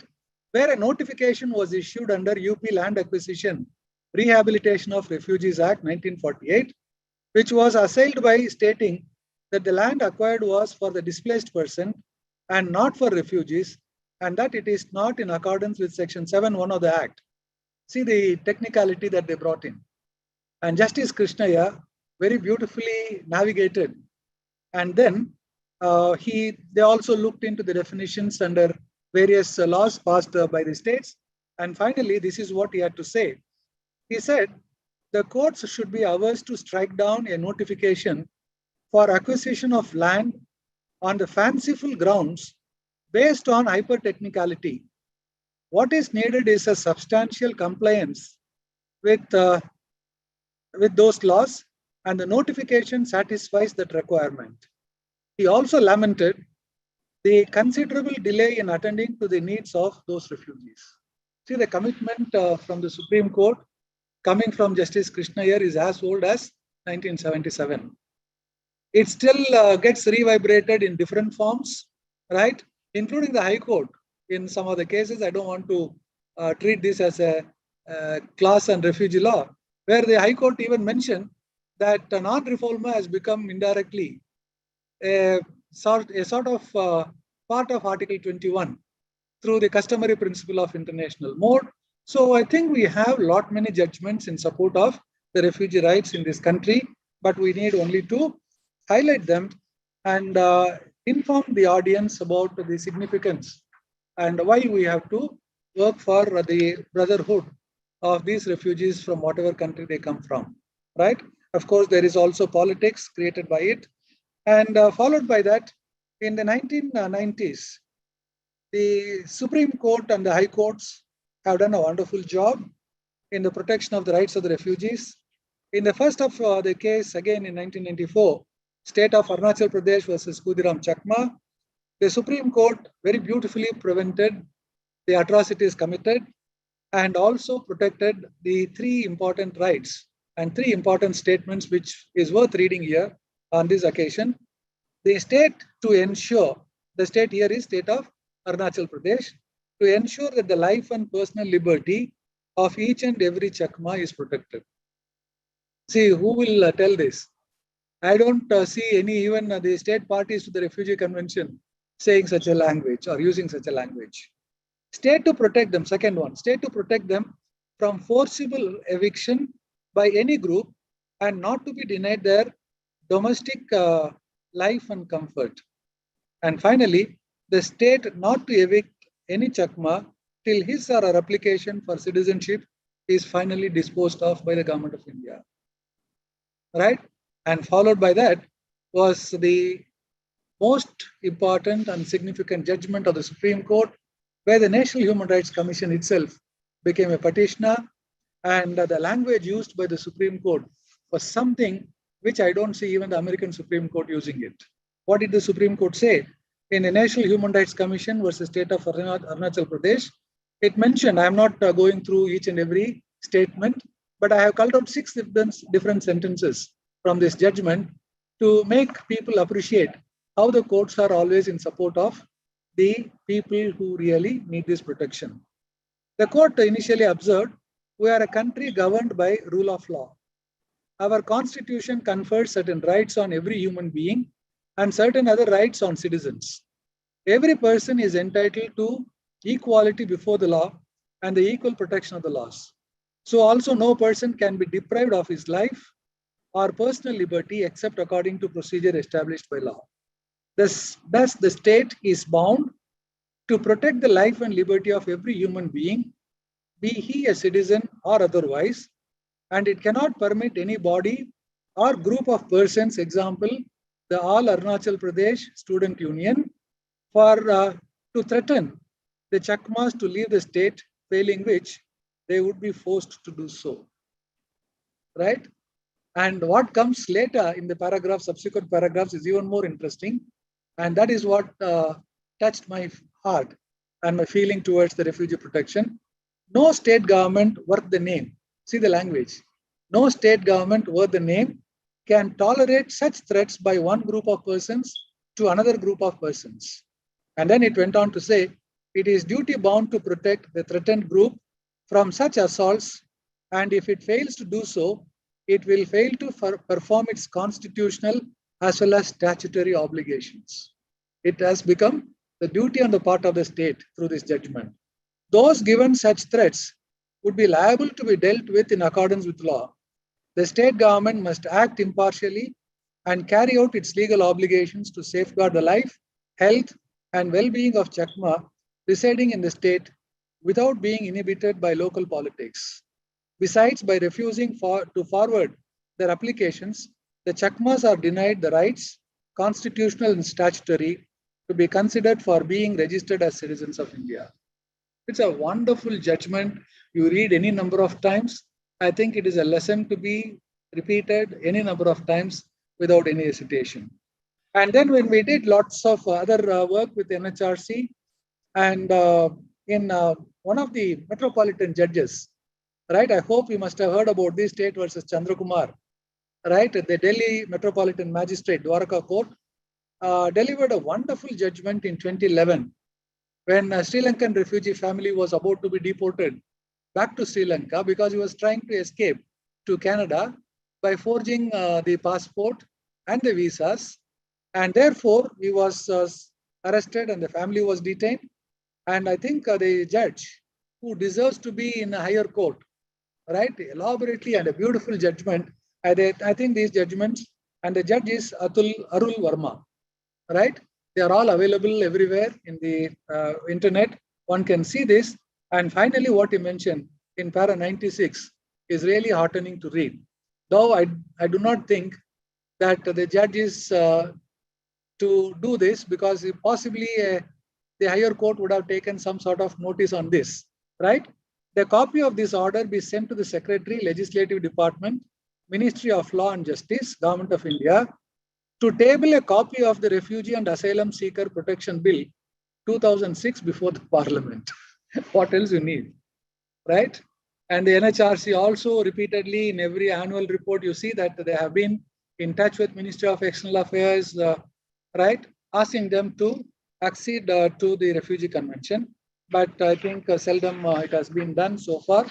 So it will take a long time because there is lots of hesitance arising out of the geopolitical considerations of India. I think all of you should understand and realize this, right?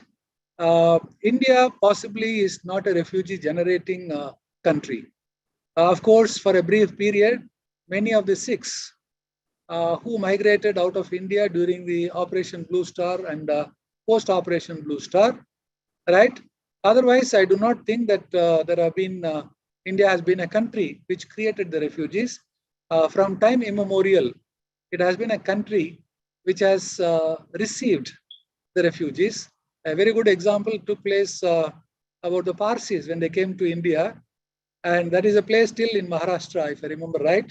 I had the opportunity to pass through that village where the Parsi kings, Parsi people were called by the king and said, see, our population is also increasing and you will be a burden to us. So it is time for you to pack up and leave. The Parsi representatives who are in the court of the king requested the king to bring a glass filled with milk to the brim, right? And took a spoonful of sugar and poured the sugar into the milk, which was up to the brim of the glass, and not even a drop of milk spilled out. And then he told the king, please look at it. We are like the sugar. Very sweetly, we can mix it and make the milk, right, sweetened, and you will also enjoy it. And the king realized his mistake and allowed them to continue to stay in that. So, we have lots of examples, even the opponent, right, in Mahabharata, I think in Ramayana, if you see, Vibhishana, who is the brother of Ravana, right, he was seeking protection, right? And then when many people advised Rama not to take, but he still went on to take him, right, to protect him.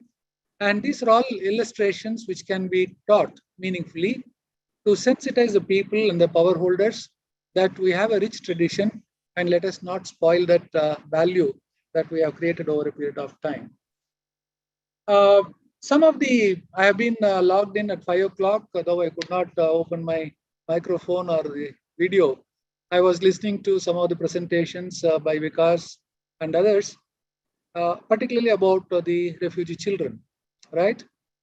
I would like to just flag a couple of things for the benefit of the workers, particularly in the social sector. India is a party to the not a refugee convention, but the convention relating to the Convention on the Rights of the Child. And one important factor that you people should remember is that India did not have any reservation on any article of the Convention on the Rights of the Child. If that is so, I would highlight the content of Article 22 of CRC, which provides the right to every asylum seeker, the refugee child asylum seeker, and it becomes a duty of the state if it has no reservation on Article 22. It becomes fundamentally an obligation of the Government of India to provide protection according to the domestic law, international principles, and Clause 2 is even more important to find out, trace the parents, and allow the child to get back to the parents as early as possible. Now, this particular article has not been taken seriously note of by the advocates or by the social workers to take it before the courts of law. Even in that case decided by the Gujarat High Court of 2 Iranian children who were less than 18 years of age, this argument was never taken. It is much more easier for us to make the Government of India realize its obligation. The second aspect of this article is the entire convention speaks about the best interest of the child. And we have to remold the best interest of the child, what is popularly known as BIC, right? In such a manner that BIC for refugee child protection. Best interest of the child overall and refugee child protection in particular, or what is the best interest? And that is a place where the social workers, academics, researchers, policymakers, they have to come together, understand so that they can strengthen the implementation of Article 22 of the CRC. When I was in the York University, Toronto, we had a little bit of work with some of the NGOs. And the Federal Court of Ontario, if I remember right, delivered the first judgment in 1999. If I remember right, the judgment is Lee versus Minister for Citizenship and Immigration, Canada, in which there were 1,000 migrants, illegal migrants from China, who took 2 ships and reached the western coast, British Columbia, right? And they put the entire burden on the Canadian government to see, because they are a party to the Refugee Convention, but they have a process of going through the process to determine the status of these people. And then for our surprise, and to our surprise, 996 refugees from China were declared ineligible, right? And sent back by plane at the cost of the Canadian government back to the provinces from where they emerged. And in that, there was a wonderful fillip to legal academics like us. And it said, for the first time in the international law and in the domestic jurisdiction, a federal court coming and defining the refugee children as belonging to particular social group. Right? What a wonderful, finding. For the first time, not that they could not be earlier, but this was the first time, please correct me if I'm wrong, that it was the federal court in Canada, particularly Ontario, which declared, the federal court in British Columbia, which declared the refugee children and 4 refugee children among the 1,000 refugee claimants, right, who were less than 18 years of age, and they were declared to be part and parcel of the particular social group. And let me tell you, we worked with some of the refugee organizations in the US, and in by 2000, they also quoted this judgment elaborately and frequently to compel the United States government also to accept the children as part and parcel of particular social group. So we have to struggle in expanding the meaning, the horizon of this, the phrase called particular social group in the refugee definition. And then again, we are happy to look at the Delhi Declaration of 2001. And then, I do not know how many of you understand and appreciate the SARC law on terrorism, prevention of terrorism was done. And there was also a protocol immediately made to that SARC convention. And in the protocol, if I remember right, Article 11 or 12, see the SARC countries very quickly responding to it. If anybody is found involved in terrorist activities, refugee status should not be given to them. See, they are negatively willing to work, that we will not grant refugee status if somebody has worked as a terrorist, and in the whole of South Asia, we will not allow that to happen, right? But the reality may be far from what it is. And finally, before I conclude, I would like to make a mention about certain things. I made a mention about geopolitical location of India in the refugee protection and the problems faced by the multilingual, multi-religious, population of this country, which is a very good lesson for the developing and the developed countries, right? They, vehemently propose and accept the multiculturalism that the India possesses, that the country possesses, but still within our, province, we look at this as other considerations, and we should also consider the population of each and every country. I want you to think about this a little seriously. China is a party to the Refugee Convention, right? How many people have migrated to China and sought refugee status? And how many people moved out of China and sought refugees world over? A study, if you can conduct, you will understand that big countries who are propagating and becoming parties to various conventions left, right, and the center, they seldom practice it, right? And within the South Asian group, nobody is a party to the convention. And I know in one of my papers, I have argued the presumed reasons for not ratifying, not acceding to the convention, right? But I was also critical in saying, if India ratifies, India accedes to the Refugee Convention, I am very confident all other countries in the region will also become a party to it in a span of less than 2 to 3 years' time. I am very confident about it because India is looked upon by the neighbors that it is taking an informed decision. So therefore, very quickly they can follow it, right? Afghanistan came into picture later into the SAARC region. And that is the only country within the SAARC region which is a party to the Refugee Convention. And I really do not know whether people will go to Afghanistan now seeking refugee protection, or people will come out of Afghanistan to seek refugee protection. These are the dynamics that we need to analyze.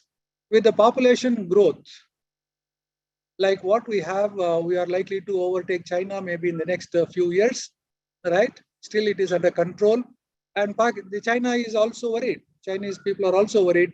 In the last month, they also revised their population policy and said even the couple could have a third child because it is becoming a zero population growth. The elderly population is increasing, productive population is decreasing. So there is lot many things.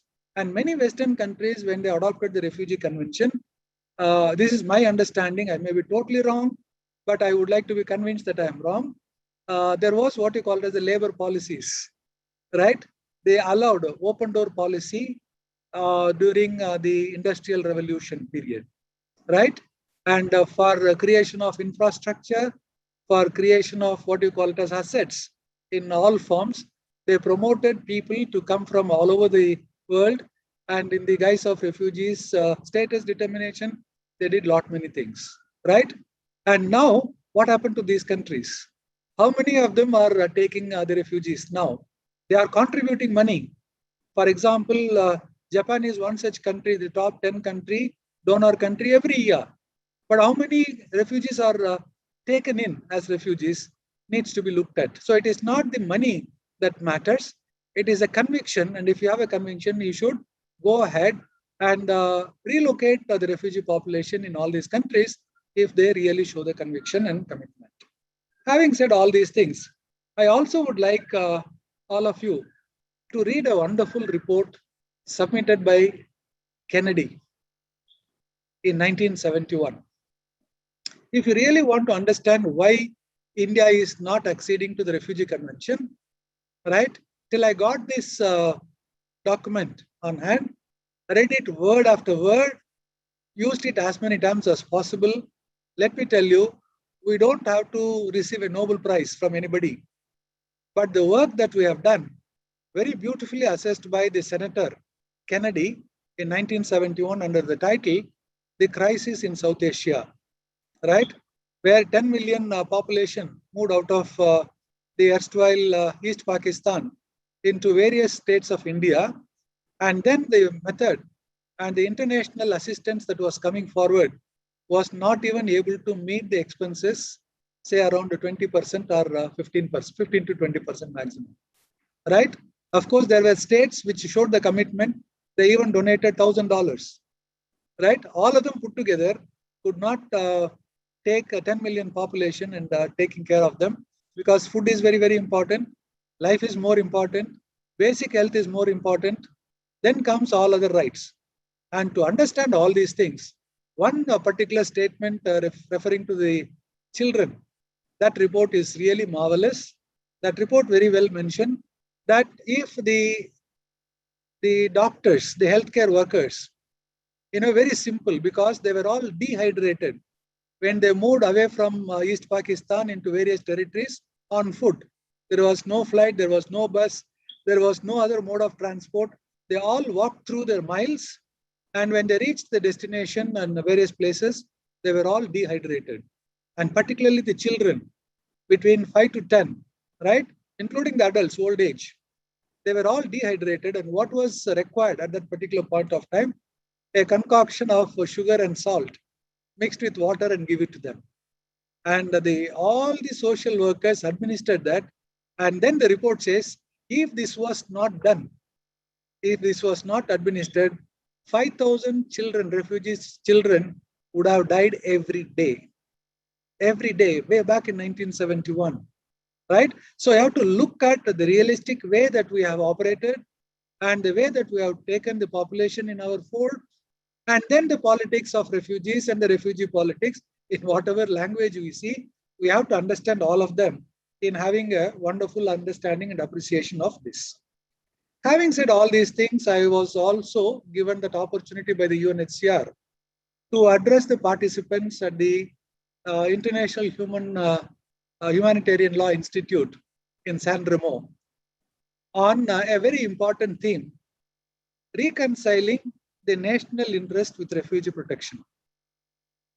And I think that 4 regional studies were also conducted between 1996 and 1999. I had all the literature on hand, and I made a presentation at that San Remo Institute.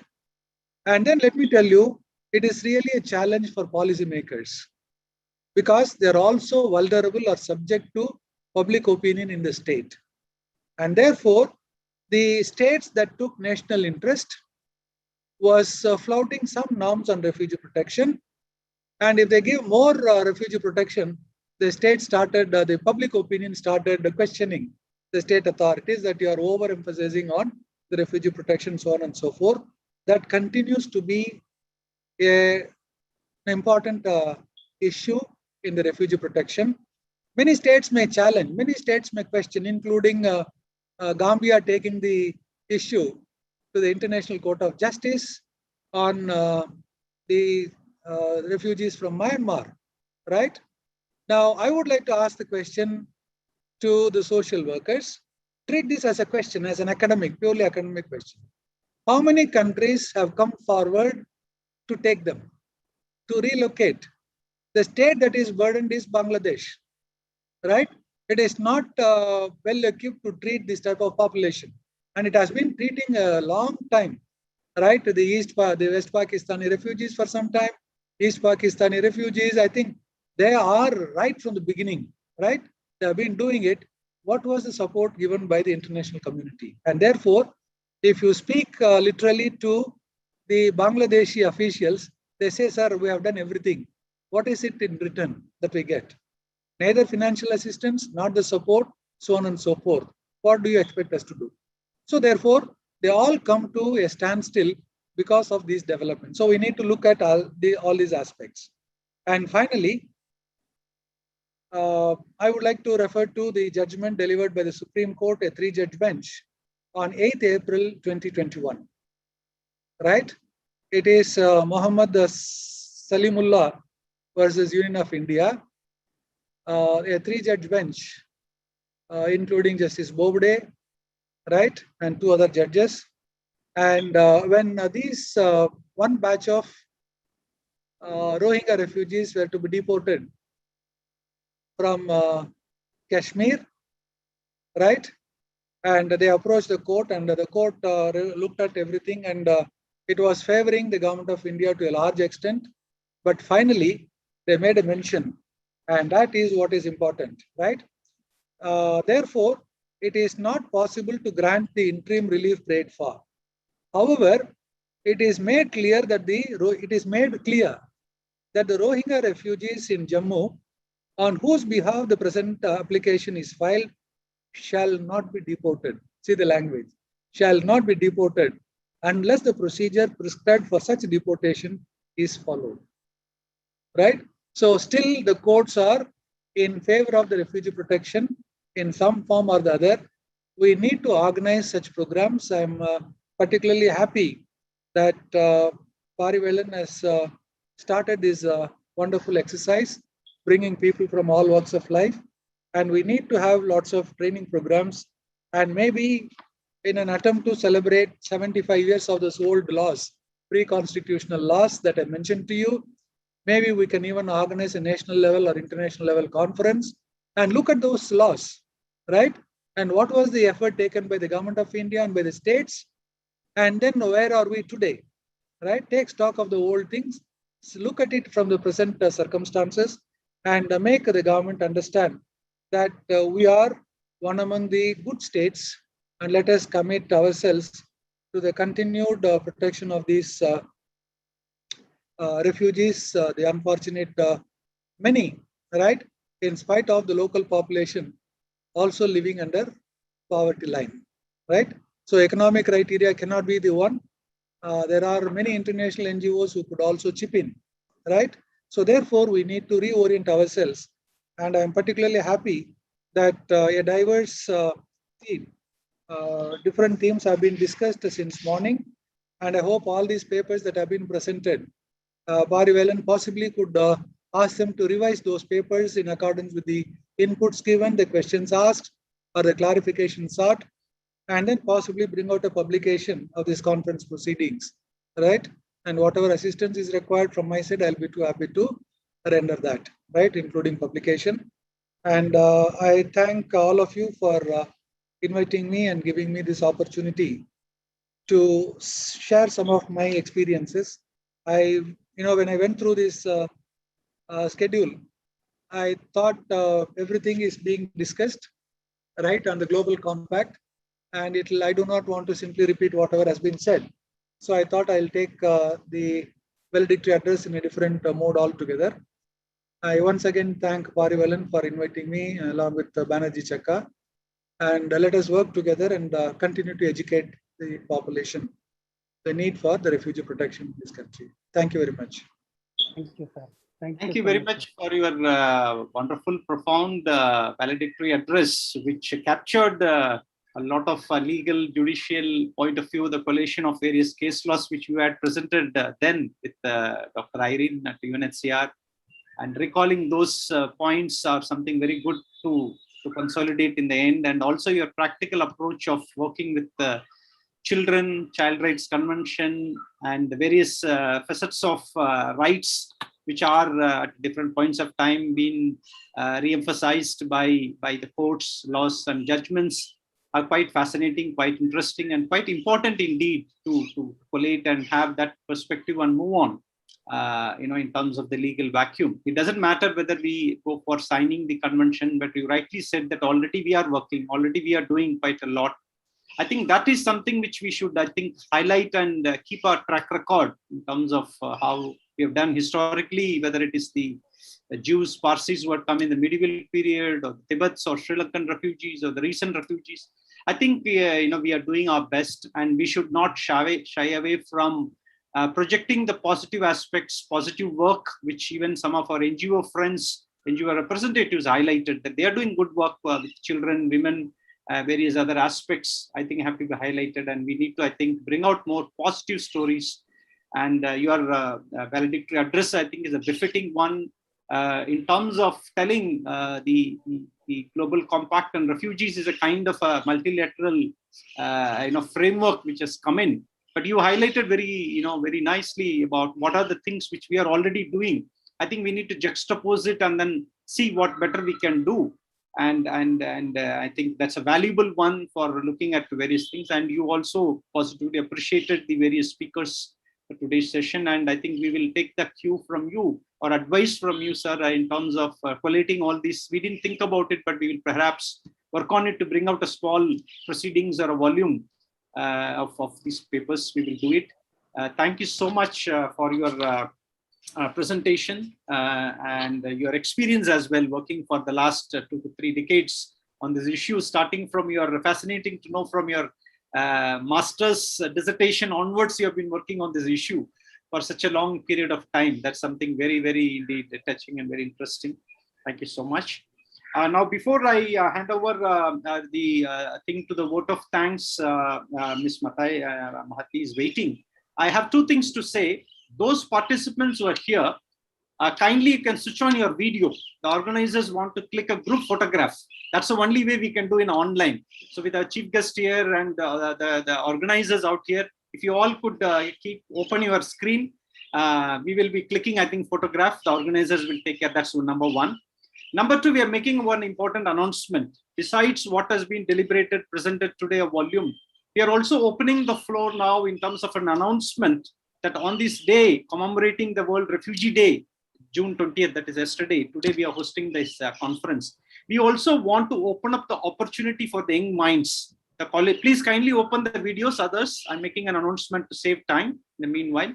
We are trying to make an announcement that officially we are announcing on behalf of the organizing team that we are opening up an essay competition, which is open for UG, PG, and research scholars of all streams, both law and social sciences and other streams, to come forward.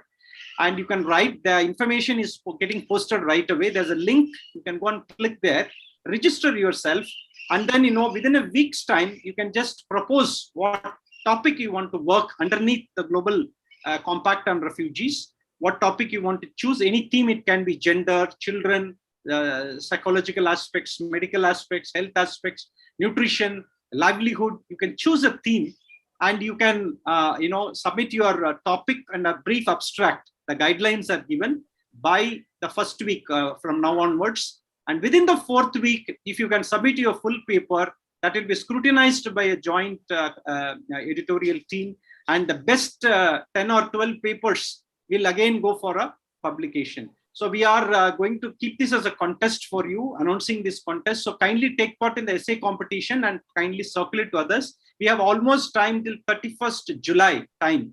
So you have fantastically 1 month period available. Register yourself within a week and then participate in the contest. So we are opening it on behalf of the organizing committee and the presence of chief guest and all the members out here. We are doing. So now I think everybody has opened the video. Let's go for our official photograph. Whoever is in charge, you're clicking. Kindly click. I will say smile 3 times. You can keep smiling. We will click. Please smile, please. Thank you. Yes. I hope the organizers are also clicking. I'm also clicking. So we will share with you this photograph and then come with the proceedings very soon. That's an announcement we have made in terms of going for an essay competition. I hope that is available at your end. Then photograph is over. Essay competition announcement is over. Now our hand over to our joint organizing team member, Professor Ms. Mahati, to take over and deliver the vote of thanks, please. Anything else, Dr. Banerjee can come in also. I just thank Professor Vijay Kumar sir for his guidance, mentorship, and he has given a whole new lot of information and what he has done. Particularly the last thing which he has mentioned, that is we need to celebrate 75 years of pre-independence refugee protection mechanism in big way. So, and maybe in front of all our participants and co-organizers, and with the blessings of Vijay Kumar sir, we should take that particular issue and we should start work on that. Thank you, Vijay Kumar sir, and you are the right person to mentor us. Thank you so much. Thank you, Dr. Banerjee, for these words. And now over to so Mahati to present the formal vote of thanks, please. Yes. Thank you, Dr. Parivelan. Good evening to all the dignitaries and participants who gathered here virtually on the occasion of this webinar on World Refugee Day. I, Mahati Morampudi, Assistant Professor from WIT AP School of Law, feeling it's my honor and privilege to propose vote of thanks on behalf of organizing committee of this webinar. First, I would like to thank Professor V. Vijay Kumar, Vice Chancellor NLIU Bhopal, for his valedictory address. Thank you so much, sir, for sparing your valuable time and accepting our invitation within span of very short notice. Thank you so much, sir. Now, I would like to thank UNHRC New Delhi office and Field Officer Chennai. I also would like to thank all the speakers for such informative sessions. My heartfelt thanks to all of you. I would like to thank chairs of each session for your kind participation and accepting our invitation. Now, I would like to thank Dr. Arvind Tiwari, Dean SLRCG, TIS Mumbai, and Dr. SV Kota Reddy, Vice Chancellor with AP University, for their kind support.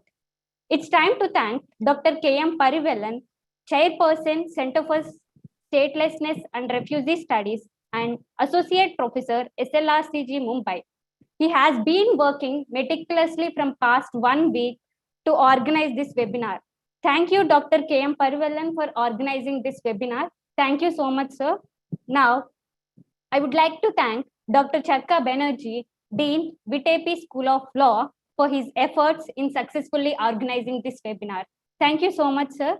Now, I would like to thank our organizing committee members. Yes, of course, apart from Dr. Parivelan and Dr. Chakka Banerjee, we have a wonderful team, which includes Dr. Dev Kumar Jacob, Mr. Saha, Mr. Ravindran, Ms. Parvati, Ms. Mosmi, and Mr. Abdullah, and also Mr. T. Abhishek for their tireless work in successfully organizing this webinar. Thank you to each one of you. I would also like to thank the technical department, journalists, PR office members, faculty, staff, and students of TIS as well as VTP University. Last but not the least, I would like to thank all the participants for your active listening and active participation in this webinar from past 10 hours. Thank you so much for your kind attention and participation. Thank you all.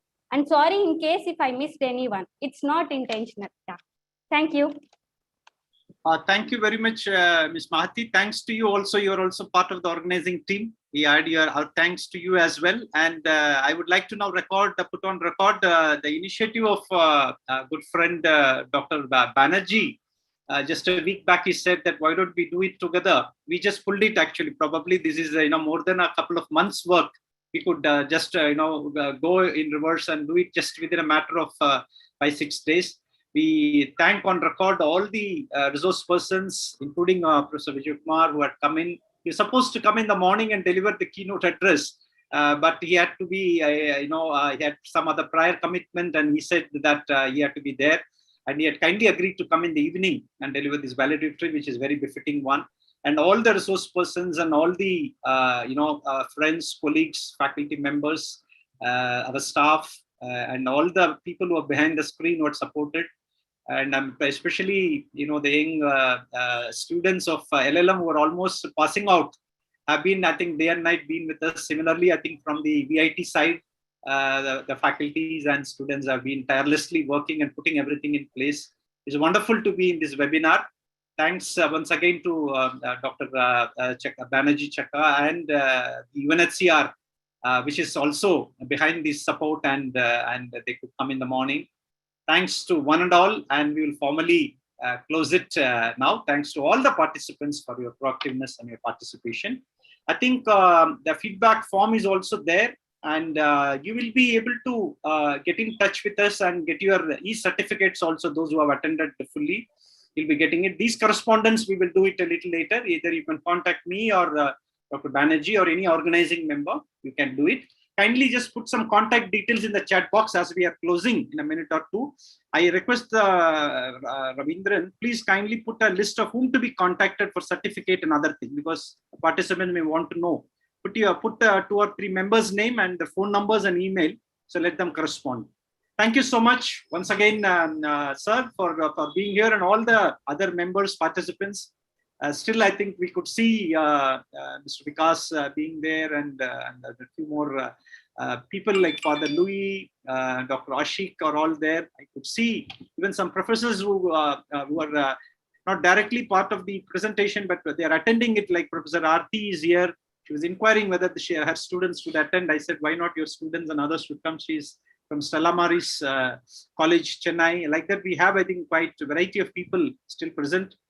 Thank you all once again. And it was a wonderful day, wonderful deliberation. I know it's more than 10 hours, but still we are energetic. So we will carry it ahead. And once again, our solidarity to the refugees, that in some form or other, we all will work together for building the resilience and ensuring that they are able to have themselves participate in the theme of healing, learning and shining. I think let us keep up the spirit of the World Refugee Day. Once again, reiterate it. Thanks to one and all. Thank you. Good evening to everyone. Good evening. Good evening, sir. Thank you very much. We will formally close it now. Thank you very much, sir, once again. Yeah. Thank you. Welcome. Bye. Hi to everybody. Yes. So kindly put the list, please. Contact person list, maybe. People who want to know about the e-certificate or the refugee essay competition. Kindly just put 2-3 names in the chat box with your phone number or email. so that members can do. Thank you all participants, and we will now say goodbye and be in touch. Take care. Dr. Banerjee, you want to say any final words? Please do so.